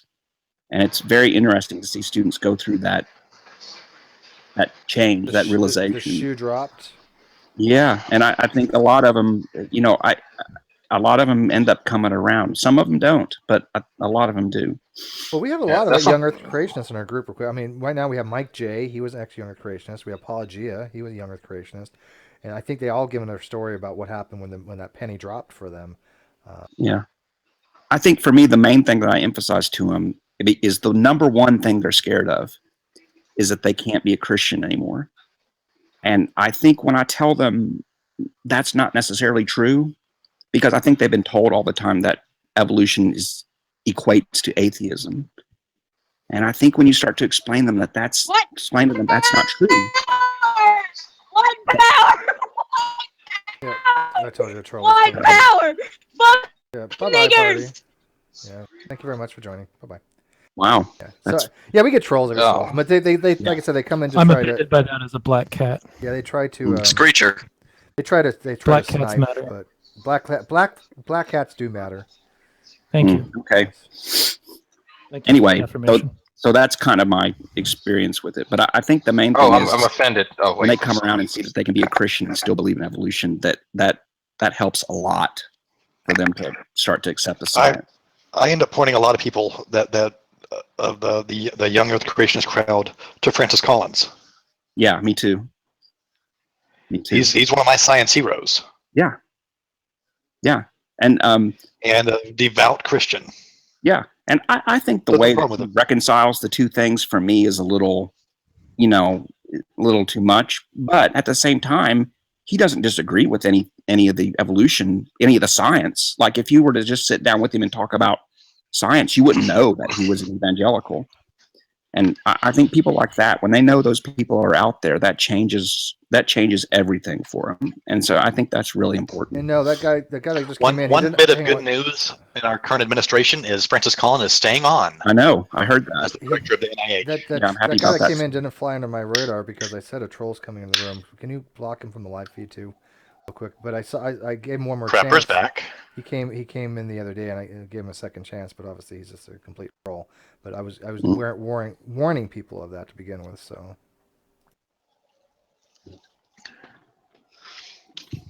But yeah, I mean, I don't mind. We can kick out trolls pretty easy, and they can't snipe, so it doesn't really matter. You know that they're trying really hard to snipe it, though. Oh yeah, yeah, and they're probably wondering why can't we snipe this? Ready? Yeah, you guys have really put the cherry on top of the cake.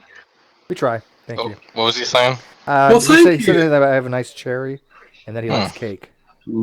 Cherry on a cake. Try not to pop it. Oh, you guys had to meet me up. But you're talking about scientists that are Christians. Look at Kenneth Miller, brilliant man. Now he's awesome. I think the world of. Yeah, he's great. Yeah. Yeah, I think it gets in our own little circle. Fiona Robertson. Oh, absolutely. Yeah, I don't, and correct me if I'm wrong, Herman, but I don't think you really care about people's theological perspective as much as long as they're advocating the correct information, right? I mean, if somebody says, "Look, I accept theistic evolution. I accept that yes, all life has common ancestry. Yes, we can go back for some odd billion years and common descent, but I just believe that God kind of put everything together this way."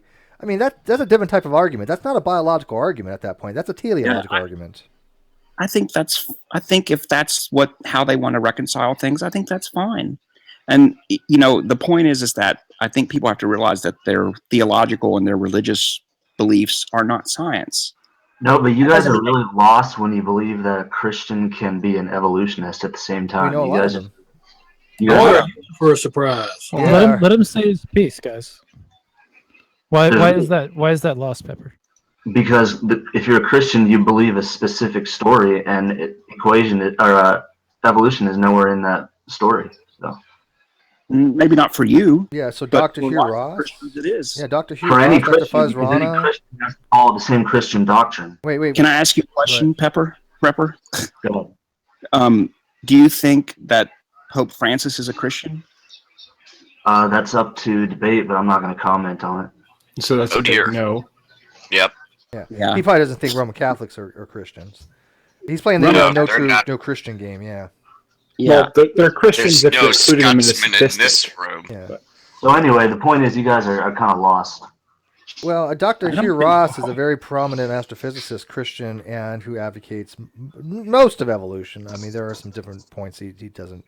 So I mean, do you guys also believe that Muslims, like some are Sunnis, and you have to depend on which one? Like, I believe that there's a doctrine, and that is their doctrine, and there's one doctrine. And if they're not following that doctrine, then they're not Muslims. That's kind of funny since the Sunnis kind of killed the Shias. Yeah. See? Over doctrine. Yes. And lost in that too. So That's interesting because there's actually military protocol on which ones are which. I don't get that. It doesn't make sense. If you have Max, doing? what the hell? Damn, dude. Is that how you do a blowjob? Your blowjob's not on your fucking mic, man. Like, all right. I wish you were off air. Doing something else. Sorry. Anyway, I can see how a Christian might be able to say, "Hey, there's only one doctrine for Christianity because there's one objective God, and that objective God has an objective way of being worshipped or whatever." But saying that and then at the same time saying that there's one objective way to be Muslim doesn't make any sense. You would think that there's many ways to be false, right? Can I ask you a question? And I'll just do me a favor. One person answer these questions, okay? Ocean. Yeah, I'll do it. What's up? Okay. What, in the evolutionary perspective, and in your opinion, what is the origin of humans? I think how did they evolve? I think we ascended from other life forms. And what other types of life? Do you need to know all the nitty-gritty details of it? I'm not really. No, very high level. Say what? Very high level, just kind of. I don't go really high level with evolution, honestly. I trust scientists and their conclusions, and it's So not the really humans my fight. I think he Did the means. human- I think he means like computer programming high level, which means simplistic rather than like Yes. the low level, like would be like Right. assembly code. Oh, Basic yeah, would be oh. high level programming. I think you're saying, well, yeah, Yeah. from other high level life forms. Okay, sure. No, just on a broad sense. I mean, yeah. We share a common ancestor. Oh yeah, Our most well, recent that's what common I said, right? ancestor. We ascended from other apes. Okay, let me ask this another way. How do the different animals come about in the evolutionary perspective? Life reproduces with variety. The different animals, speciation. He said he wanted one person. Yeah, So like animals today. I might not be the best person for this particular strain, but No, you're doing good. You're doing good. So animals today sort of came from different looking animals, right? Sure. Okay, now from the Christian perspective, how did the humans and the animals, they both came there, do you know? The Christians? There's a story in the Bible about They were created by God. creation, right? So But now, what I'm you- illustrating is you that take that as a literal. these two theories are not hold on. compatible in the slightest.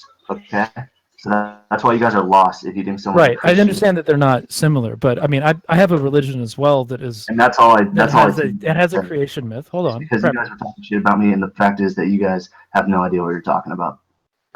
Prepper, can you listen to me for a second? Are you not going to? Are you? I would like to say something if you don't mind. I'll make my point real quick that I think that the Christianity has a creation story that can be looked at as a parable, which basically states that God created nature and humanity is here to take care of it. And you can look at the creation story as that and be fine. That's the point of it. But at least that very beginning part. Then you have this bit in the garden, which Christians can fight about all they want to. It doesn't really matter to me. But that creation bit that is in question, that's God created the universe. God is the origin of the universe, and humanity is the caretaker. You can see the story from that perspective and be perfectly fine with the rest of Christianity, and through that accept evolution. Go ahead, Fiona. I think that your position is probably similar to that. Well, I think you just said everything that I was about to say, so I'll just shut the fuck up again. Hi, Fiona. But as a Christian, what I would say is to Prepper, you say that everybody in here is lost, okay? Who made you the judge? Because I didn't realise there was a vacancy.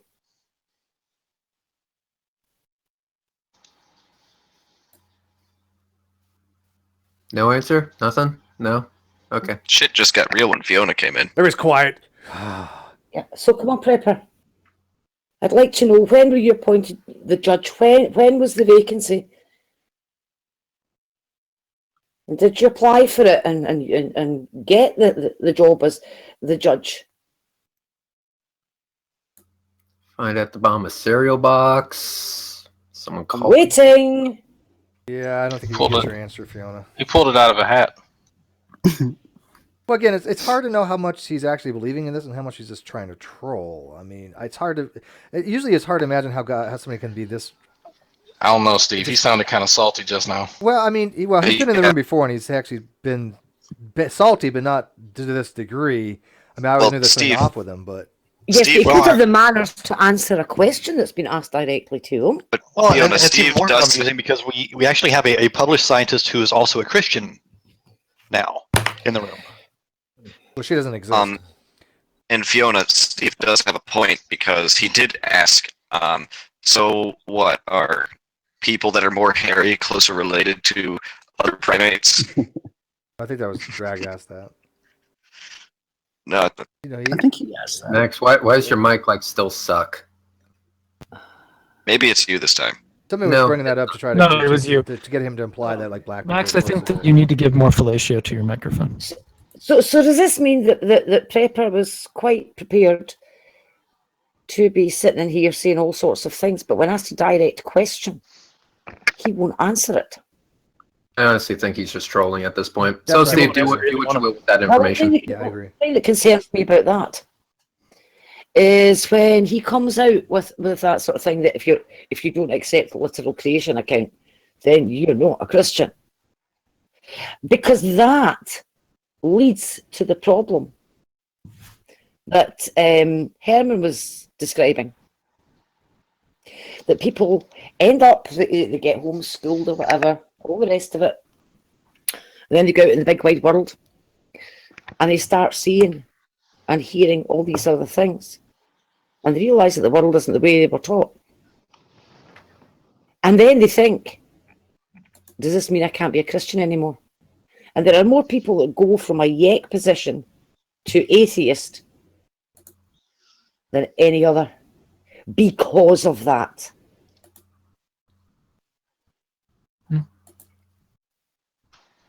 And we see that happen numerous times. And if he doesn't understand that what makes someone a Christian is an acceptance of Christ, that's why it's called Christian.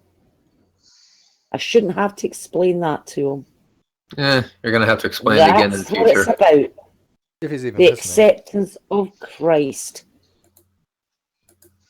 Yeah, I mean, but Fiona, these self-proclaimed Christians coming in here that want to be the arbitrator of who's Christian and who's not, they seem to be the least Christian people that I see when they try to do that. I mean, they're absolutely wrong across the board and everything they say, and then they expect people to say, "Oh, I believe them" when they say, "Oh, but what I'm telling you about Christianity is true." It's like if you've already got a track record of being a numbskull, why are we really even going to pay attention to anything you have to say about your theological beliefs? Because they really have no interest in what you think theologically if you can't even get basic science down. I think a lot of people who come from that position, though, I think they've put about the same amount of thought into their religious faith as they have to science, which in both cases is not very much. Yeah. So I think they tend to take on a sort of theology that they're exposed to, and they really don't question it very much. It's, sort of like a social, just a club for them to belong to, basically. So yeah. I don't think they've thought about their religion very much at all. I think they've thought about it as far as the devotion to it, and they might not, it might be a good person and everything. Well, like Tetrahedron's in the live feed right now, and he won't come in, even though everybody's having a civil discussion. But he's also the one that was actually, all on the side of the Crown Court posse. And then the other day, when we were talking about this in the Creationist forum, Fiona remembers, and I think Herman, you might have even seen it. I mean, I think you were actually trying to talk to him, if I remember correctly, Herman, where he was advocating about DNA dissolving in water. Then we had brought up, water, pure water. He's like, "Oh, I didn't know you were talking about pure water." Do you remember that? That's Tetrahedron in the live feed, yeah. And what Ocean said about people thinking about their religious devotion rather than putting into any thought into why they believe or anything like that. Yeah, I second what he said because of my own experience. Yeah, you and Mike J and Paul G, like I said, I think all you guys pretty similar experiences when you started looking into the facts. Wayne Filmer, another one. You went, "Oh, wow, my God. You know what? The creationists are not telling me the right story. They are leaving out huge swatches of information, and they're just misleading people." It's kind of hard not to reach that conclusion when you actually do an honest investigatory process. When you actually look at the facts, yeah, it's hard not to go, "God damn, yeah, young Earth creationism? Yeah, these guys are just a scam, or just being misled and lying to people, whatever." Like Prepper, I don't know what's his deal. Either he's just being misled or he's just indoctrinated, but... I've got another point that I wanted to bring up as well, because I've been listening to this for quite some time. And it ties into an observation I've made that the people that I described earlier, that on top of everything else, they come in with the arrogant swagger. And to actually hear someone tell us what Darwin's book is about, and then say they've never read it, and then think their opinion on the contents of the book that they've never read is somehow fine because it's their opinion. I'm sorry, but that has to be one of the most fuck-witted things I have ever heard. "Oh, the book's about this, the book says that." Have you read it? No. Seriously? So we can't trust what you said about on the origin of species. How can we trust anything you say about what's required to be a Christian? Because for all we know, you haven't even read the Bible. So are we thinking troll or are we thinking dumbass? I'm leaning more trolls. Well, obviously a dumbass, but but I'm thinking at this I point think he's just trolling. there's such a thing too as just being intellectually lazy, and I Fair think enough. really that's what it is. Agreed. It's really nothing more than that. I don't think they're stupid. I don't think that they're stupid. They can't learn. I just think. I beg to differ. Yeah, you know, it depends on who you're talking about. I used to think that way too, but after a while, I realized that, you know what, the people I gave credence to, thinking that they might have the potential to learn something, after a year and a half or 2 years of dealing with certain people, I'm like, you know what, I don't think they do. But it's a case by case. Right. It's a case by case. Is it irrational of me to still have hope?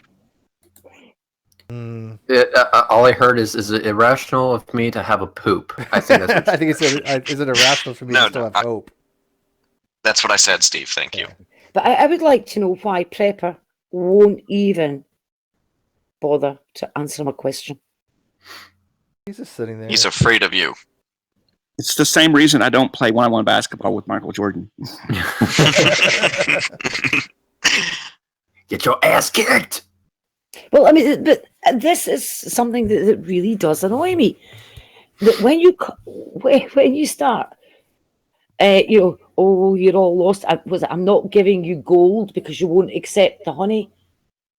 What? It's okay. We have platinum. Yeah, to come out with something like that after the comment about on the origin of species, I'm sorry. I've been planing some wood while I've been listening to this, and I only just wanted to shave off the surface. It's waver thin now because I got so cross listening to that I have planed frantically in my lounge, and my lounge is covered in shavings. And this is what I just don't get this. To come in and then start coming out with things like that. Does he think he's somehow leading anybody to Christ by coming in and insulting them? Nah. As exposing. Because it ain't going to work, pal. It really ain't going to work, pal. If people think that you're ignorant, why would people want to listen to what you have to say about your theological beliefs? That's what I don't get. You come in and you're arrogantly thinking that you're going to like correct people that have PhDs in biology, and yet you didn't even know what cancer was. You didn't even know what, the basics of evolutionary theory. You don't understand the difference between evolutionary and evolutionary theory. And I don't think he's listening anymore, but people that are paying attention. I mean, why would anybody come in starting a conversation that way and then say, oh, by the way, I've got gold information, but I'm reserving the gold information for later. Well, being that he's not actually answering, you could, hand me the controls for a few seconds, and I can fix that. You can't give. People I would like to actually give him a chance to answer the question. I think he's just gonna. At the moment, he's just being a pussy. Being a pussy and a peanut. I'm sorry, but I'm just. True. I'm not. I'm having a rotten time with it at the moment. So I'm calling a spade a shovel. I'm not going to sit here and call it a spade an earthen vet and horticultural implement just to save somebody's feelings. Because I'm really in a bad mood tonight. I'm in a really bad mood tonight. Horticultural implement. The owner wants to play. Earthen vet and horticultural try to get Tetra in here. I love that. Tetrahedron thinks he's a genetics expert like C. Brown, and I would love for him to explain to us some of the things that the Clown Car Posse have been promoting, because if he's the expert over there, then why doesn't he come in and explain to us, Dr. No, when you say expert. No.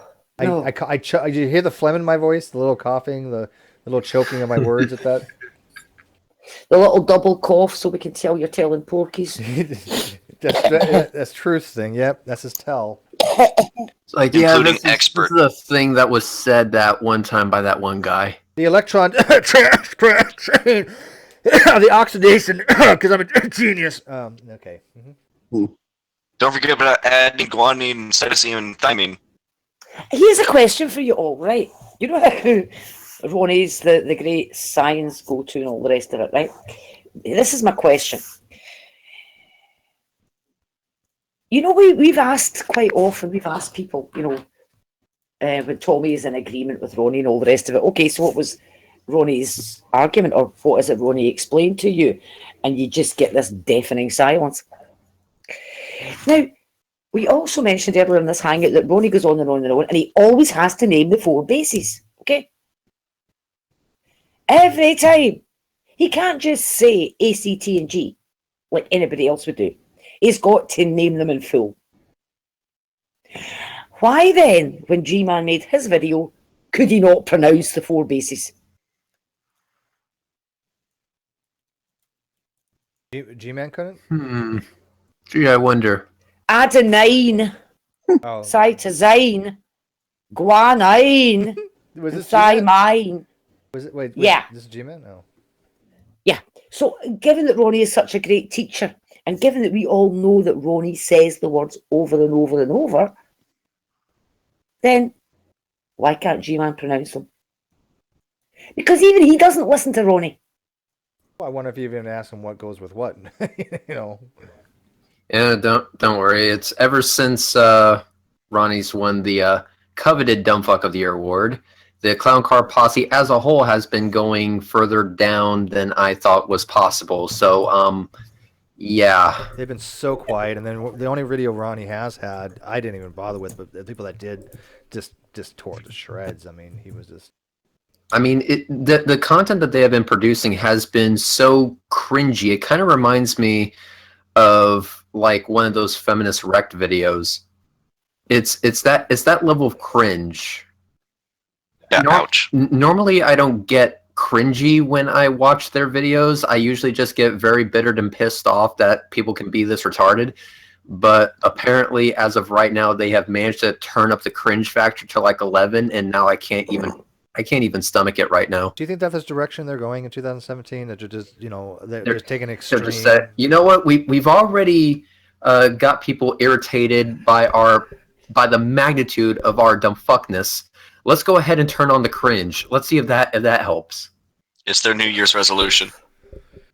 Turn on the cringe. Well, I thought he was going to get more away from science, but no, he's what was his New Year's resolution? Some bullshit about not going into Hangouts and making more educational type videos, one that requires editing. Well, if it's as much of a masterpiece as his fucking website is going to be, holy shit, are we in for a fucking ride? What kind of person would go to True Empiricism for any kind of scientific evidence or information? Right? If you fucking man. Yeah, I mean, who thinks that? If all the people in this community, right? You can go to anybody you want, no matter if you're a Clown Car Posse member or whoever you are, and you say, you know what, I really don't know about this particular topic. I want to find somebody who does. Who would the first person think of would be go to Ronnie? I just how? Why? What? I mean, I would go to a number of people depending on what the topic was. None of them would be Ronnie because Ronnie is an expert on absolutely nothing. That's just, you might be able to flip a burger well. No, yeah, he works the pickle station. Serve me fries. Make sure there's extra toppings on the pizza. No, I wouldn't even trust him around the oven. Yeah, I just can't imagine the type of person that would say, hey, you know what? Yep, Ronnie, let me go to him. Except for G-Man. Yeah. G-Man would go to Ronnie for everything. Well, Antonio still goes to him. And Antonio, okay, good point. Which is silly considering that Antonio brags that he's entirely self-taught. I wonder if his pickles degrade in his water-based aqueous solutions. Sorry, say it again? Pretty sure. I wouldn't trust Ronnie behind the McDonald's register because knowing that fucker and how shit he is at math, he might try to fuck me out. Or he could actually give me a 20 in exchange for $1. I could do that. Well, there's kind of a joke about the whole pickles thing, is that if you work in fast food and you're working in the pickles... You're the dumbest of the dumb. Yeah, you couldn't do anything else. Well, it took him 20 minutes to divide 30 by 10. What? And he tried using a calculator. In a live on-air hangout. He was trying to work out. I would have pissed He's myself. trying to divide 30 by 10? Yep. Yeah, but he was trying to work out what pi would be if the radius was 3 and the circumference was 30. He's like, let's say 30 divided by 10. What is that? Let's see. It took 20 minutes to work it out. Let's do the math here. Yeah. So we need to sine take of the the vector circumference. of the hypotenuse of Take this vector and sine and the cosine at the same It time. has something to do with 6. Is the answer 75? I think the answer is 75. Wait. What scale are we working at here? Yeah, do we use hieroglyphic math or Egyptian math or what kind of mathematics are we talking about? Are you using metric, suits, or miles? No, we're doing this. You guys are asking the wrong questions because this is the kind of stuff Einstein figured out in 1905. So it's probably above your heads. This is where it gets confusing when you start doing with radians, gradients, and degrees. This is where I always get fucked up. Yeah, like Oh, I mean, don't even bring in like factorials into this shit. Holy fuck. I mean, yeah. If Einstein couldn't solve this shit, 0 I mean, where are factorial we? equals 1. Figure that out, people. Come on, figure that out. 0 factorial equals 1. Oh my god, that shouldn't be that way. It's magic. It's because it's because 0 is still a single set. Yeah, it's one. We'll figure that shit out after we figure out. It's one permutation. Yeah. 30 divided by 10. Hey, everybody. I'm out. I'll see you later. Thank you for dropping by. Have a good night, Herman. Yeah, thank you, sir. Bye, Herman. Thanks a lot. Yeah. We'll be here in front of Ronnie. Yeah, and one other thing that bothered me earlier on in this, and I was in the live chat, typing away like Billy O, and I was wishing that Herman had brought it up, was when our silent friend, brought up everything was just made the way it is and plopped down here. And my question was, well, in that case, why bother fitting in a broken gene to all the haplorhini? What the heck was that for? Your question to him is, why did God, give humans the broken Gulab gene? Yep. Why? What's the point? That's like it's like giving a farmer the back half of a cow. Well, okay, he would probably say, he'd probably say, well, maybe it does have a function. We just know what it is. Oh no, Steve! No, just no. That's what I've heard people say, though. I swear to God, it's like, what? Really? What? Yeah, it doesn't have a. Yeah, I know. Yeah, Jonathan McClatchy tried that one. It didn't go well for him. I'll figure out the function for my broken coffee cup. You wait. Yeah, it's missing the promoter. The first 6 exons and exon 11. Half of it's missing. The front half. Well, when you find a creationist that can answer that, let me know. I'd like to know why we have a broken gene, missing of exons and missing the promoter region. Why God would give us that particular gene when it cannot do anything because it cannot be transcribed. Why would God do this? What purpose would he possibly have? Well, it's probably like my computer power supply. It has these cords that were meant for other things. They do things, just not in my computer. Yeah. They try stuff like that, but it makes no sense what they say because, again, pulling shit out of their ass. Yeah. You're expecting logic. You will get none. Remember that. Whatever hope you have, I want you to take it out back. I want you to point a gun at it. I want you to pull the trigger. Shouldn't we make it dig its own grave first? Yes. Yeah, and the other thing. Sorry, I've been storing all this up for quite some time tonight. And the other thing, I'd like to know about the ethnic implications for the races of cabbages. Hey, don't discriminate against black cabbages. I was going to say, you got different colors of cabbages, and obviously, some cabbages think they're morally superior to other cabbages, don't they not? Oh, to hell with purple cabbages. You know how many lettuce were executed in the 1940s? I mean, I executed one the other day in a salad, but I mean, green cabbage doesn't deserve to live. Yeah, cabbage and salad. Well, Steve, did you just say a salad? That sounds like the food that my food eats. I was gonna have a salad with chicken on it. I'm honestly surprised that nobody has managed to work on a Cabbage Patch Kids joke yet. Somebody did in a live chat. Well, dude, I was working on a couple. Dude, too soon. Fiona, you did listen in when I said that Jeff Compkins a couple days ago emailed me. He said that January. He said yes. January appears to be relatively open. I'm CCing Beth Mull on this, who approves and coordinates these efforts. So I guess Beth Mull is coordinator, but he says he's going to be relatively open this month or till the end of the month, and so I'm definitely trying to get Tompkins in here. That's my coup de grace. How do you say it in French? Coup de grace. Him and Mary Schweitzer, obviously. He's open in January, right? It's the 23rd already. Yeah, so hopefully next week or so. Fingers crossed. We'll see what happens. And Mary, I keep missing Mary. She was in the lab the other day, she was on the scope, which she put it. But I'm just gonna have to try again on Monday with her. But I will make this happen, people. I'm working on it. If you get Tompkins, you want Sam, you want CRISPR, you want Rational Mind, And if he's feeling up to it, Ruhith. Yeah. I've been talking to Ruhith. I haven't heard from him like a couple of days though, so a little concerning. But yeah, he definitely wants in on this. If I get Tompkins. Yeah. Good. Well, the longer it takes, the better. As Ruhith recuperates. Now, if Mary joins us, I don't know. That's interesting. That would be good. You need Jade for that. I might start fangirling. Well, you know what's funny is even Dr. Rana said he would love to join us for that one. I think that would be off the RTB thing, the reasons to believe, just on his own accord, but we'll see. But I don't want his presence like overshadow his, but I think it still would be interesting. And I know Paula Gio would love to join on that. But I am going to head. Seeing as this prepper is not going to bother answer the question that I asked, I'm going to head out because it's 5:30 in the morning here. Get some sleep. I've got a lot of wood shavings to clear up. Sometimes you do.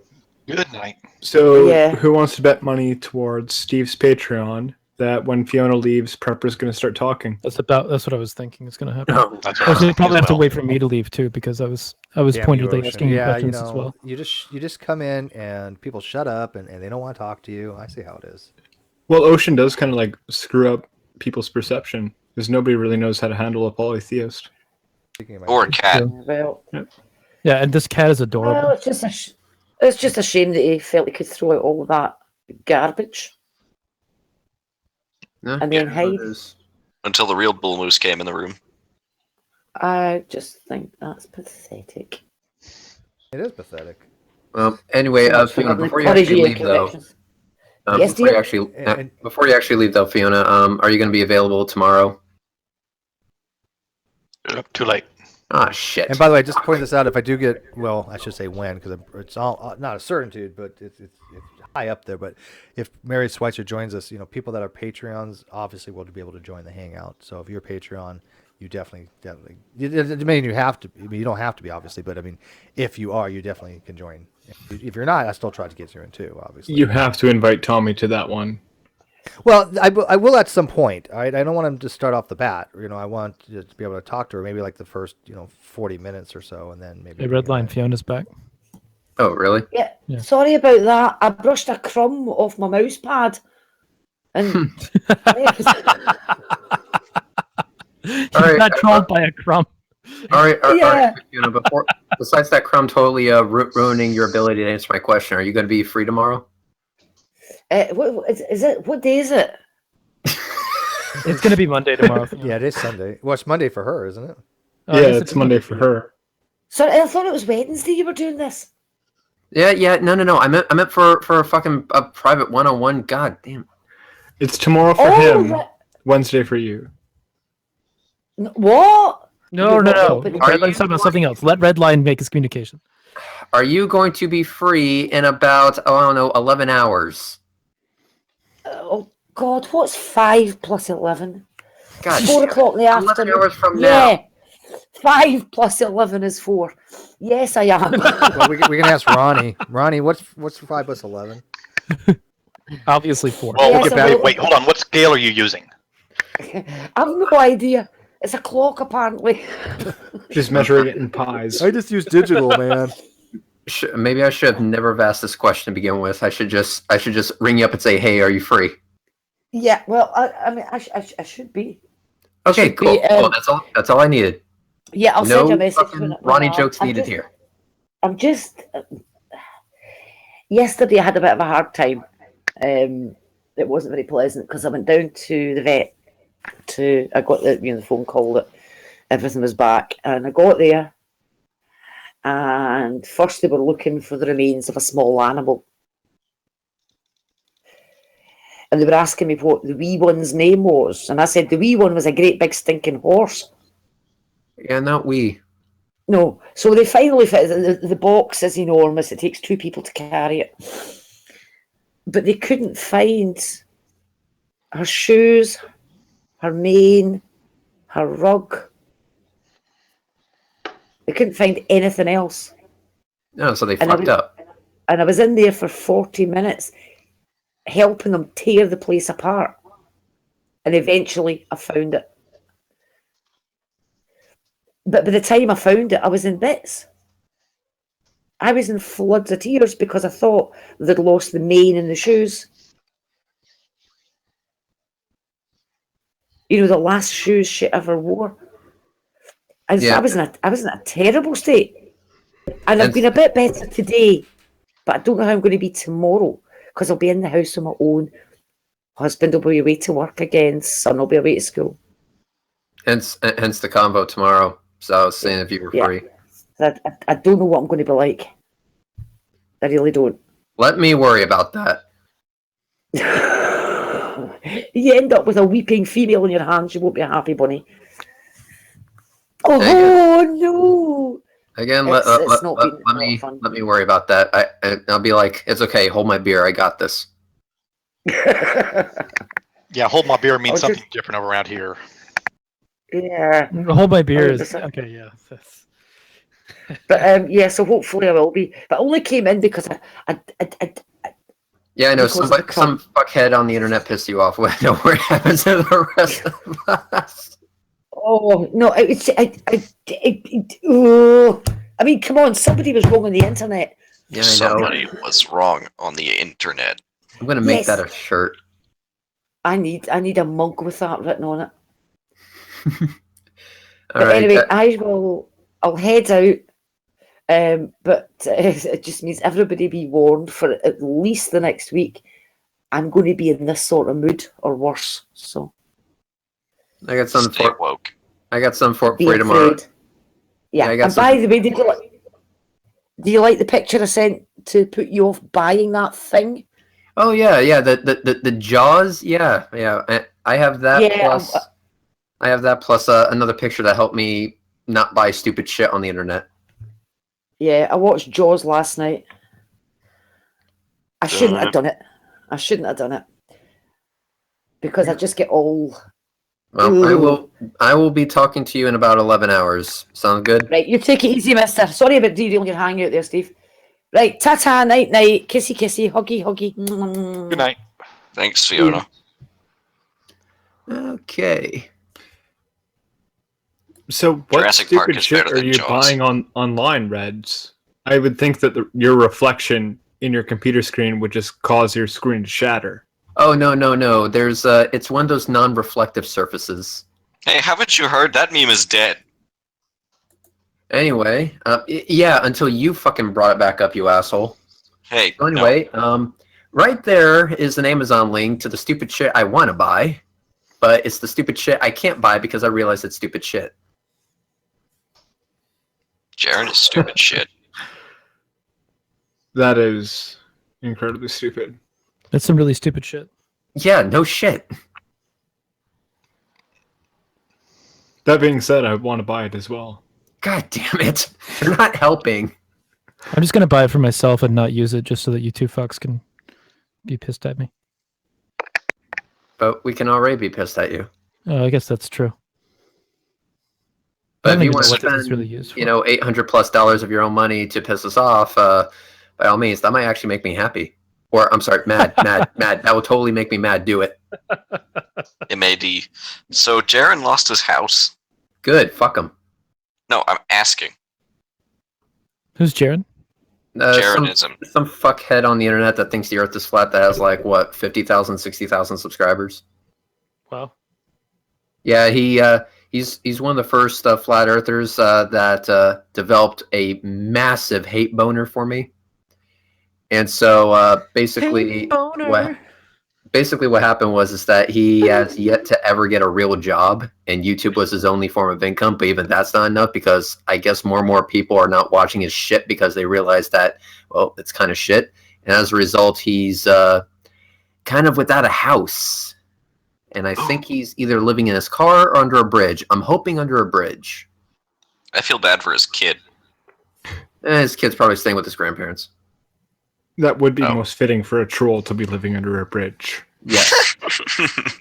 You know, and I made a post about it, and it was like, well, what do you think of this? I go, my opinion is good, because spewing demonstrably false information on the internet should not be a fucking career choice. It should be a one-way ticket to you living under a bridge with me, laughing at you for my brand new Tesla. Yeah, TV preachers already do enough of that.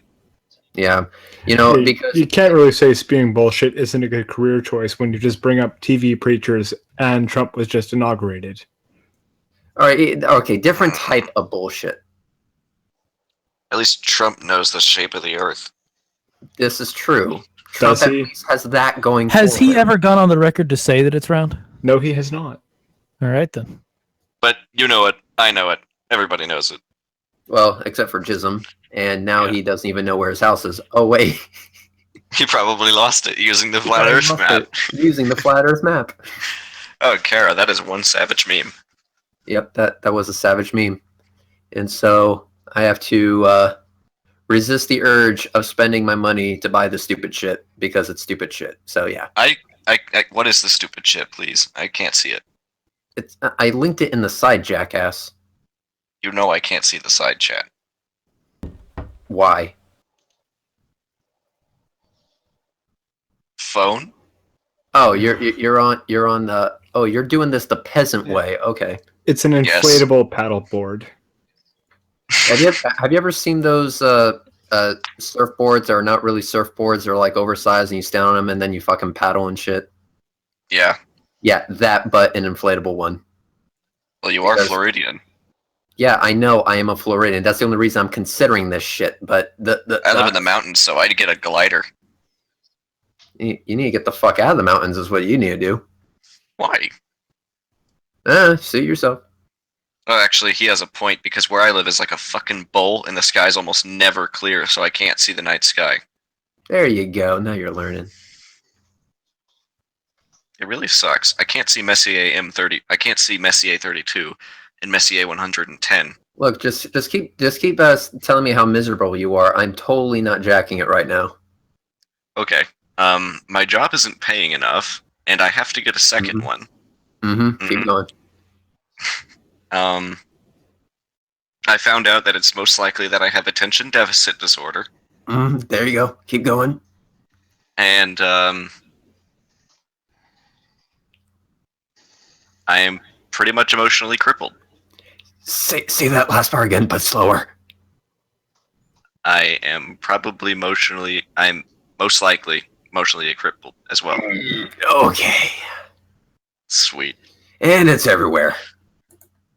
Jeez, you haven't done it all day, have you? Hey, look, Shadow's here. Yep. I thought I was going to have to change accounts for a second there. Shit. Oh my god, your voice is weird. You're roboting really bad. Ah, crap. I've sat that window forever. Actually, he sounds like Pinocchio underwater. Sounds terrible.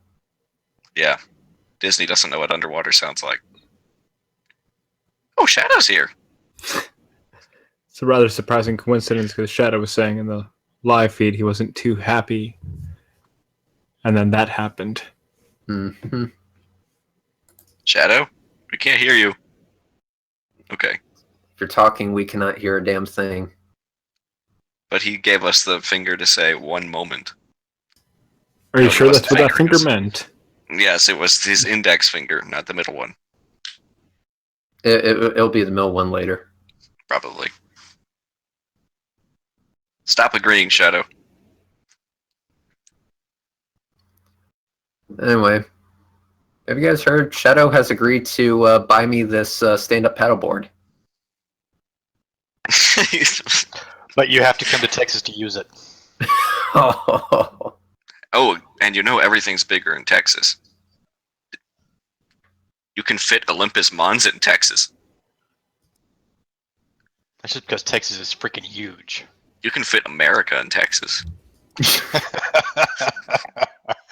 Texas, the fuck you state.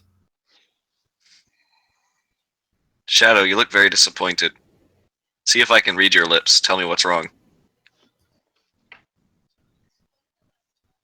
You fell asleep.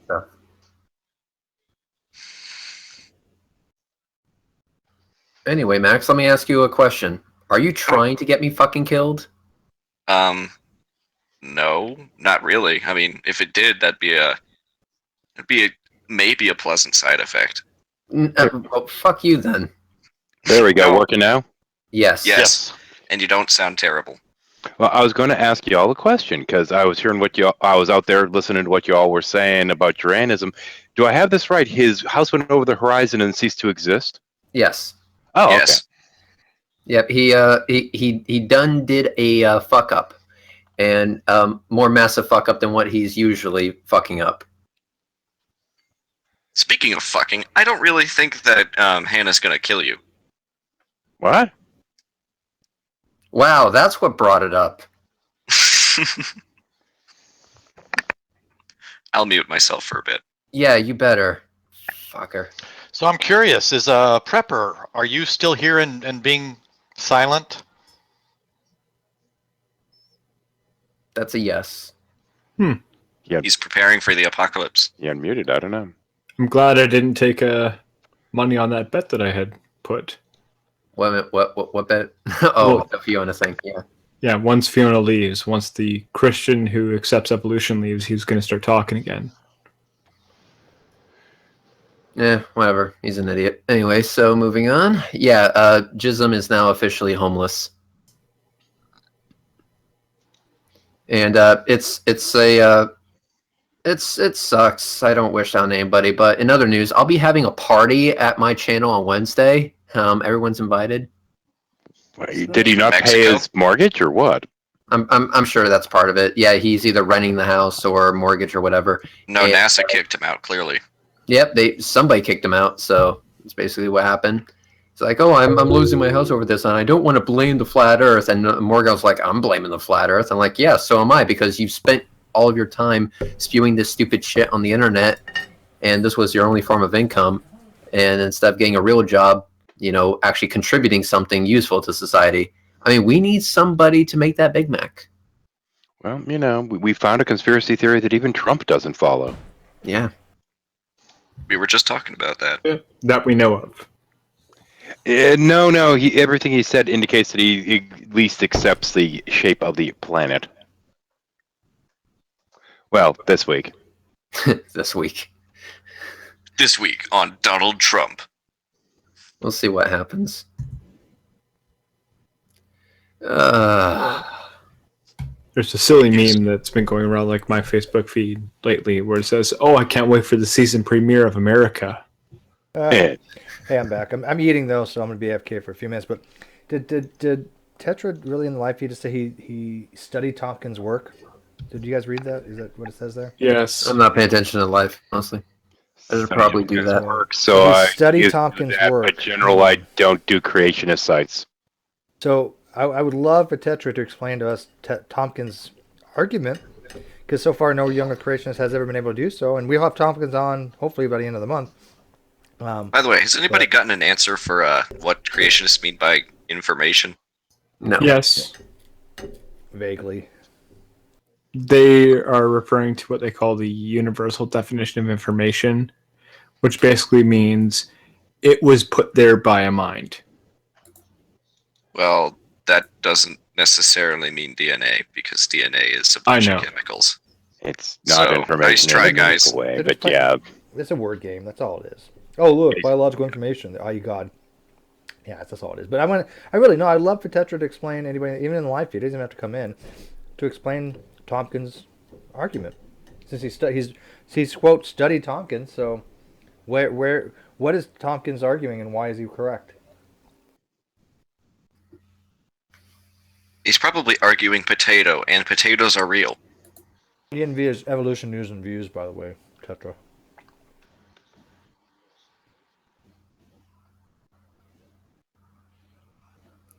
Potato. Yeah, I don't think he's going to be able to give us even what Dr. Tompkins is arguing. Yet he's studied Tompkins, yet he doesn't even know what he's arguing. Great. The Earth is round, like a potato is round. Tetra's got to be one of the biggest bullshit artists in the Clown Car Posse. Him and Steve Brown love spewing out jargon, but when you ask them anything about the jargon they're spewing, you don't have to sharpshoot, right? Just ask them what they're... Okay, you studied Tompkins, so can you explain to us what Tompkins is arguing? Nope, of course not.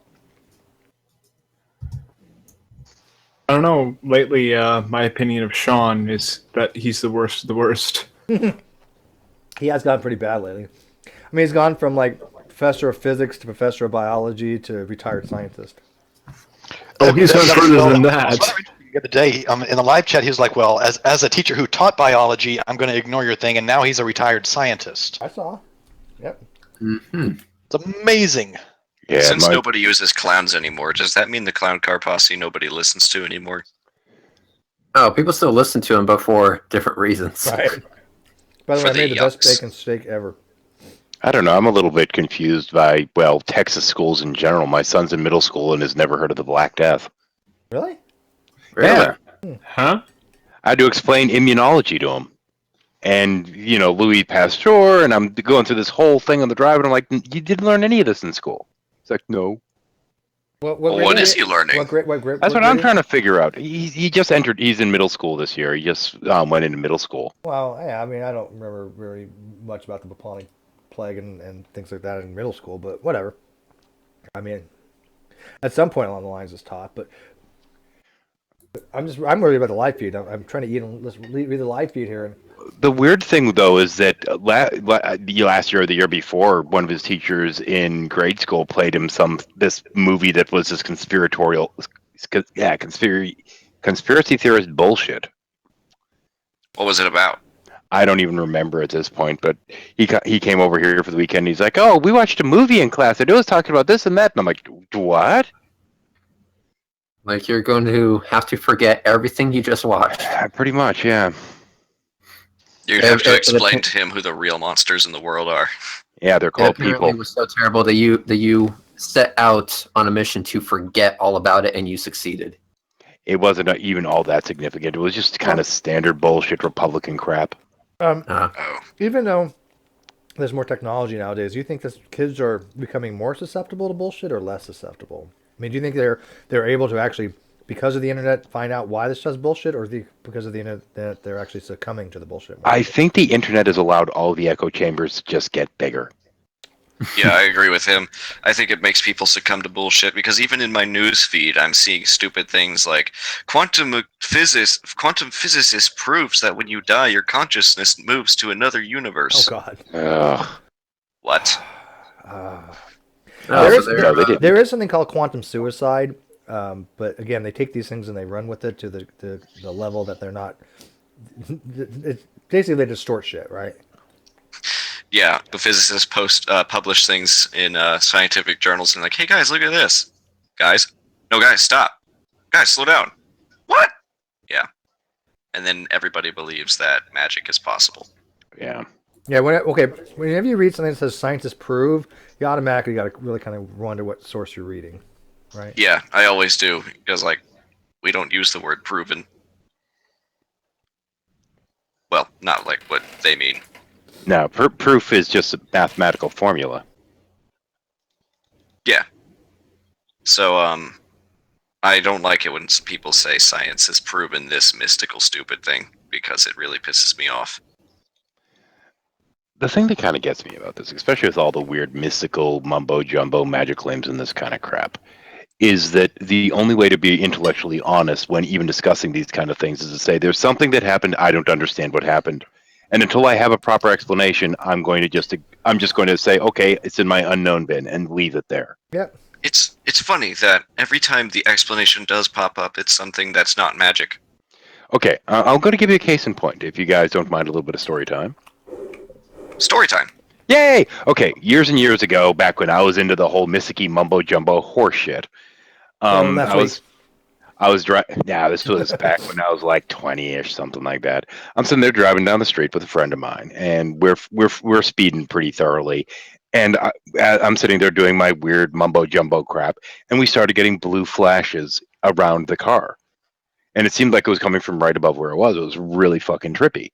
And for years, I didn't know what the hell it was. So I'm sitting there thinking, it's weird. I don't know. Shortly thereafter, though, my friend and I went to a party, and some other kid was like Wiccan or pagan or whatever, starts talking to him. He's like, "Oh yeah, he's gotten visual effects." I'm like, "No, we don't know what caused that. We haven't been able to repeat it. It was just that one day. We don't know what it was." And this is the way it should be handled, really. Now, years and years later, while talking to a friend, I told him the story, and he's like, okay, well, they're brilliant blue flashes, right? I'm like, yeah. He's like, do you know if they're doing any microwave testing in the area? And I was like, why? So he told me this story about his father who used to fly planes years ago, and they'd get these brilliant blue flashes while flying sometimes. So they had to microwave shield the plane so the shit wouldn't happen. I then did some further research and found out if you stick a match in a cork and put it in a microwave, you can actually get the same effect. Lo and behold, they were indeed doing microwave testing in the area during that time period. So that's all it was. So you're I, at not the time, saying was smoking and flicking cigarettes out the window. I have an explanation now. If I had said that, if I had claimed anything was the reason for it prior to that, I would have been deluding myself and full of shit. So you're not saying it was aliens, but it was aliens. No, I'm saying it was fucking microwave testing in the area. But that's the thing is, until I found out what it was in my unknown box, and I'd trot out the story to people, and they're like, "Oh, well, you and your friend, you were just both in the same mood, so of course you saw." No, that wasn't it. The car next to us noticed it too. It was a phenomenon. Something happened. The question is what? But just randomly assigning God or aliens or any of this other shit is fucking retarded. I wish flat Earth magic and stupid alien shit would get out of my news feed. Well, sorry, not going to happen. Like, I do something that's like, say I end up on, say, Cool Hard Logic's flat Earth debunking video, and then on my news feed on my Google Now launcher, it's like, because you showed interest in flat Earth. Oh my god. Sorry, I had to block Recycle Buddy. He's actually I Love Jesus, and he's blocked. Who is I Love Jesus? Do I know that from someone, another name? He goes into Target sometimes, a little Target symbol. Target. He never goes into a Hangout. Just stays in live feed and just trolls. And so he's I remember Target from back in the day. Yeah, that's the one where we were last year. If people want to have an actual conversation on the live feed, they can, but he just trolls. Yeah, Target has was good fun to toys. play, we were playing Whack-A-Troll with that dude. I remember that. Mm-hmm. We were having a competition on who could put him in timeout the fastest. He was fun for that. Yeah. They have their uses, I guess. Steve. Who the fuck is this HT guy? HT Wicks? Yes. He is a moron. And what is he doing commenting on my shit? I don't know. It's being really annoying. Yeah. Well, fucking do something about it. But yeah, I mean, every time though, going back really briefly, anyone's sitting there and claims something's magic, and you look into it, you find, or that it's God or whatever the fuck, it always turns out to be something so boring and so benign. Of course, sometimes it's funny as shit. A number of years ago, there was some hospital, and a woman was standing under a tree and feeling what felt like rain or dew or something falling on her, and she declared that it was the tears of Jesus. And after further investigation, it was aphids vomiting. Yeah, well, you don't see the face of Jesus in a tortilla either, but hey, in the live feed, let's say for the sake of argument, Tahitian, let's say that I'm going to say that Darwin was the biggest racist on the planet. He would advocate genocide if he could. He was a big homicidal, genocidal, bigoted, racist, sexist asshole. So what? Let's say, assume that for the sake of argument he was. How does it affect evolutionary theory? Oh, wait. I don't think he knows what the word race means in this context. Yeah, he clearly doesn't, but even if you were to grant it to him, it would have nothing to do with the theory of evolution at Nothing this point. whatsoever. So, I mean, I don't understand why they want to I mean, he was an anti-abolitionist. He actually was very much against slavery, but let's say for the sake of argument... no, he was an abolitionist. He was an abolitionist. No, abolitionist. He was Abolitionist is, right. yeah, Right, I got you. He was an abolitionist. He wants to abolish it. Yeah, I mean... What's the argument? I mean, the guy's been dead for how long now? I mean, who gives a shit what he thought about blacks and whites? Let's talk about the science. So yeah, that isn't what he was talking about race. He was talking about social classes. Yeah, and Henry Cavendish was quite antisocial, but we don't say H2O is not a real thing. Calling Cavendish antisocial would be putting it lightly. I mean, yes. Newton was also very anti-social, social, and a bit of an asshole. And he also believed in alchemy. Let's leave that out. But does that mean that his gravitational equations don't work? No, they work very fucking well, and we still use them to this day. Yeah, they're doing just fine. All right, so let's assume except when I want to play online video games. Yeah, this is a textbook example, a fucking textbook example of an ad hominem argument. Of course. Now, if you were to make a similar argument about somebody being a massive racist and believing the superiority of different races and this kind of stuff, and you're talking about Sir Francis Galton, who's a cousin of Darwin, then you'd be spot on. Because Galton was a douche. The father of eugenics. So Tetra, yeah, he does mention other races in Descent of Man. Yes, he's talking about, in that particular case, he's talking about different races of humans, but not in Origin of Species. He's talking about variations, varieties. But again, Tetra, if you listen to this, let's assume he was a racist. Then what? What has that got to do with his actual theory that he came up with, which is actually outdated now? How does it affect the science? He's trying to say because Darwin was an asshole, you shouldn't listen to him. Edison was an asshole. We still use electricity. Yeah, Darwin was an asshole. Edison stole most of his shit. Hubble was an asshole, wasn't he? I think what he's trying to go with here is someone earlier. He's claiming that someone earlier said Darwin never spoke about human races, which Nobody ever said that. we did. I mean, let's just. We didn't say that. He's hearing things that wasn't said. He said it in Origin of Species. He doesn't really. He mentions it once or twice. In Origin of Species, he doesn't speak about it much. But even in Descent of Man, when he's referring to races, he's not talking about skin color at all. No, he's talking about regional, about culture. At my local library, you can find The Origin of Species and The Descent of Man in one book. It's pretty easy. I also want to point out a comment that was made. God was an asshole, and people listen to him. Good point. Good point. Yeah. Good point. Yeah, pat yourself on the back for that. I would say God is the biggest asshole in this equation if we assume the fucker even exists. Yeah, and that was the God of the Old Testament. Doesn't fucking count. Eric W. Darwin did nothing wrong. Actually, Darwin did plenty of things wrong. One of which was caving into his fucking editor when they started insisting that he put shit in to cater to the religious people. I don't get that whole. Oh, it was in the Old Testament. Genesis was in the Old Testament. What are you going to do? Just arbitrarily say, well, this part of the Old Testament we're not going to keep, but this part we will. Honestly, I think Christianity would have been better off if they abandoned the entire Old Testament, frankly. It would make a little bit more sense because the character in the New Testament, that's this supposed God, is very different from the Old. And there's no real transition between with the way that they have the book constructed. Excuse me. They really needed a segue saying, God stopped being an asshole, and then... But segues are for white people, and they weren't invented yet. Only if you're talking to black Hebrew Israelites, who insist that the Norse were black. Norse, no, but there were black Vikings. Okay. Viking was more of a job. Yeah.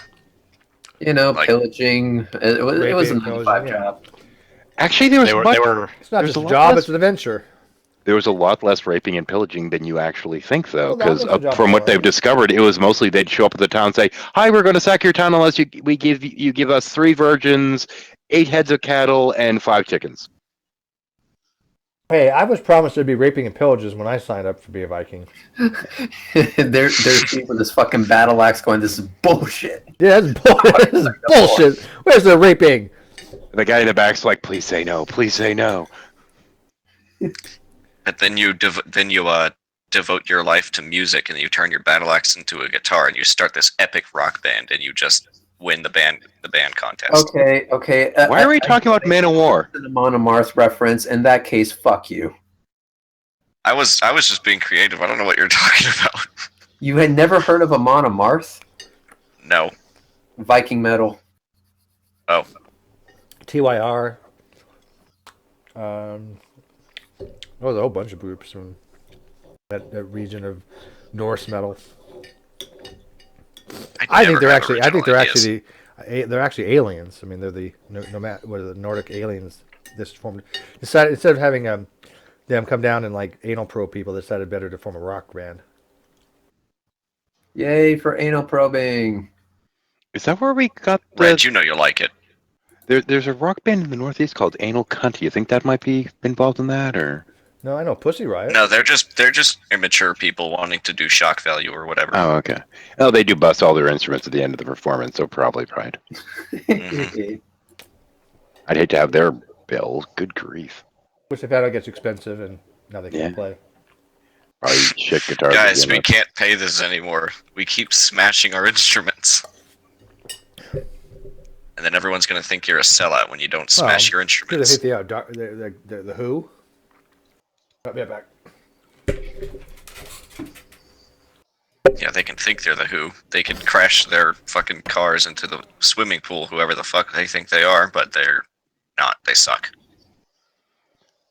Anal cunt sucks. Hey, I've never listened to them actually. A friend of mine went to see one of their shows once.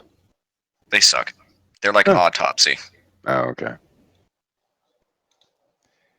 Unless you like Autopsy.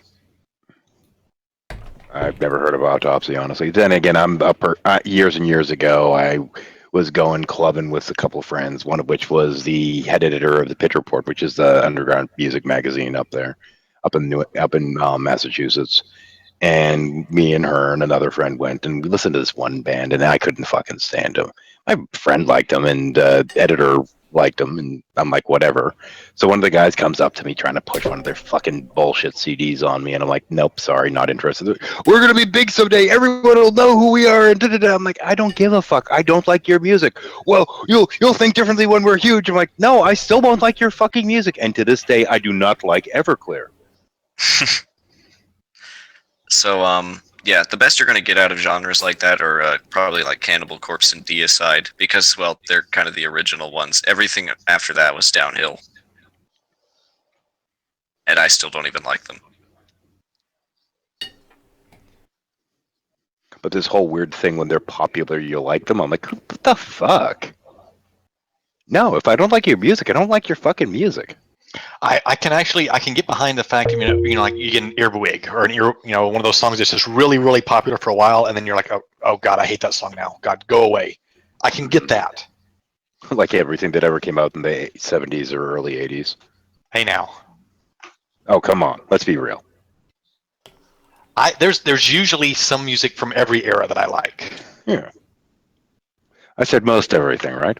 90% of all music, in my opinion, is crap. My genre was 70s. I think 70s was my favorite era for music. Oh, and man, yes, it includes disco, so fuck off. There was some good in the 70s, but there was so much crap. Oh my God. There's always so much crap. I'd say if I had a fucking... It's how much of the other stuff that you don't think is crap. Entire fucking... Holy shit, it's windy outside. I'm going to go for fear that my power is about to cut out, so... Get the fuck out then. Shalom. Catch you later. Peace out. This won't be open too much longer. But... I accidentally left. Oh, I forgot to tell him not to fall off the edge of the earth just to be an ass. Oh well, I'll text it to him later. Did you cut his dick off? Nah. Okay, well, I don't know who it was. I was just wondering. No, I think we were supposed to leave that to Hannah or something like that. I don't know. I Red left. Okay, yeah, Red left. I get it. Yeah. Okay. Don't fall off the earth. Yeah. In that case, leave his dick on. Hannah needs it. Maybe. I don't know. Well, she needs it. Either she's getting it in another way or she wants it in a jar. She still needs it. Oh, okay. Why would you think Hannah's getting it? She fully says she's a virgin. She plans to stay that way for a while. Mm-hmm. I was told by a girl that she takes her virginity seriously, and then a few months later, boom, she lost it. Are you sure she wasn't saying sturgeon? Yes. Saying that, meaning that she was a little prickly on the outside. Yes. I am sure. Okay.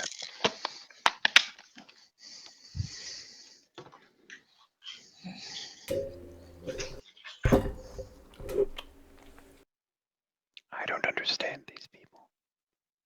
What don't you understand? Oh, not you, not y'all. I'm just looking at some of the people in the chat going, what is with these people? I wish I could do that. Tetrahedron and the I Love Jesus guy. I'm just like, ah. Well. So, yeah, Cannibal Corpse sucks. Well, Tetra at least tries to, Tetra talks, right? So Tetra's not a troll. He's welcome here anytime. But I disagree with him on everything. I think he's a complete idiot, but he's definitely not trolling. As long as he's having a conversation about something, then I have no problem with that. He can say whatever he wants. I Love Jesus is just pure troll. It'd be funny if you were to talk to my dad, Steve. Two old guys going at it, but one smarter. I'm not that old. But you have white hair. He doesn't yet. Not that old. I got a Not birthday. that old. I have white hair. I got a birthday coming up here soon. 3 weeks. How old are you, Steve, again? I'll be 47 February 14th. Oh, my dad's older than you. He's like 50. Yeah, I'm not quite there yet. Ah, shit. What? I just remembered how old I am. How old are you? 46. Oh, you're such a little baby. I'm 18. I'm just a little older than Shadow is. Yeah, just a bit. I just turned in January, actually, so. Yeah, so I'll be 19 in well, April. I got a full year over you. Yeah. But, no, I mean, any of the creationists can come over here and talk in the live feed, or say whatever they want to say, as long as they're engaging, as long as they're talking about what they're claiming.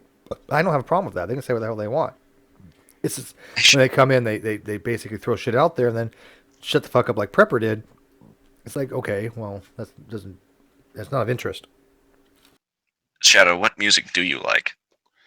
Since you don't like stupid stuff. Well, I like the Ramones, even though they broke my heart. Oh. They were having a show that it's not really their fault, but they were having a show at Mamakin's years and years ago, and I was going to go. Me and my best buddy were going to go, and the bitch that I was with at the time just gave me shit because I was supposed to work the next day. I'm like, it's the fucking Ramones. I'm going. Fuck you. Joey died a week later. Oh. And that particular show, they they basically closed Mamakin's. That's Aerosmith's club up in Boston. They closed the club down and let everyone fucking stay there because the Ramones wouldn't get off the stage. They played through to like 8 o'clock the next fucking morning. Jeez. Yeah. And I fucking missed it, and I was pissed. I still hold it. They only have like 2-minute long songs. They just keep going up, play every song they had 40 times.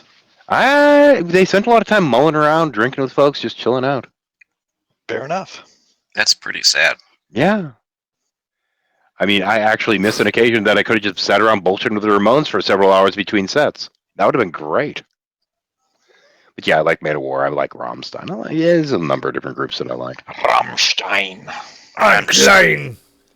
Of course, when somebody's sitting there walking around singing Sveta, and they don't have any idea that they're singing essentially about a hermaphrodite, I think it's hilarious. Yeah, I can't pronounce their lyrics.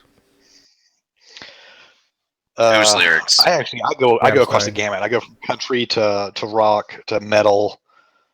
I tend to like a little bit of disco. I tend to like the harder stuff, jazz, but I also like some folky stuff too. I'm a folk. Yeah, I usually like a little bit of rap, not a whole lot of hip hop, but a bit. I usually like heavy stuff that is either. I usually like the either heavy stuff or soft stuff. Usually the in between bores me. I feel like I should really plug Voltaire for the heck of it because he did do me a solid when I went to that show of his. Voltaire? Yeah. Yeah, that's not the most lyrical song in the world. I like the song Du Hast, but it's really not very lyrical. Du Hast. You have asked. That's basically It's the whole you hate me. That was you have asked. Is that what it is? You hate? It's hate. Now, there's a slight difference in the way that it's pronounced, so there are occasions that it is have, but it's hate during most of the song. German sucks. Yeah, you have me, you've asked me, I did not respond. That's the translation. Double check your translation. I guess it means different it says translations. it can mean you have, but it can mean you hate. For the song. Yeah, it's a double meaning. Yeah. Yeah. German sucks. You hate me, but still want to marry me. Here, probably over the last couple of years, I've been on a bit of a prog rock kick. Prog rock? Progressive rock? Yeah, but I mean, like, what bands? Asia. Okay. I've heard Chicago. of them. Asia's awesome. Yes. Only time will tell. You can really kind of toss in Rush in the middle years, or I guess in the early years. Moving Then you can Pictures. toss in Styx in the early years. Oh yeah, dude. Now you're in my territory. You man. got Electric Light ELO. ELO. How about UFO? Foghat. Not very familiar with UFO. April Wine. April April No, Wine. not very familiar with April Wine either. Oh, what? Go listen to some April Wine, man. Sign of the Gypsy Queen. Just Between You and Me. Yeah, a lot of good songs. Got on a massive ELO kick, which led me into the Traveling Wilburys, which led me back to the beginning to the Beatles. The Traveling Wilburys. Yeah. See, the Beatles knew the Earth was round. That's why it turned them on. Well, like I said, take a listen to some April Wine. You'll be impressed, especially in like the late '80s. Rock and roll was a vicious game. That kind of genre. It's really, really freaking amazing stuff. They have "I Like to Rock." Remember that song? Ooh, Foghat. Slow Ride. Yeah, I remember Slow Ride. Yeah, I mean, I love that generational '70s music. I mean, that was my favorite of all time. And then the other thing I've been on a kick lately is outlaw country. I don't like country. Outlaw country. No, outlaw country. That a I don't subgenre? like outlaws or country. No, outlaw country, which is basically southern rock. I don't like southern rock. Would that be like Leonard Skinner and Willie Nelson, those guys? In general, Waylon I Jennings. hate. In general, I hate country, but I've got to admit, I kind of like Big and Rich. I do like Leonard Skinner though. Big and Rich has got some outlaw feel to him. Yeah. I'm trying to learn a cymbal on the guitar, but that shit's hard. Two of the main members of the Traveling Wilburys are still around. Petty and what's his name from ELO? Oh crap! I've never heard of that band. You never heard of The Traveling? You never heard of ELO? No, I've Electric never Light heard Orchestra. No, I've never heard of. Oh crap! Yeah. They were huge, man. Yeah, I got to see Joan Jett in concert a couple months ago. I was real happy about that one. Jeff Lynne. Yeah, I don't know that name. Jeff Lynne's the lead guy behind ELO. Oh, he's the lead singer of ELO. Okay, yeah. Yeah, Okay, he's does the anybody black here guy with like? the fro. Does anybody here like Blink 182? Because I don't. Eh. I don't know if I could name a song of theirs. I like Neither their can song. I. I want to build this pool. It doesn't ring a bell, but I'm an old fogey, so I'm not. It's only 13 seconds long. My daughter is always like, "Oh, well, there's this group and that group," and I'm like, "Who the fuck are you talking How about?" about Three Doors Down? Well, I don't care for them Superman either. is actually, I like Superman. Yeah, Three Doors Down. Aren't those ones that played for the What was that? inauguration? It was Kryptonite. Wasn't the song Kryptonite? Or was it? Oh, Kryptonite! I've played that song on Guitar Hero. Yeah, you're Boy, right, it is is it Kryptonite. easy.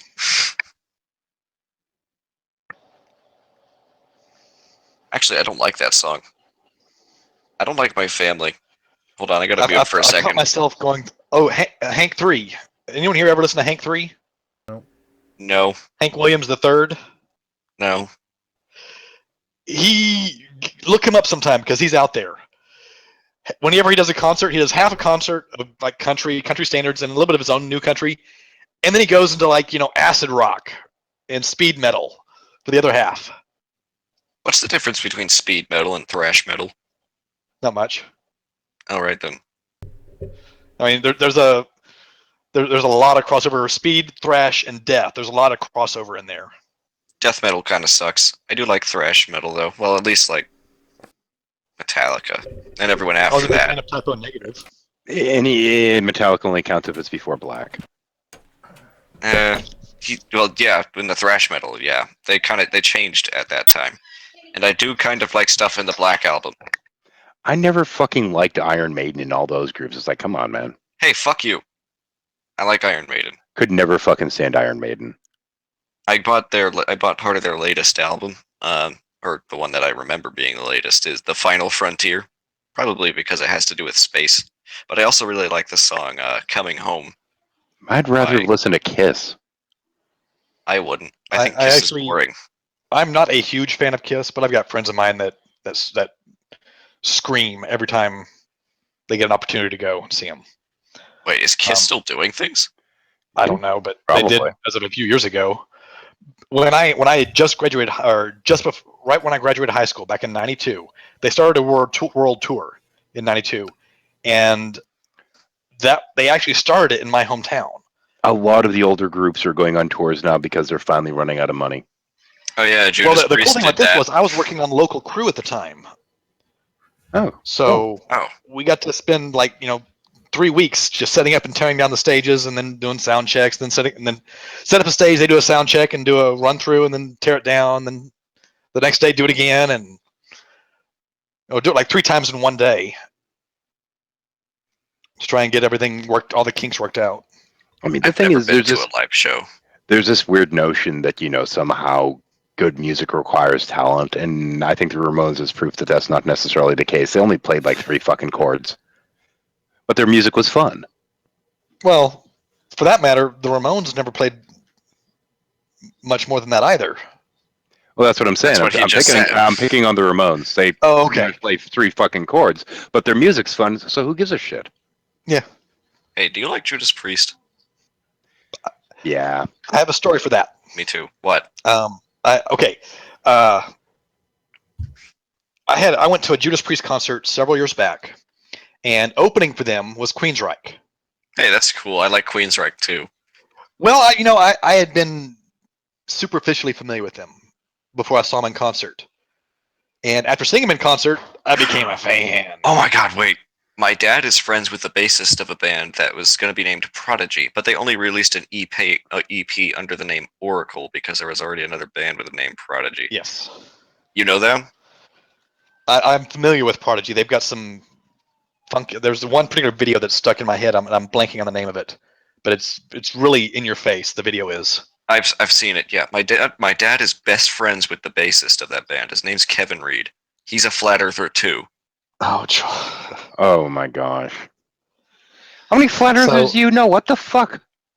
Yeah, dude. I know. Okay.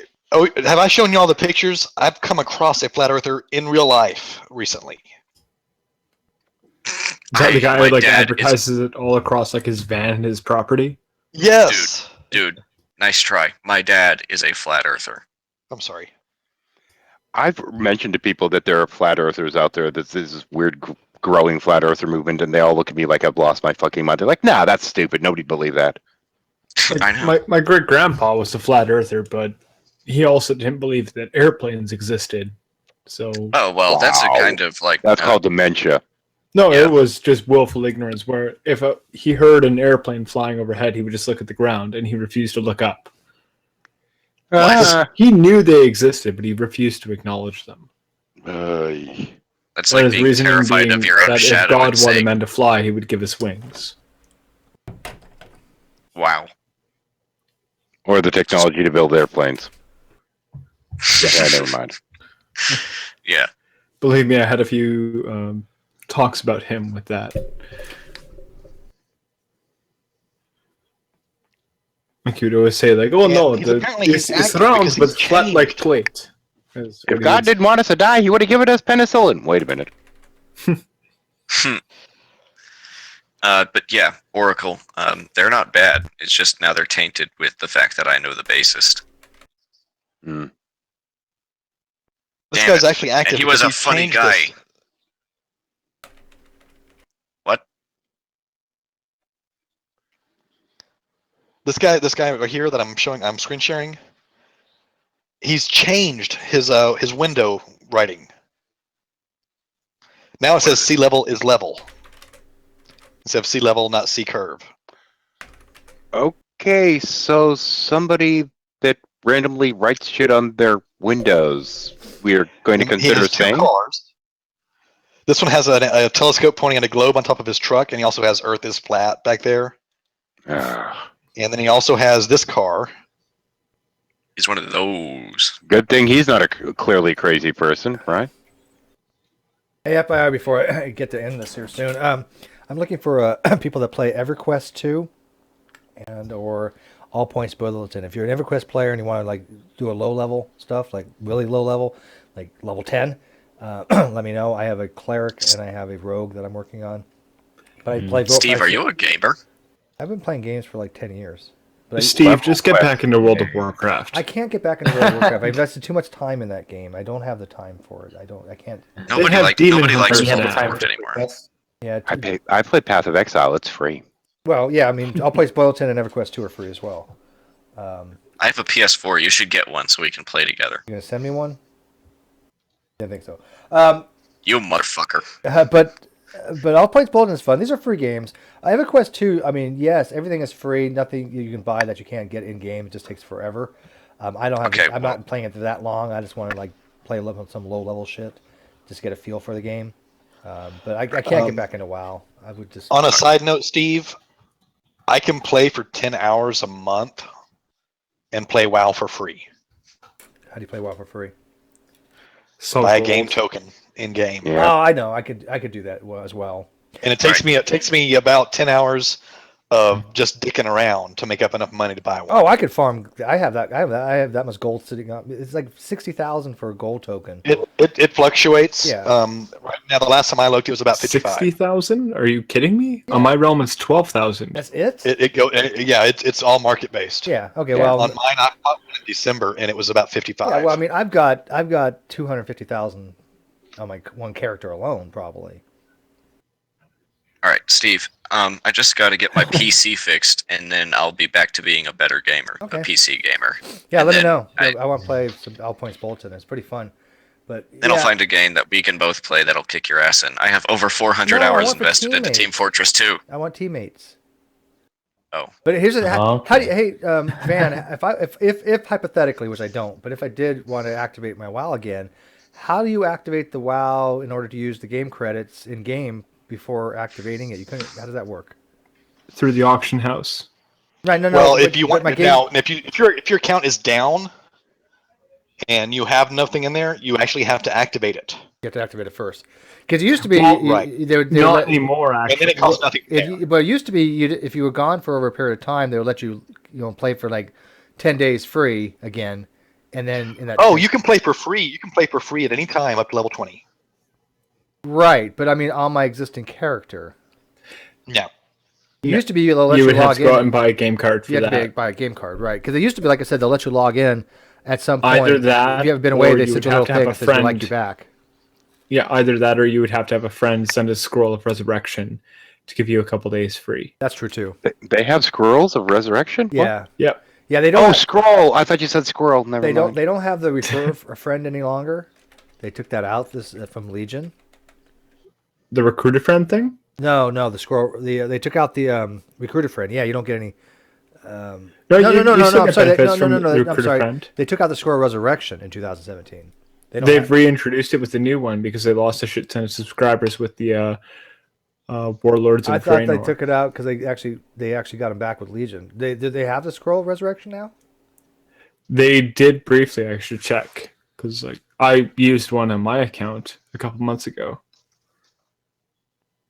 I mean, for the scroll resurrection, you get a mount, and the other person gets a mount too, or something, right? Isn't it? No, that's recruiter friend. No. What do you get? What do you get something from scroll resurrection? Scroll resurrection is just basically you reactivate a friend's account so that they can kind of try out the new content and see if they like it, and hopefully go out and buy a game card, or in this case, go out and buy a game token in game. Yeah, I don't know. Maybe I will. I don't know. I miss PvP. Don't get me wrong. I miss my mage a lot. I really do. And I could play for free. It's not even you about the wouldn't money, like Legion. I can get even on my server, which is 60,000 for a token. I can get that in a few hours of farming. That's not that difficult to do. Yeah, you wouldn't like Legion if your main was a mage. Yeah. 'Cause my main is a mage and it sucks. Really? Why? Yeah, it's just how they tried to balance things out. You talking about PvE or PvP or both? Begin Well, the they phase did melting every machines again. expansion. Wait, how's mage and PvP? That's one of the I actually give props to World of Warcraft for. Is every expansion, it's almost a new game. Well, it is. Yeah, but I want to. Hey, wait, you haven't answered. I want to know. That's a positive in my book. That is a positive about the game. Doctor, answer my question. Are you talking about mage PvE or PvP? Because it's important. PvP. Oh, so mage sucks in PvP? No, mage is the problem with the mage was that it's the same old problem with the mage is that fire is intrinsically built into the crit rating, so as you get better gear, it unevenly scales to the point where once you reach like end game PvP, you're just melting everybody around Well, that's you. what I want. That's why I'm a fucking mage. Yeah, but what happens is when the expansion comes out, it's awesome, right? Because you're just destroying everyone around you. But then they balance it. It balances right. Every single patch. Yeah, no, I had that happen in every patch. Okay, what happened was I know exactly what you're talking about. And every time I remember, right after a new X pack, mages were fucking doing really well. I was really happy with the balance. I was like, you know what? They finally got this shit right. And in some cases, a little bit overpowered, right? I was a fire mage back when, even though I hated being Frost, I actually loved being Fire back in the day when Fire was viable. And I was good at being a Fire Mage. I was really, really good at being a Fire Mage. And then, as you said, each fucking patch, it got nerfed and nerfed and nerfed. And then balanced out, too. And so basically, by the end of the season, Fire Mages sucked. And if you were a Fire Mage, everybody's like, oh, you're a fucking Fire Mage. But, I got good at being a Fire Mage, so I still did really well. But the thing that I'm most upset about is it made sense that mage should be that overpowered in PvP because they were so squishy. Yeah. In vanilla, when you could compare it, you'd have a warrior just mortal strike you and just kill you instantly. My main's a hunter. Yeah, well. And I have never been good at PvP. Dude, you can have a 3-year-old play a hunter in PvP. It's not that challenging. I have all been about PvE since I picked up the game. Back in a beta, the hunters had that lovely kill zone where it was they couldn't use either their melee attacks or their ranged attacks. Yes. Yeah. I remember when they took that out. Yeah. That was. I remember when they took away. I remember when they took away my pole arm too, and then they just gave it back to survival hunters. They've brought it back for the survival kind of. Survival is a non-ranged class. But I remember. I had a hunter too, and basically, I remember when it first came, one of the first packs when you first got explosive shot. Oh my god, that did damage. It was way overpowered. Yeah, the explosive shot. I don't even know if it's there anymore. Actually, I think it is on marksman. It is, but it's only for the marksmanship tree. Yeah, and it's nerfed. And I never went with it because it just fucked with the positioning too much. It used to be very, very overpowered. It had knockback. Yeah. Oh, and combat rogue is gone. Well, combat rogue sucked. Actually, no, it was pretty good by the end of the last couple of expansions. They were trying. It's been replaced now that rogues have guns. Oh, that's stupid. They're pirates now. No, they should have always been daggered. But Combat Road was viable, but they no, Steve. They always want to add more things. Give them more than we don't want to. I don't want any one class to be just one thing. I don't want rogues to be just the ones who are standing behind the guy poking them. But that's what rogues were meant to do. For every single class. No, bullshit. Rogues not always. There's 3 things that rogue was viable for: combat, assassination, and subtlety.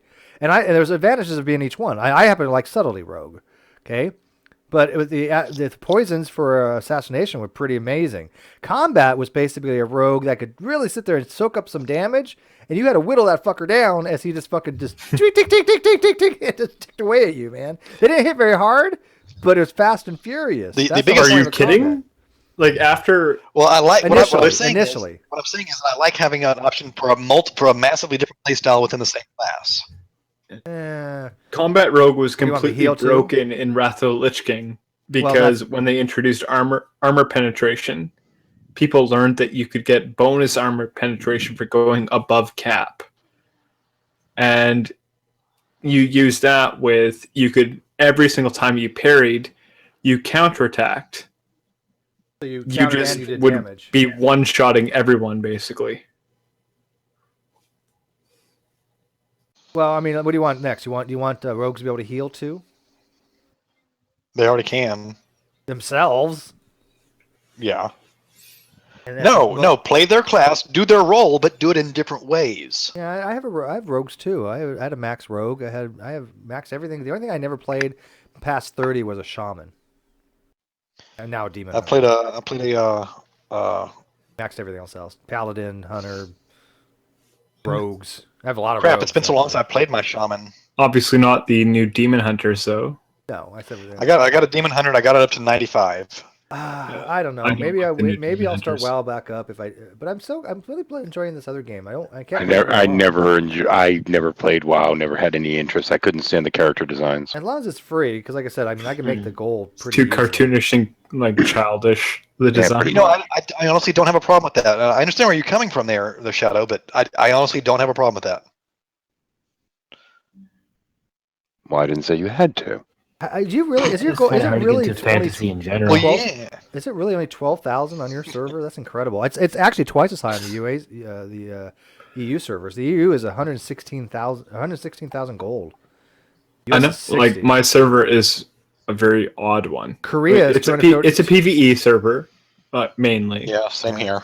Korea is But- 247,000. I'm on Lightbringer, was where mine's at. That's a huge difference. And it's disproportionately alliance to Horde. So I went Horde as a result of that. So it's, Well, 60, actually- 60 is pretty cheap though. I mean, how long does it take to make 60 gold? I can go farm that in a half a day easy. A couple of hours. No, that's after me doing a single whatever I'm doing for an hour and selling the junk. That's 60 gold. No, 60K. Oh. I thought you said 60. No, 60 gold. I can do one. I can do 100. I actually had my all of my characters on Elder Thalas. for the 60 longest gold. time. You can do in one trash run easy. And then, and then we had a bunch of guys up here on G+. Carlton, Sokka, Alana, Tiger Lily, It used to be and a couple other guys decided to do a G+ guild. So we did. And I transferred my main over to that server so we could all play together. And then they stopped playing. Oh, well, here's I mean, Don't you hate when that happens? back in 2015, the WoW tokens were only 20,000. So they've gone up pretty good. They threefold from when they first came out. They fluctuate up and down all the time. They're market driven. Yeah, like I think it was the Chase marketing firm actually uses WoW to kind of like simulate inflation rates. Well, it is supply and demand, and what's so funny is that it did, I think, have an effect on the Chinese gold farmers. And it was gold farmers and whatnot. They kind of fucked Ultima Online's economy. What they would do is they'd go to servers where things were fairly cheap, buy up all the fairly cheap items, bring them back to their servers or other servers where this shit costs more, sell them there, and eventually what they do is basically take all of the currency off of the server that they were buying the shit cheap on. So then everything would be a fortune there and nobody could afford shit. I don't want to invest the time You to know how gear they up fall again. old school EverQuest, right? As much as I miss PvP, God, the gear up would be. I've done it before numerous times after like going into a X pack after the fact, and God, it's just so Yeah, in World of Warcraft, it's easy. I mean, give yourself a day and a half, and you're geared up. It's not a day and a half. What planet are you on? Okay, then you need. You couldn't even get blues for a day and a half. You need Are WoW you Pro. kidding? You get purples in like a couple of hours now. Yeah, you need WoW Pro. Just run you through the quest line. In Legion? I mean, I don't know anything about Legion, but I'm talking about prior things. You had And Legion and Pandaria and you had Worlds to of Draenor. No, you had to get The like first day, game launch, we had server wide announcement, world first, level cap, and the person was already equipping purples to themselves. Well, within just I a only couple care of about hours. PvP. I don't give a shit about PvE. As the price of Legion, Legion came down. It's actually cheaper now. It's only $39. It used to be what, $59 when it came out. If you wait a couple of But more months, speaking it'll about just be what Shadow was I talking wouldn't even want the about, X-Pack. I gold just want- I can hunters play on my buying on level. one server and selling another. EverQuest saw that by when you transfer servers, you don't bring shit with you. That's the only good thing I will say about EverQuest. That's the way they solved that. I won't say anything good about EverQuest or EverQuest is interesting because I whatever never played used it to be, before. whatever SOE is now. I don't know what they're. Well, it's a free game, but I mean, obviously it Their takes name forever is. to do anything, but it is free.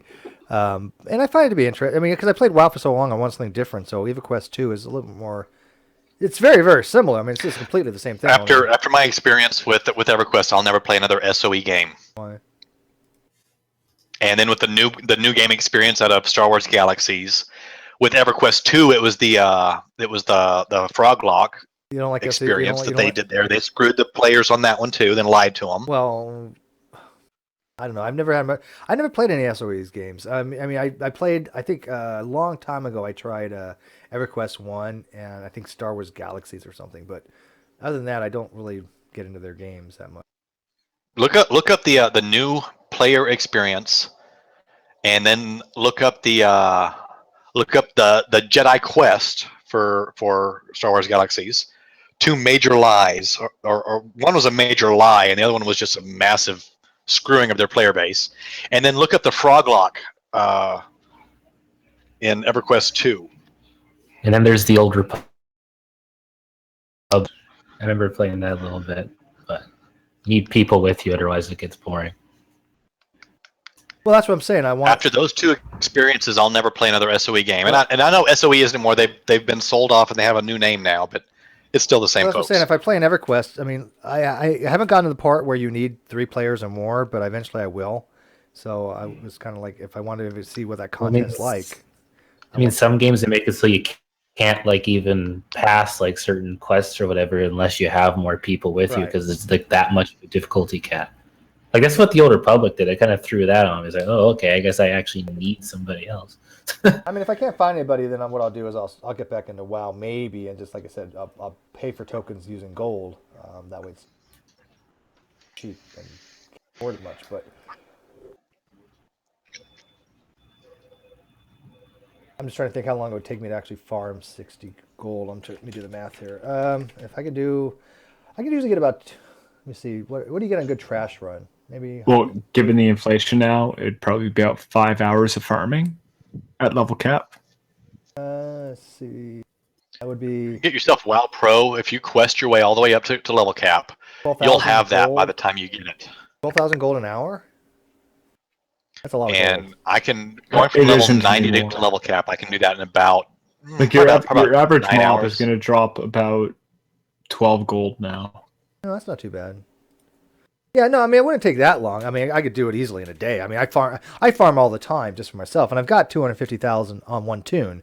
So, I mean, I could play for 4 months just for free, just off that if I wanted to, right? There, got your Facebook.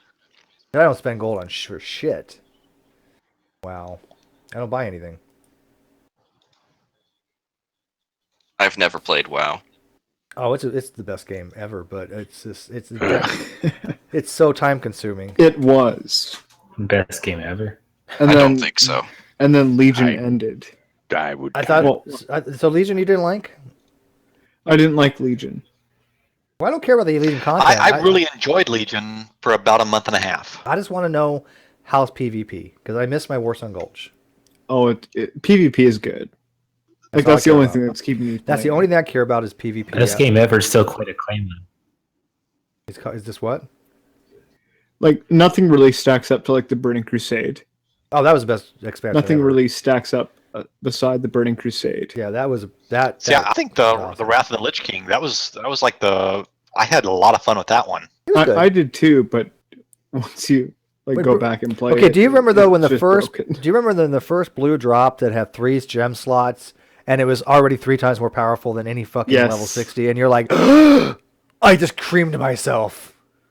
People are like, what the hell is this? It's like, oh my God. And then you're like, realizing that eventually this is going to be trash. But at the time, the first heroic dungeon you ever do, it's like, oh my God, there's 3 gem slots.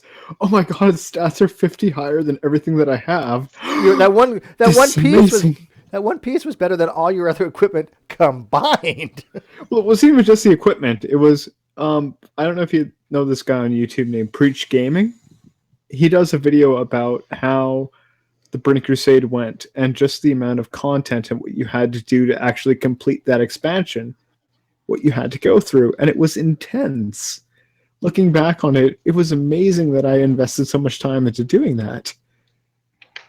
Just like you had to like complete the Blood Furnace heroic in order to go on to the Ramparts heroic, and then you had to go and get the Fel Reaver keys and all this other stuff. Well, will you play ABP All Points Bulletin with me at some point?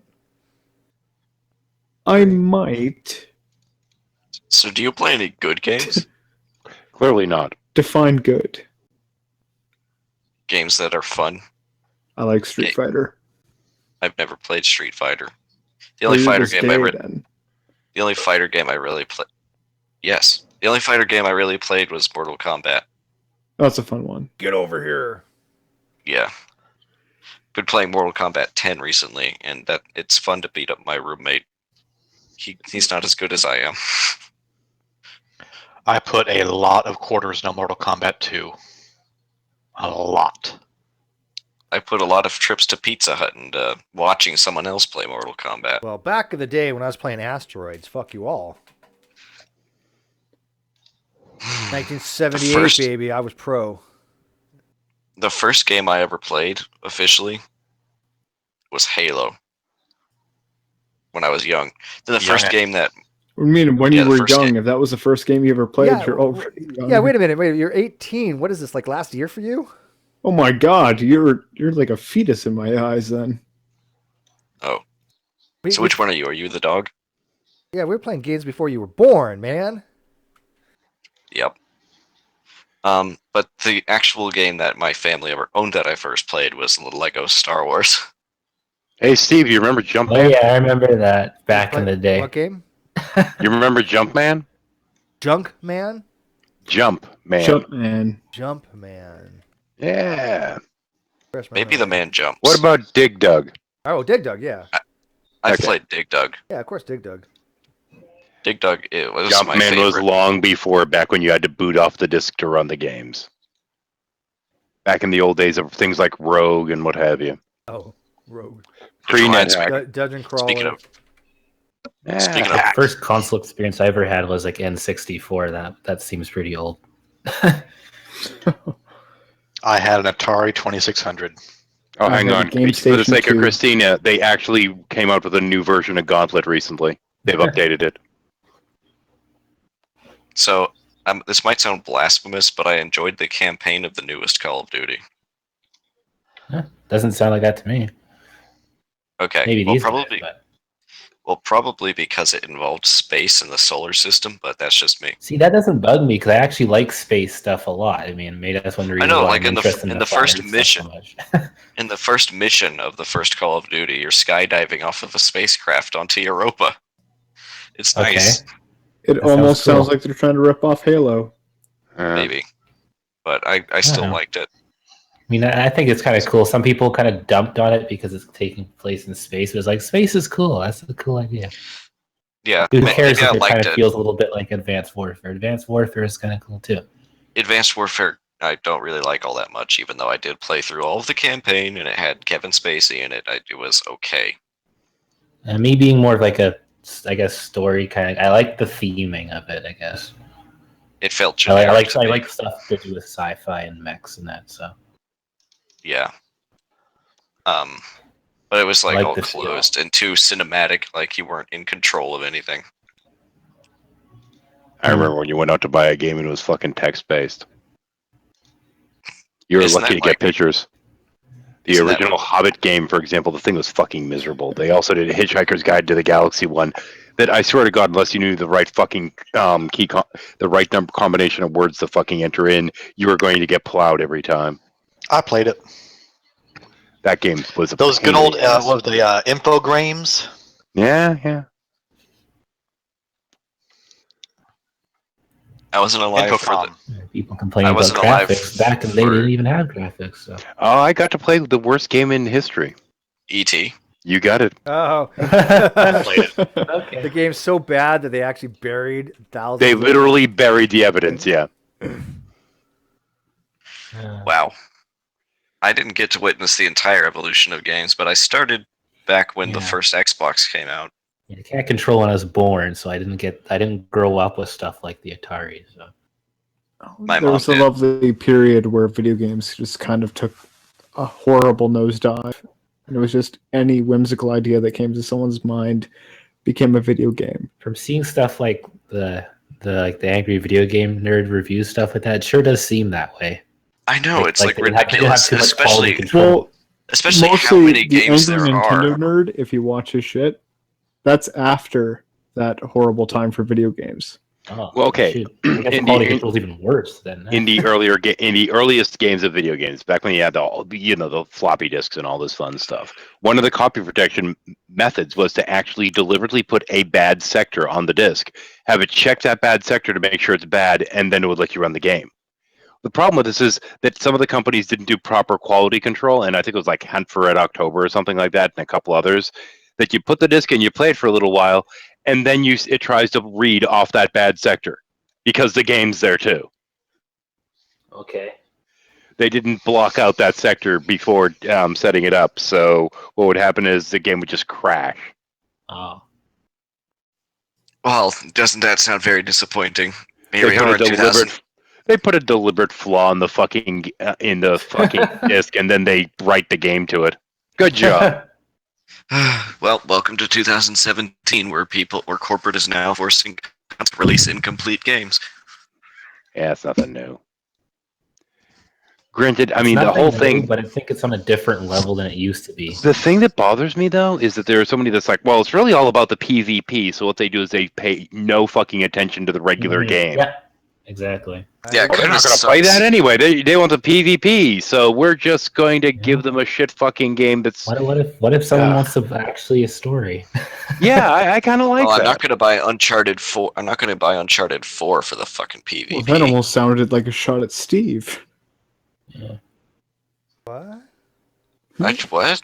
Steve's all about the PvP. I not love the PvE. Oh, PvP's fun though. Like I have over 400 hours in Team Fortress 2. Well, hang on. We're not. The problem is the real problem is we're not even talking PvP. We're talking single player versus multiplayer in this case.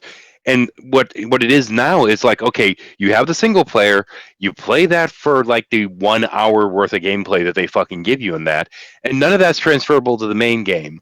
So now you have all these idiots running around in the first like 3 days it's been released, and they're all fucking kids because they're the only ones that have the time. So they get all the best shit and then tell you you're lame for having a life and a fucking they're like job. 12-year-olds talking shit. They're like, man, I kicked your ass, motherfucker. Yeah, you're a punk ass bitch, man. I just fucking kicked your ass. Oh my god! I That's actually have a funny 12-year-old story about that. man. I used to work at Squeakers. at an arcade, and we would have the Xbox set up so that you could have, so that the kids could play online on Xbox Live. And my sister was playing Halo, and one of the kids joined, and it showed up as like, oh, Area 51 account 2. She's like, oh my god, do you know Nick?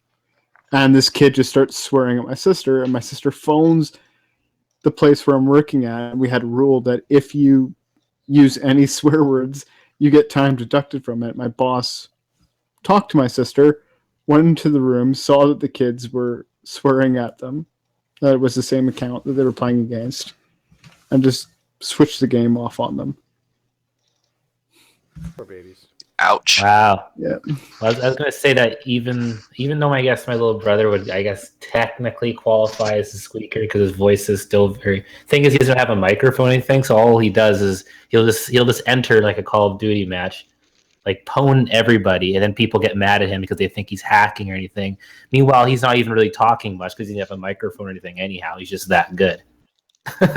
He just goes in there, everybody else is talking smack and the usual, and meanwhile he just concentrates really hard and just wins. Well, my daughter, on the other hand, a while ago decided that she wanted to try to play Call of Duty, so she went on there, and I don't know, it was like Call of Duty, but like 2, 3, something that's been out for a bit of a while. So of course, all the other people playing it on the PS3 network thingamajig had all been playing it for fucking ages. And she's been playing it for like an hour at this point. People are like, oh, you suck at this. You're just like, what the fuck, dude? And then they're telling her that the reason why she can't play is because she's a girl. And I'm like, no, the reason why she can't play is because the single player mode is shit.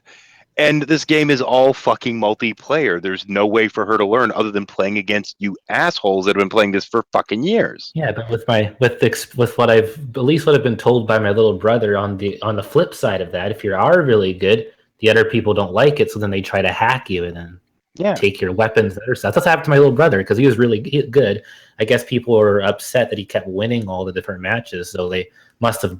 They claimed that they did some sort of hacking thing where they replaced all of his weapons with like pistols, and then he can't get his other weapons back. That's some. Where he's like forced to use It's really weird. That's pretty fucked up shit too. But I mean, the thing as far as I'm concerned, that kills a lot of these games is that you have these basically kids predominantly that'll sit there and play it morning, noon, and fucking night for days on end right after it comes out, and then they go around treating everyone else like crap. It's like, this is not a good way to get new players.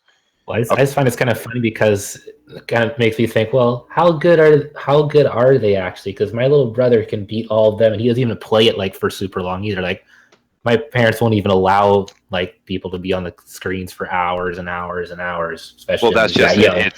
He only plays for like an hour or two, and he's still able to beat all these people that apparently play it for like 8 hours. And well, there's a difference between people that can actually play the game and people that just gear the fuck up because they play nonstop. There's a huge difference there, because most of these people don't even really, it's not that they have skill or talent or this and that, but most of them is just they've been playing it so long that they have this fucking gear. Yeah, so it's like loot, basically, like all the good weapons and everything. So, yeah, it's not too much to do with skill. That's what bugged me is that, in a way, I know it's kind of a little bit on a bit of a tangent, but that's what kind of bugged me about like the whole trading card game phenomenon. It's like whoever has the most money, that's end up winning those things. Pay to win. Yeah, exactly. Like a lot of people try to say, "Oh, there's some sort of strategy around these things," and I was like, I'm not seeing too much strategy. It seems like it's more about how much money you're willing to spend on these packs. In Team Fortress 2, it's like pay to win. So you know what I did? I paid to win. The thing is, this is part of why I like Path of Exile. Because, yes, they do have their little cash shop and you can buy things and this and that, but it's all vanity shit.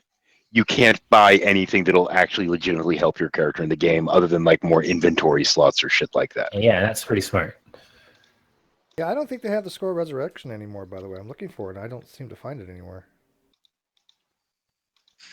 Steve, you should get Team Fortress 2 and I'll teach you how to play it. I don't want to play it. It's free. Oh, fuck you then. Jeez. Got enough of it. Well, hey, I was told it was free too, and I didn't download it. Guys, what's wrong with you? Team Fortress It's like you like 3? over. There's no Team Fortress 3. Yeah, there is. I mean, No, there's not. There's one thing that you're I'm looking at it missing right now, is Team that Fortress 3, in order page to 2. make money off of No, video games, there's you only can Team pay to Fortress win, 2. Okay. or you could just I think this is a denial moment. no, you can pay to win, or you could just be a chick with big tits and go on I'm Twitch. looking at Team Fortress Then you're 3. making money. No, you're not looking at Team Fortress 3. Valve never makes a third game. Oh, it's The most Overwatch. famous vaporware of all time. It's Overwatch. Half-Life, episode 3. Overwatch is different slightly than TF2, and I think I like TF2 better. That looks pretty much. Actually, wait. I thought Brink was trying to be Team Fortress. Yeah, it looks 3. just like a version of like, I don't know, like the old Duke Nukem and that kind of genre. No. It is. But it's not. Overwatch might be going in the right direction, while TF2 might be trying to kill themselves. I don't know, which is kind of sad because I mean, those two games really are like kind TF2. of the same deal, but they're different. Like they're kind of the same genre-ish. Yeah, I tend to play games that aren't that fun to watch. Things like Civ and XCOM and what have you. Yeah, actually, I'm with them XCOM there. I've sounds played fun. those.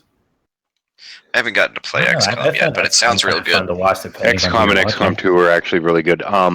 They were really smart with XCOM 2. Now, granted, there were a lot of people that were initially really pissed off when they heard about it because they're like, okay, in XCOM 2, you lost the war, and we're continuing from there. And people are like, but I won my games. It's like, how many did you lose?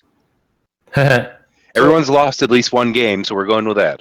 So, Doc, do you think no Legion spoilers lost? Do you for think World of XCOM 2 at Warcraft the end. lost subs with Legion, or do you think they gained them? Because they were supposed to be pretty low prior to Legion. They were at 5 million, and I said they're up to 10. So, I mean, did they gain them, or did they lose them? I don't know. Probably both, technically. Okay, so something I've noticed though about YouTube gaming channels, unless people don't want commentary, it's all about your personality. Yeah. When the expansion first came out, Steve, the subscription numbers went way up. Which is about standard for every expansion. Right. But I don't know where they leveled off at. Yeah, I tried to. I mean, the numbers did go up significantly higher than they had for the last 2 expansions.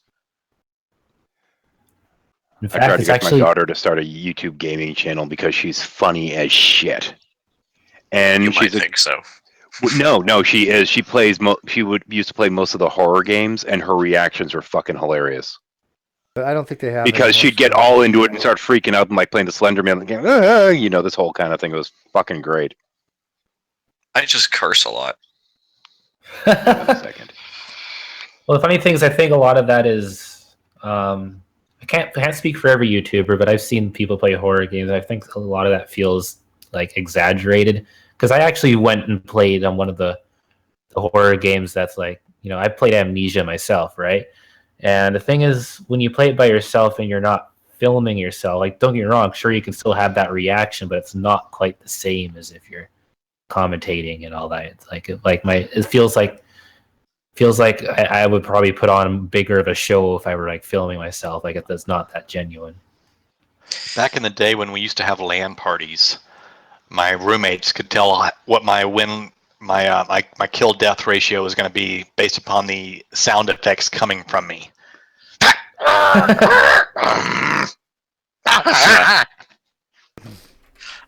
Though there was this horror game that I can't remember the name of. It was an indie horror game. That was the only game that I played that made me yell involuntarily. Which one? I said I can't remember the name. It involved a dungeon. If you want to talk about horror games, let's go back to the original horror game, Phantasmagoria. E.T. Oh. No, that was horrible. Kind of horror game in a different way. Phantasmagoria was the first game that used. It was an adventure style game, and it used actual motion capture. Really? Wow. For the CD-ROM. When did it come out? First of its time. 95 or 6. Oh, and it used mocap. I guess everything else after that's like, wow, that's so great, and they started using mocap. Like, I wonder how scary that actually is today, though. It's a bit of a toss-up whether that was first or Wing Commander 3 was first for it, because they both used pre-generated sets with actors on. They used actors on pre-generated sets. So okay. The Wing Commander 3, you know, it was mostly you just click to play a different cutscene, but with the Phantasmagoria, you could actually, you know, have your person walk off in this direction or walk off in that direction, and then interact with this, interact with that. So it had a lot more of that. And actually, it's fairly well thought of. They've got a lot of good write-ups on it. If you want to look it up, just Phantasmagoria. Okay, so the game that sounds nice, but is the game good? Yeah, is it actually scary? Not bad. It's more of a creepy type. Okay, it's creepy, but is it like good, like well written and well acted? Yeah. Sweet. All right. Now, when it comes to horror games that like actually scared me, the first one that I ever came across was Doom 3. Doom scared you? Doom 3. Doom 3? 3, the one that nobody fucking liked because Doom 1 and Yeah, I was Doom gonna say 2 that. were great. Well, this new Doom that came out was fucking awesome. Yeah. No, hold It on. went on sale recently on Steam. I'm My not thinking son Doom 3, still I'm won't thinking forgive me. Doom. The remake, Oh. which was effectively Doom 3. There Doom was 4. a Doom. That's technically Doom 4. There was a 3 that came out that you couldn't have your weapon and your flashlight out at the same fucking time. It was by the way, horrible. ridiculous. In WoW, I thought that was multiplayer only. if you haven't played for a it's while, campaign. you can actually log on at the login screen and buy a token that way, and do it. By the way, I just looked at that. Yeah, the new Doom game recently went on sale on Steam, and I looked at him like, shit, because I thought my son had used all his Steam money. When he came over, I mentioned it to him, and he was all kinds of upset because apparently he'd gotten another Steam card that I didn't know about, and was really upset I didn't tell him about it. You gotta get that game. I bought the whole soundtrack. Written by Mick Gordon. Never heard of him, but he gents the fuck out of it. That's the one way to get introduced to new classical artists through video Classical games. artists. Well, sometimes the soundtracks are kind of cinematic, so in a way, it's We're gonna pull out. It's We're gonna almost pull like out the the Doom soundtrack soundtrack. Quake for you. Hold on. It's Doom almost like soundtrack is not all cinematic. It's like I know, fucking. but It's there's a metal. lot of games that I've played that where this soundtrack is basically kind of on par with like a movie. We've come a long way since Sewer Shark. We're gonna pull up the soundtrack for Quake for you. You know, 9 Inch Nails, Trent Reznor. Okay, but my My favorite soundtracks that aren't like Doom's are probably the Assassin's Creed 3 soundtrack and the Gears of War 3. Assassin's Creed 3, that was okay. That was okay. Yeah. Do do do do do do. I love that. Except I didn't like Now Desmond's going back on parts. adventure games, there was a game that LucasArts put out in the early '90s called Loom. And Loom. I remember. It was interesting. It was all about these guys who could weave. They were called the Weavers, but they could weave sound into spells, basically. That's why they call it Loom. Yes. Exactly. Okay, that's kind of neat. How did that go? It was an interesting little idea. I mean, they and music was a massive element to that game. I mean, to the point where you actually had to actually read notes, and musical notation was a factor in the game. Wow. Lucasfilms put out something other than LucasArts, whatever it was, put out something else other than Star Wars. I've got another one for you. Yeah, that's true. There is Indiana Jones. Shoot, what was the other major adventure game they did? The biker one. Lego Indiana Jones. Do you know which one I'm talking about, Shadow? There's Lego. No, I don't remember a biker one. Lego I'm sitting here everything. hung up on nostalgia, remembering things like King's Quest and Space Quest and Oh yeah, all the Sierra In fact, I crap. just recently played the Xbox King's Quest, but it was Full Throttle, and they actually had an original rock score for it. They got a biker band to do the score for it. Is anyone else here a fan of Resident Evil? I played the second one on the PlayStation. I've played some of them. They're all right, but they're Which I've one? never- I guess you kind of have to be into it. Look, they're kind of all different, especially up to 4. I remember the only thing I really remember about it is a bunch of monsters in a fucking lake and the weird things with the sides that popped out of the heads. So 4. I guess I don't know. I don't remember which one it was. Was it in Spain? It was a free download. It wasn't set in. It didn't even be set in any particular place. So I guess. Oh, they're all set in particular places, even fictional places. Yeah, but I don't remember saying much of anything. And it was the first one I'd ever played. I'm like, Umbrella Corp. What the fuck? That's kind of stupid. Now the Umbrella Corporation, yeah, they developed a virus and they were testing it in the Arklay Mountains in a mansion in the first game. Oh wait, I'm about to explain Resident Evil. I don't want to do that. I don't give a shit, really. Look up Full Throttle if you get a chance. Old classic LucasArts game. Here of late, I've been playing another old game a lot. Heroes of Might and Magic 3. Oh wow! No, 5 is the best. 3. Really, you like 3 better? I'll than put 5? 3 up against any of them. Now I haven't played 6 or 7, so I shouldn't say that. I think 5 was my all-time favorite of that series. 3 by far. 3 is really good. Don't get me wrong. I have 3 played is 5. really, really good. But 5 was good. 5 is good. 3 just had a significantly higher player base. The player and the community involvement in that game is phenomenal, to the point where they have made 3 separate expansions that are all fan made. Yeah, no, I never allow expansions. No, Heroes of Might and Magic is one of my all-time favorite series. I mean, 3 is really, really, really good. Don't get me wrong, and I love it. And I still play it every so often. I'll play HOM 3 or 5. I don't remember. I tried 7. I've got 5. I've played it, and it's not bad. It's great. Speaking of, I don't like that they left the mythology of the series, though. Speaking of the number 7 and Resident Evil, have you played its counterpart, Silent Hill? No, I haven't played Silent Hill. I've watched a lot of playthroughs, and it looks like it might be fun. But I have played a game, Silent Hill, but I think it was on PlayStation, I thought. Yeah, the first PlayStation gives the first Silent Hill, I think. It's really creepy. It's like I'd rather things.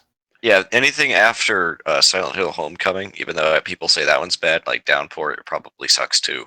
I haven't played it that much, but it has this weird saving system where it keeps fucking pausing.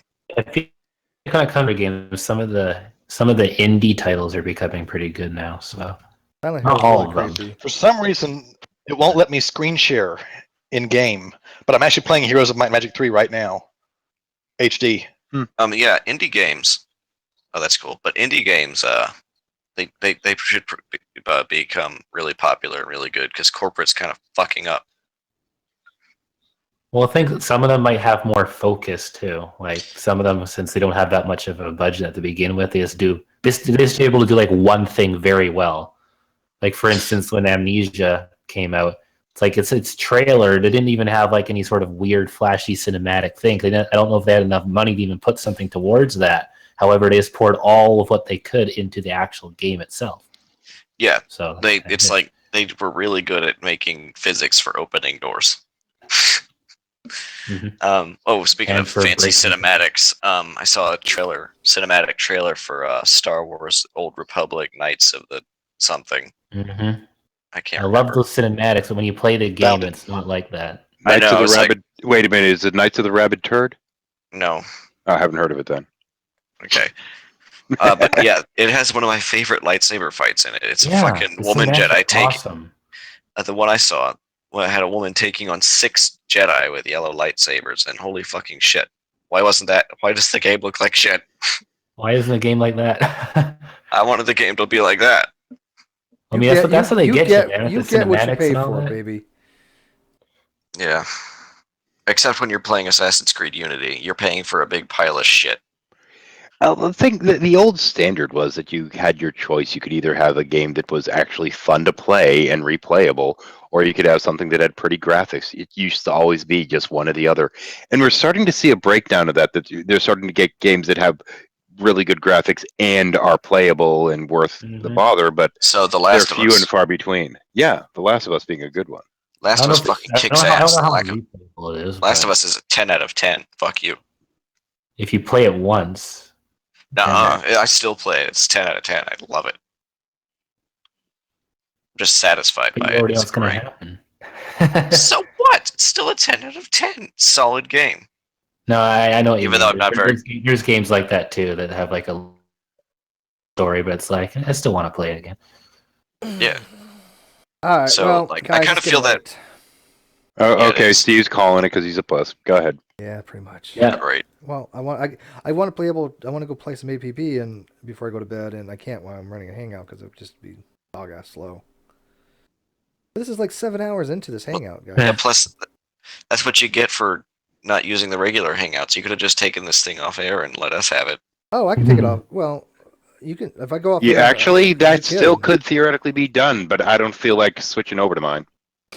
Well, I mean, if I leave, okay, let me ask you, Shadow, if I leave the Hangout, does it like end the Hangout? I mean, I'd have no. Well, okay. If you'd have to close down your broadcast software, which is going to suck up enough of your system resources on your slow ass old computer that you'd have to do it anyway. Right, but I mean, saying, no, I mean, I could probably keep the browser in the background, but even if I left the Hangout, does it actually close the entire Hangout? If you leave, no, but you're going to still be broadcasting. Well, no, I could broadcast. You just won't be broadcasting the Hangout. You have to close your broadcaster, dude. Right? No, I can close the broadcaster. I'm saying if you guys wanted to stay in here and shoot the shit. Oh no, the Hangout still exists. Just nobody new can join. That's what I thought. Unless I switch accounts. Right. Okay. Which I don't feel like doing right now. Yeah. So I mean, it's not going to kick you guys out or anything. No, but just nobody else can join. But anyways, plus this app is going to be gone after what was it, April 25th apparently. So I mean, 6 hours is long enough for Hangout. It's Sunday. I will let you guys know if I get a hold of Mary and Schweitzer the next couple days. And I want to say hi to hold of G-Man. Tell him he's supposed to debate me for crying out loud. He's been running from everybody. He wouldn't even debate me. Remember, he was like begging me to debate him, and all of a sudden now he's like, I offered to debate him for charity for Gus, and he said no because Steve doxed me. I'm like, I don't know what the fuck you're talking about. I've never doxed him. Now I call him. I wonder what his excuse is for me, because all I got was just silence, and we even talked on Skype about it, saying it sounded like he was going to arrange something. No clue. I don't even have anything to do with the guy. He's just. Yes. What? I want to say hi to Mary Schweitzer. Oh well, you'll be in the Hangout when she helped get me into dinosaurs. If I can get Mary in here, you're on my guest list. Don't worry. It holds 25 people. I think we can fit you in. Actually, what it's saying is going to be discontinued is the Hangout apps, the API. Yeah. It's no longer going to be supported. Oh, also, whoever not heard the me Hangouts themselves. Yeah, the Hangouts will still be around. It's just the API for. Yeah, I wasn't talking about. I was talking about the the whatever you're using. What do you mean? Oh no, it'll still be there. Oh, really? Well, What's the API then? This isn't an API. It's the Hangouts themselves, and this is just the Hangout. Yeah. Google's not getting This rid of is Hangouts. and specifically, this is a corporate Hangout, so this will exist even after that.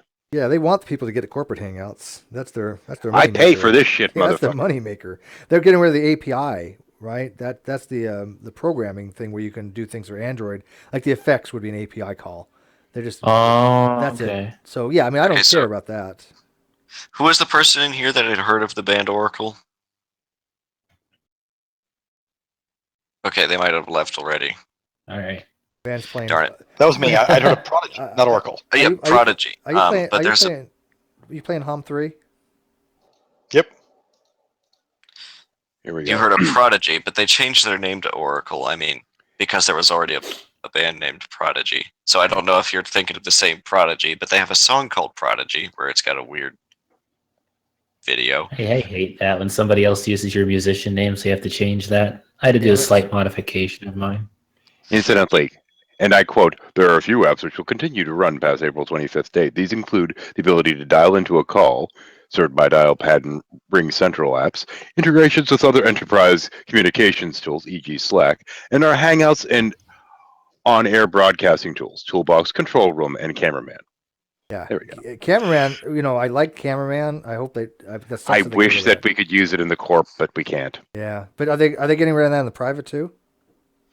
I don't know if they're going to be doing with the off-air, but for the on-air, those are still going to exist. So. Okay, Cameraman's annoying. That's like the gotta have CSC Cameraman. is a lot, so they can monitor who comes in their room I and like and Cameraman. not even broadcast you. Yeah, but it's a lifesaver.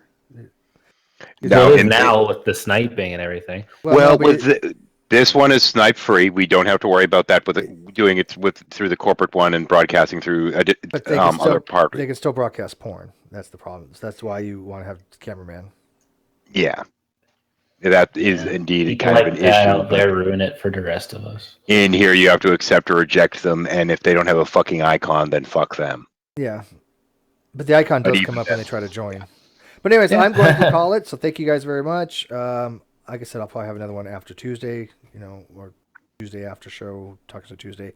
So I'm going to go play some game for a couple hours before I crash because I'm really tired. Anyways, good night. Good night.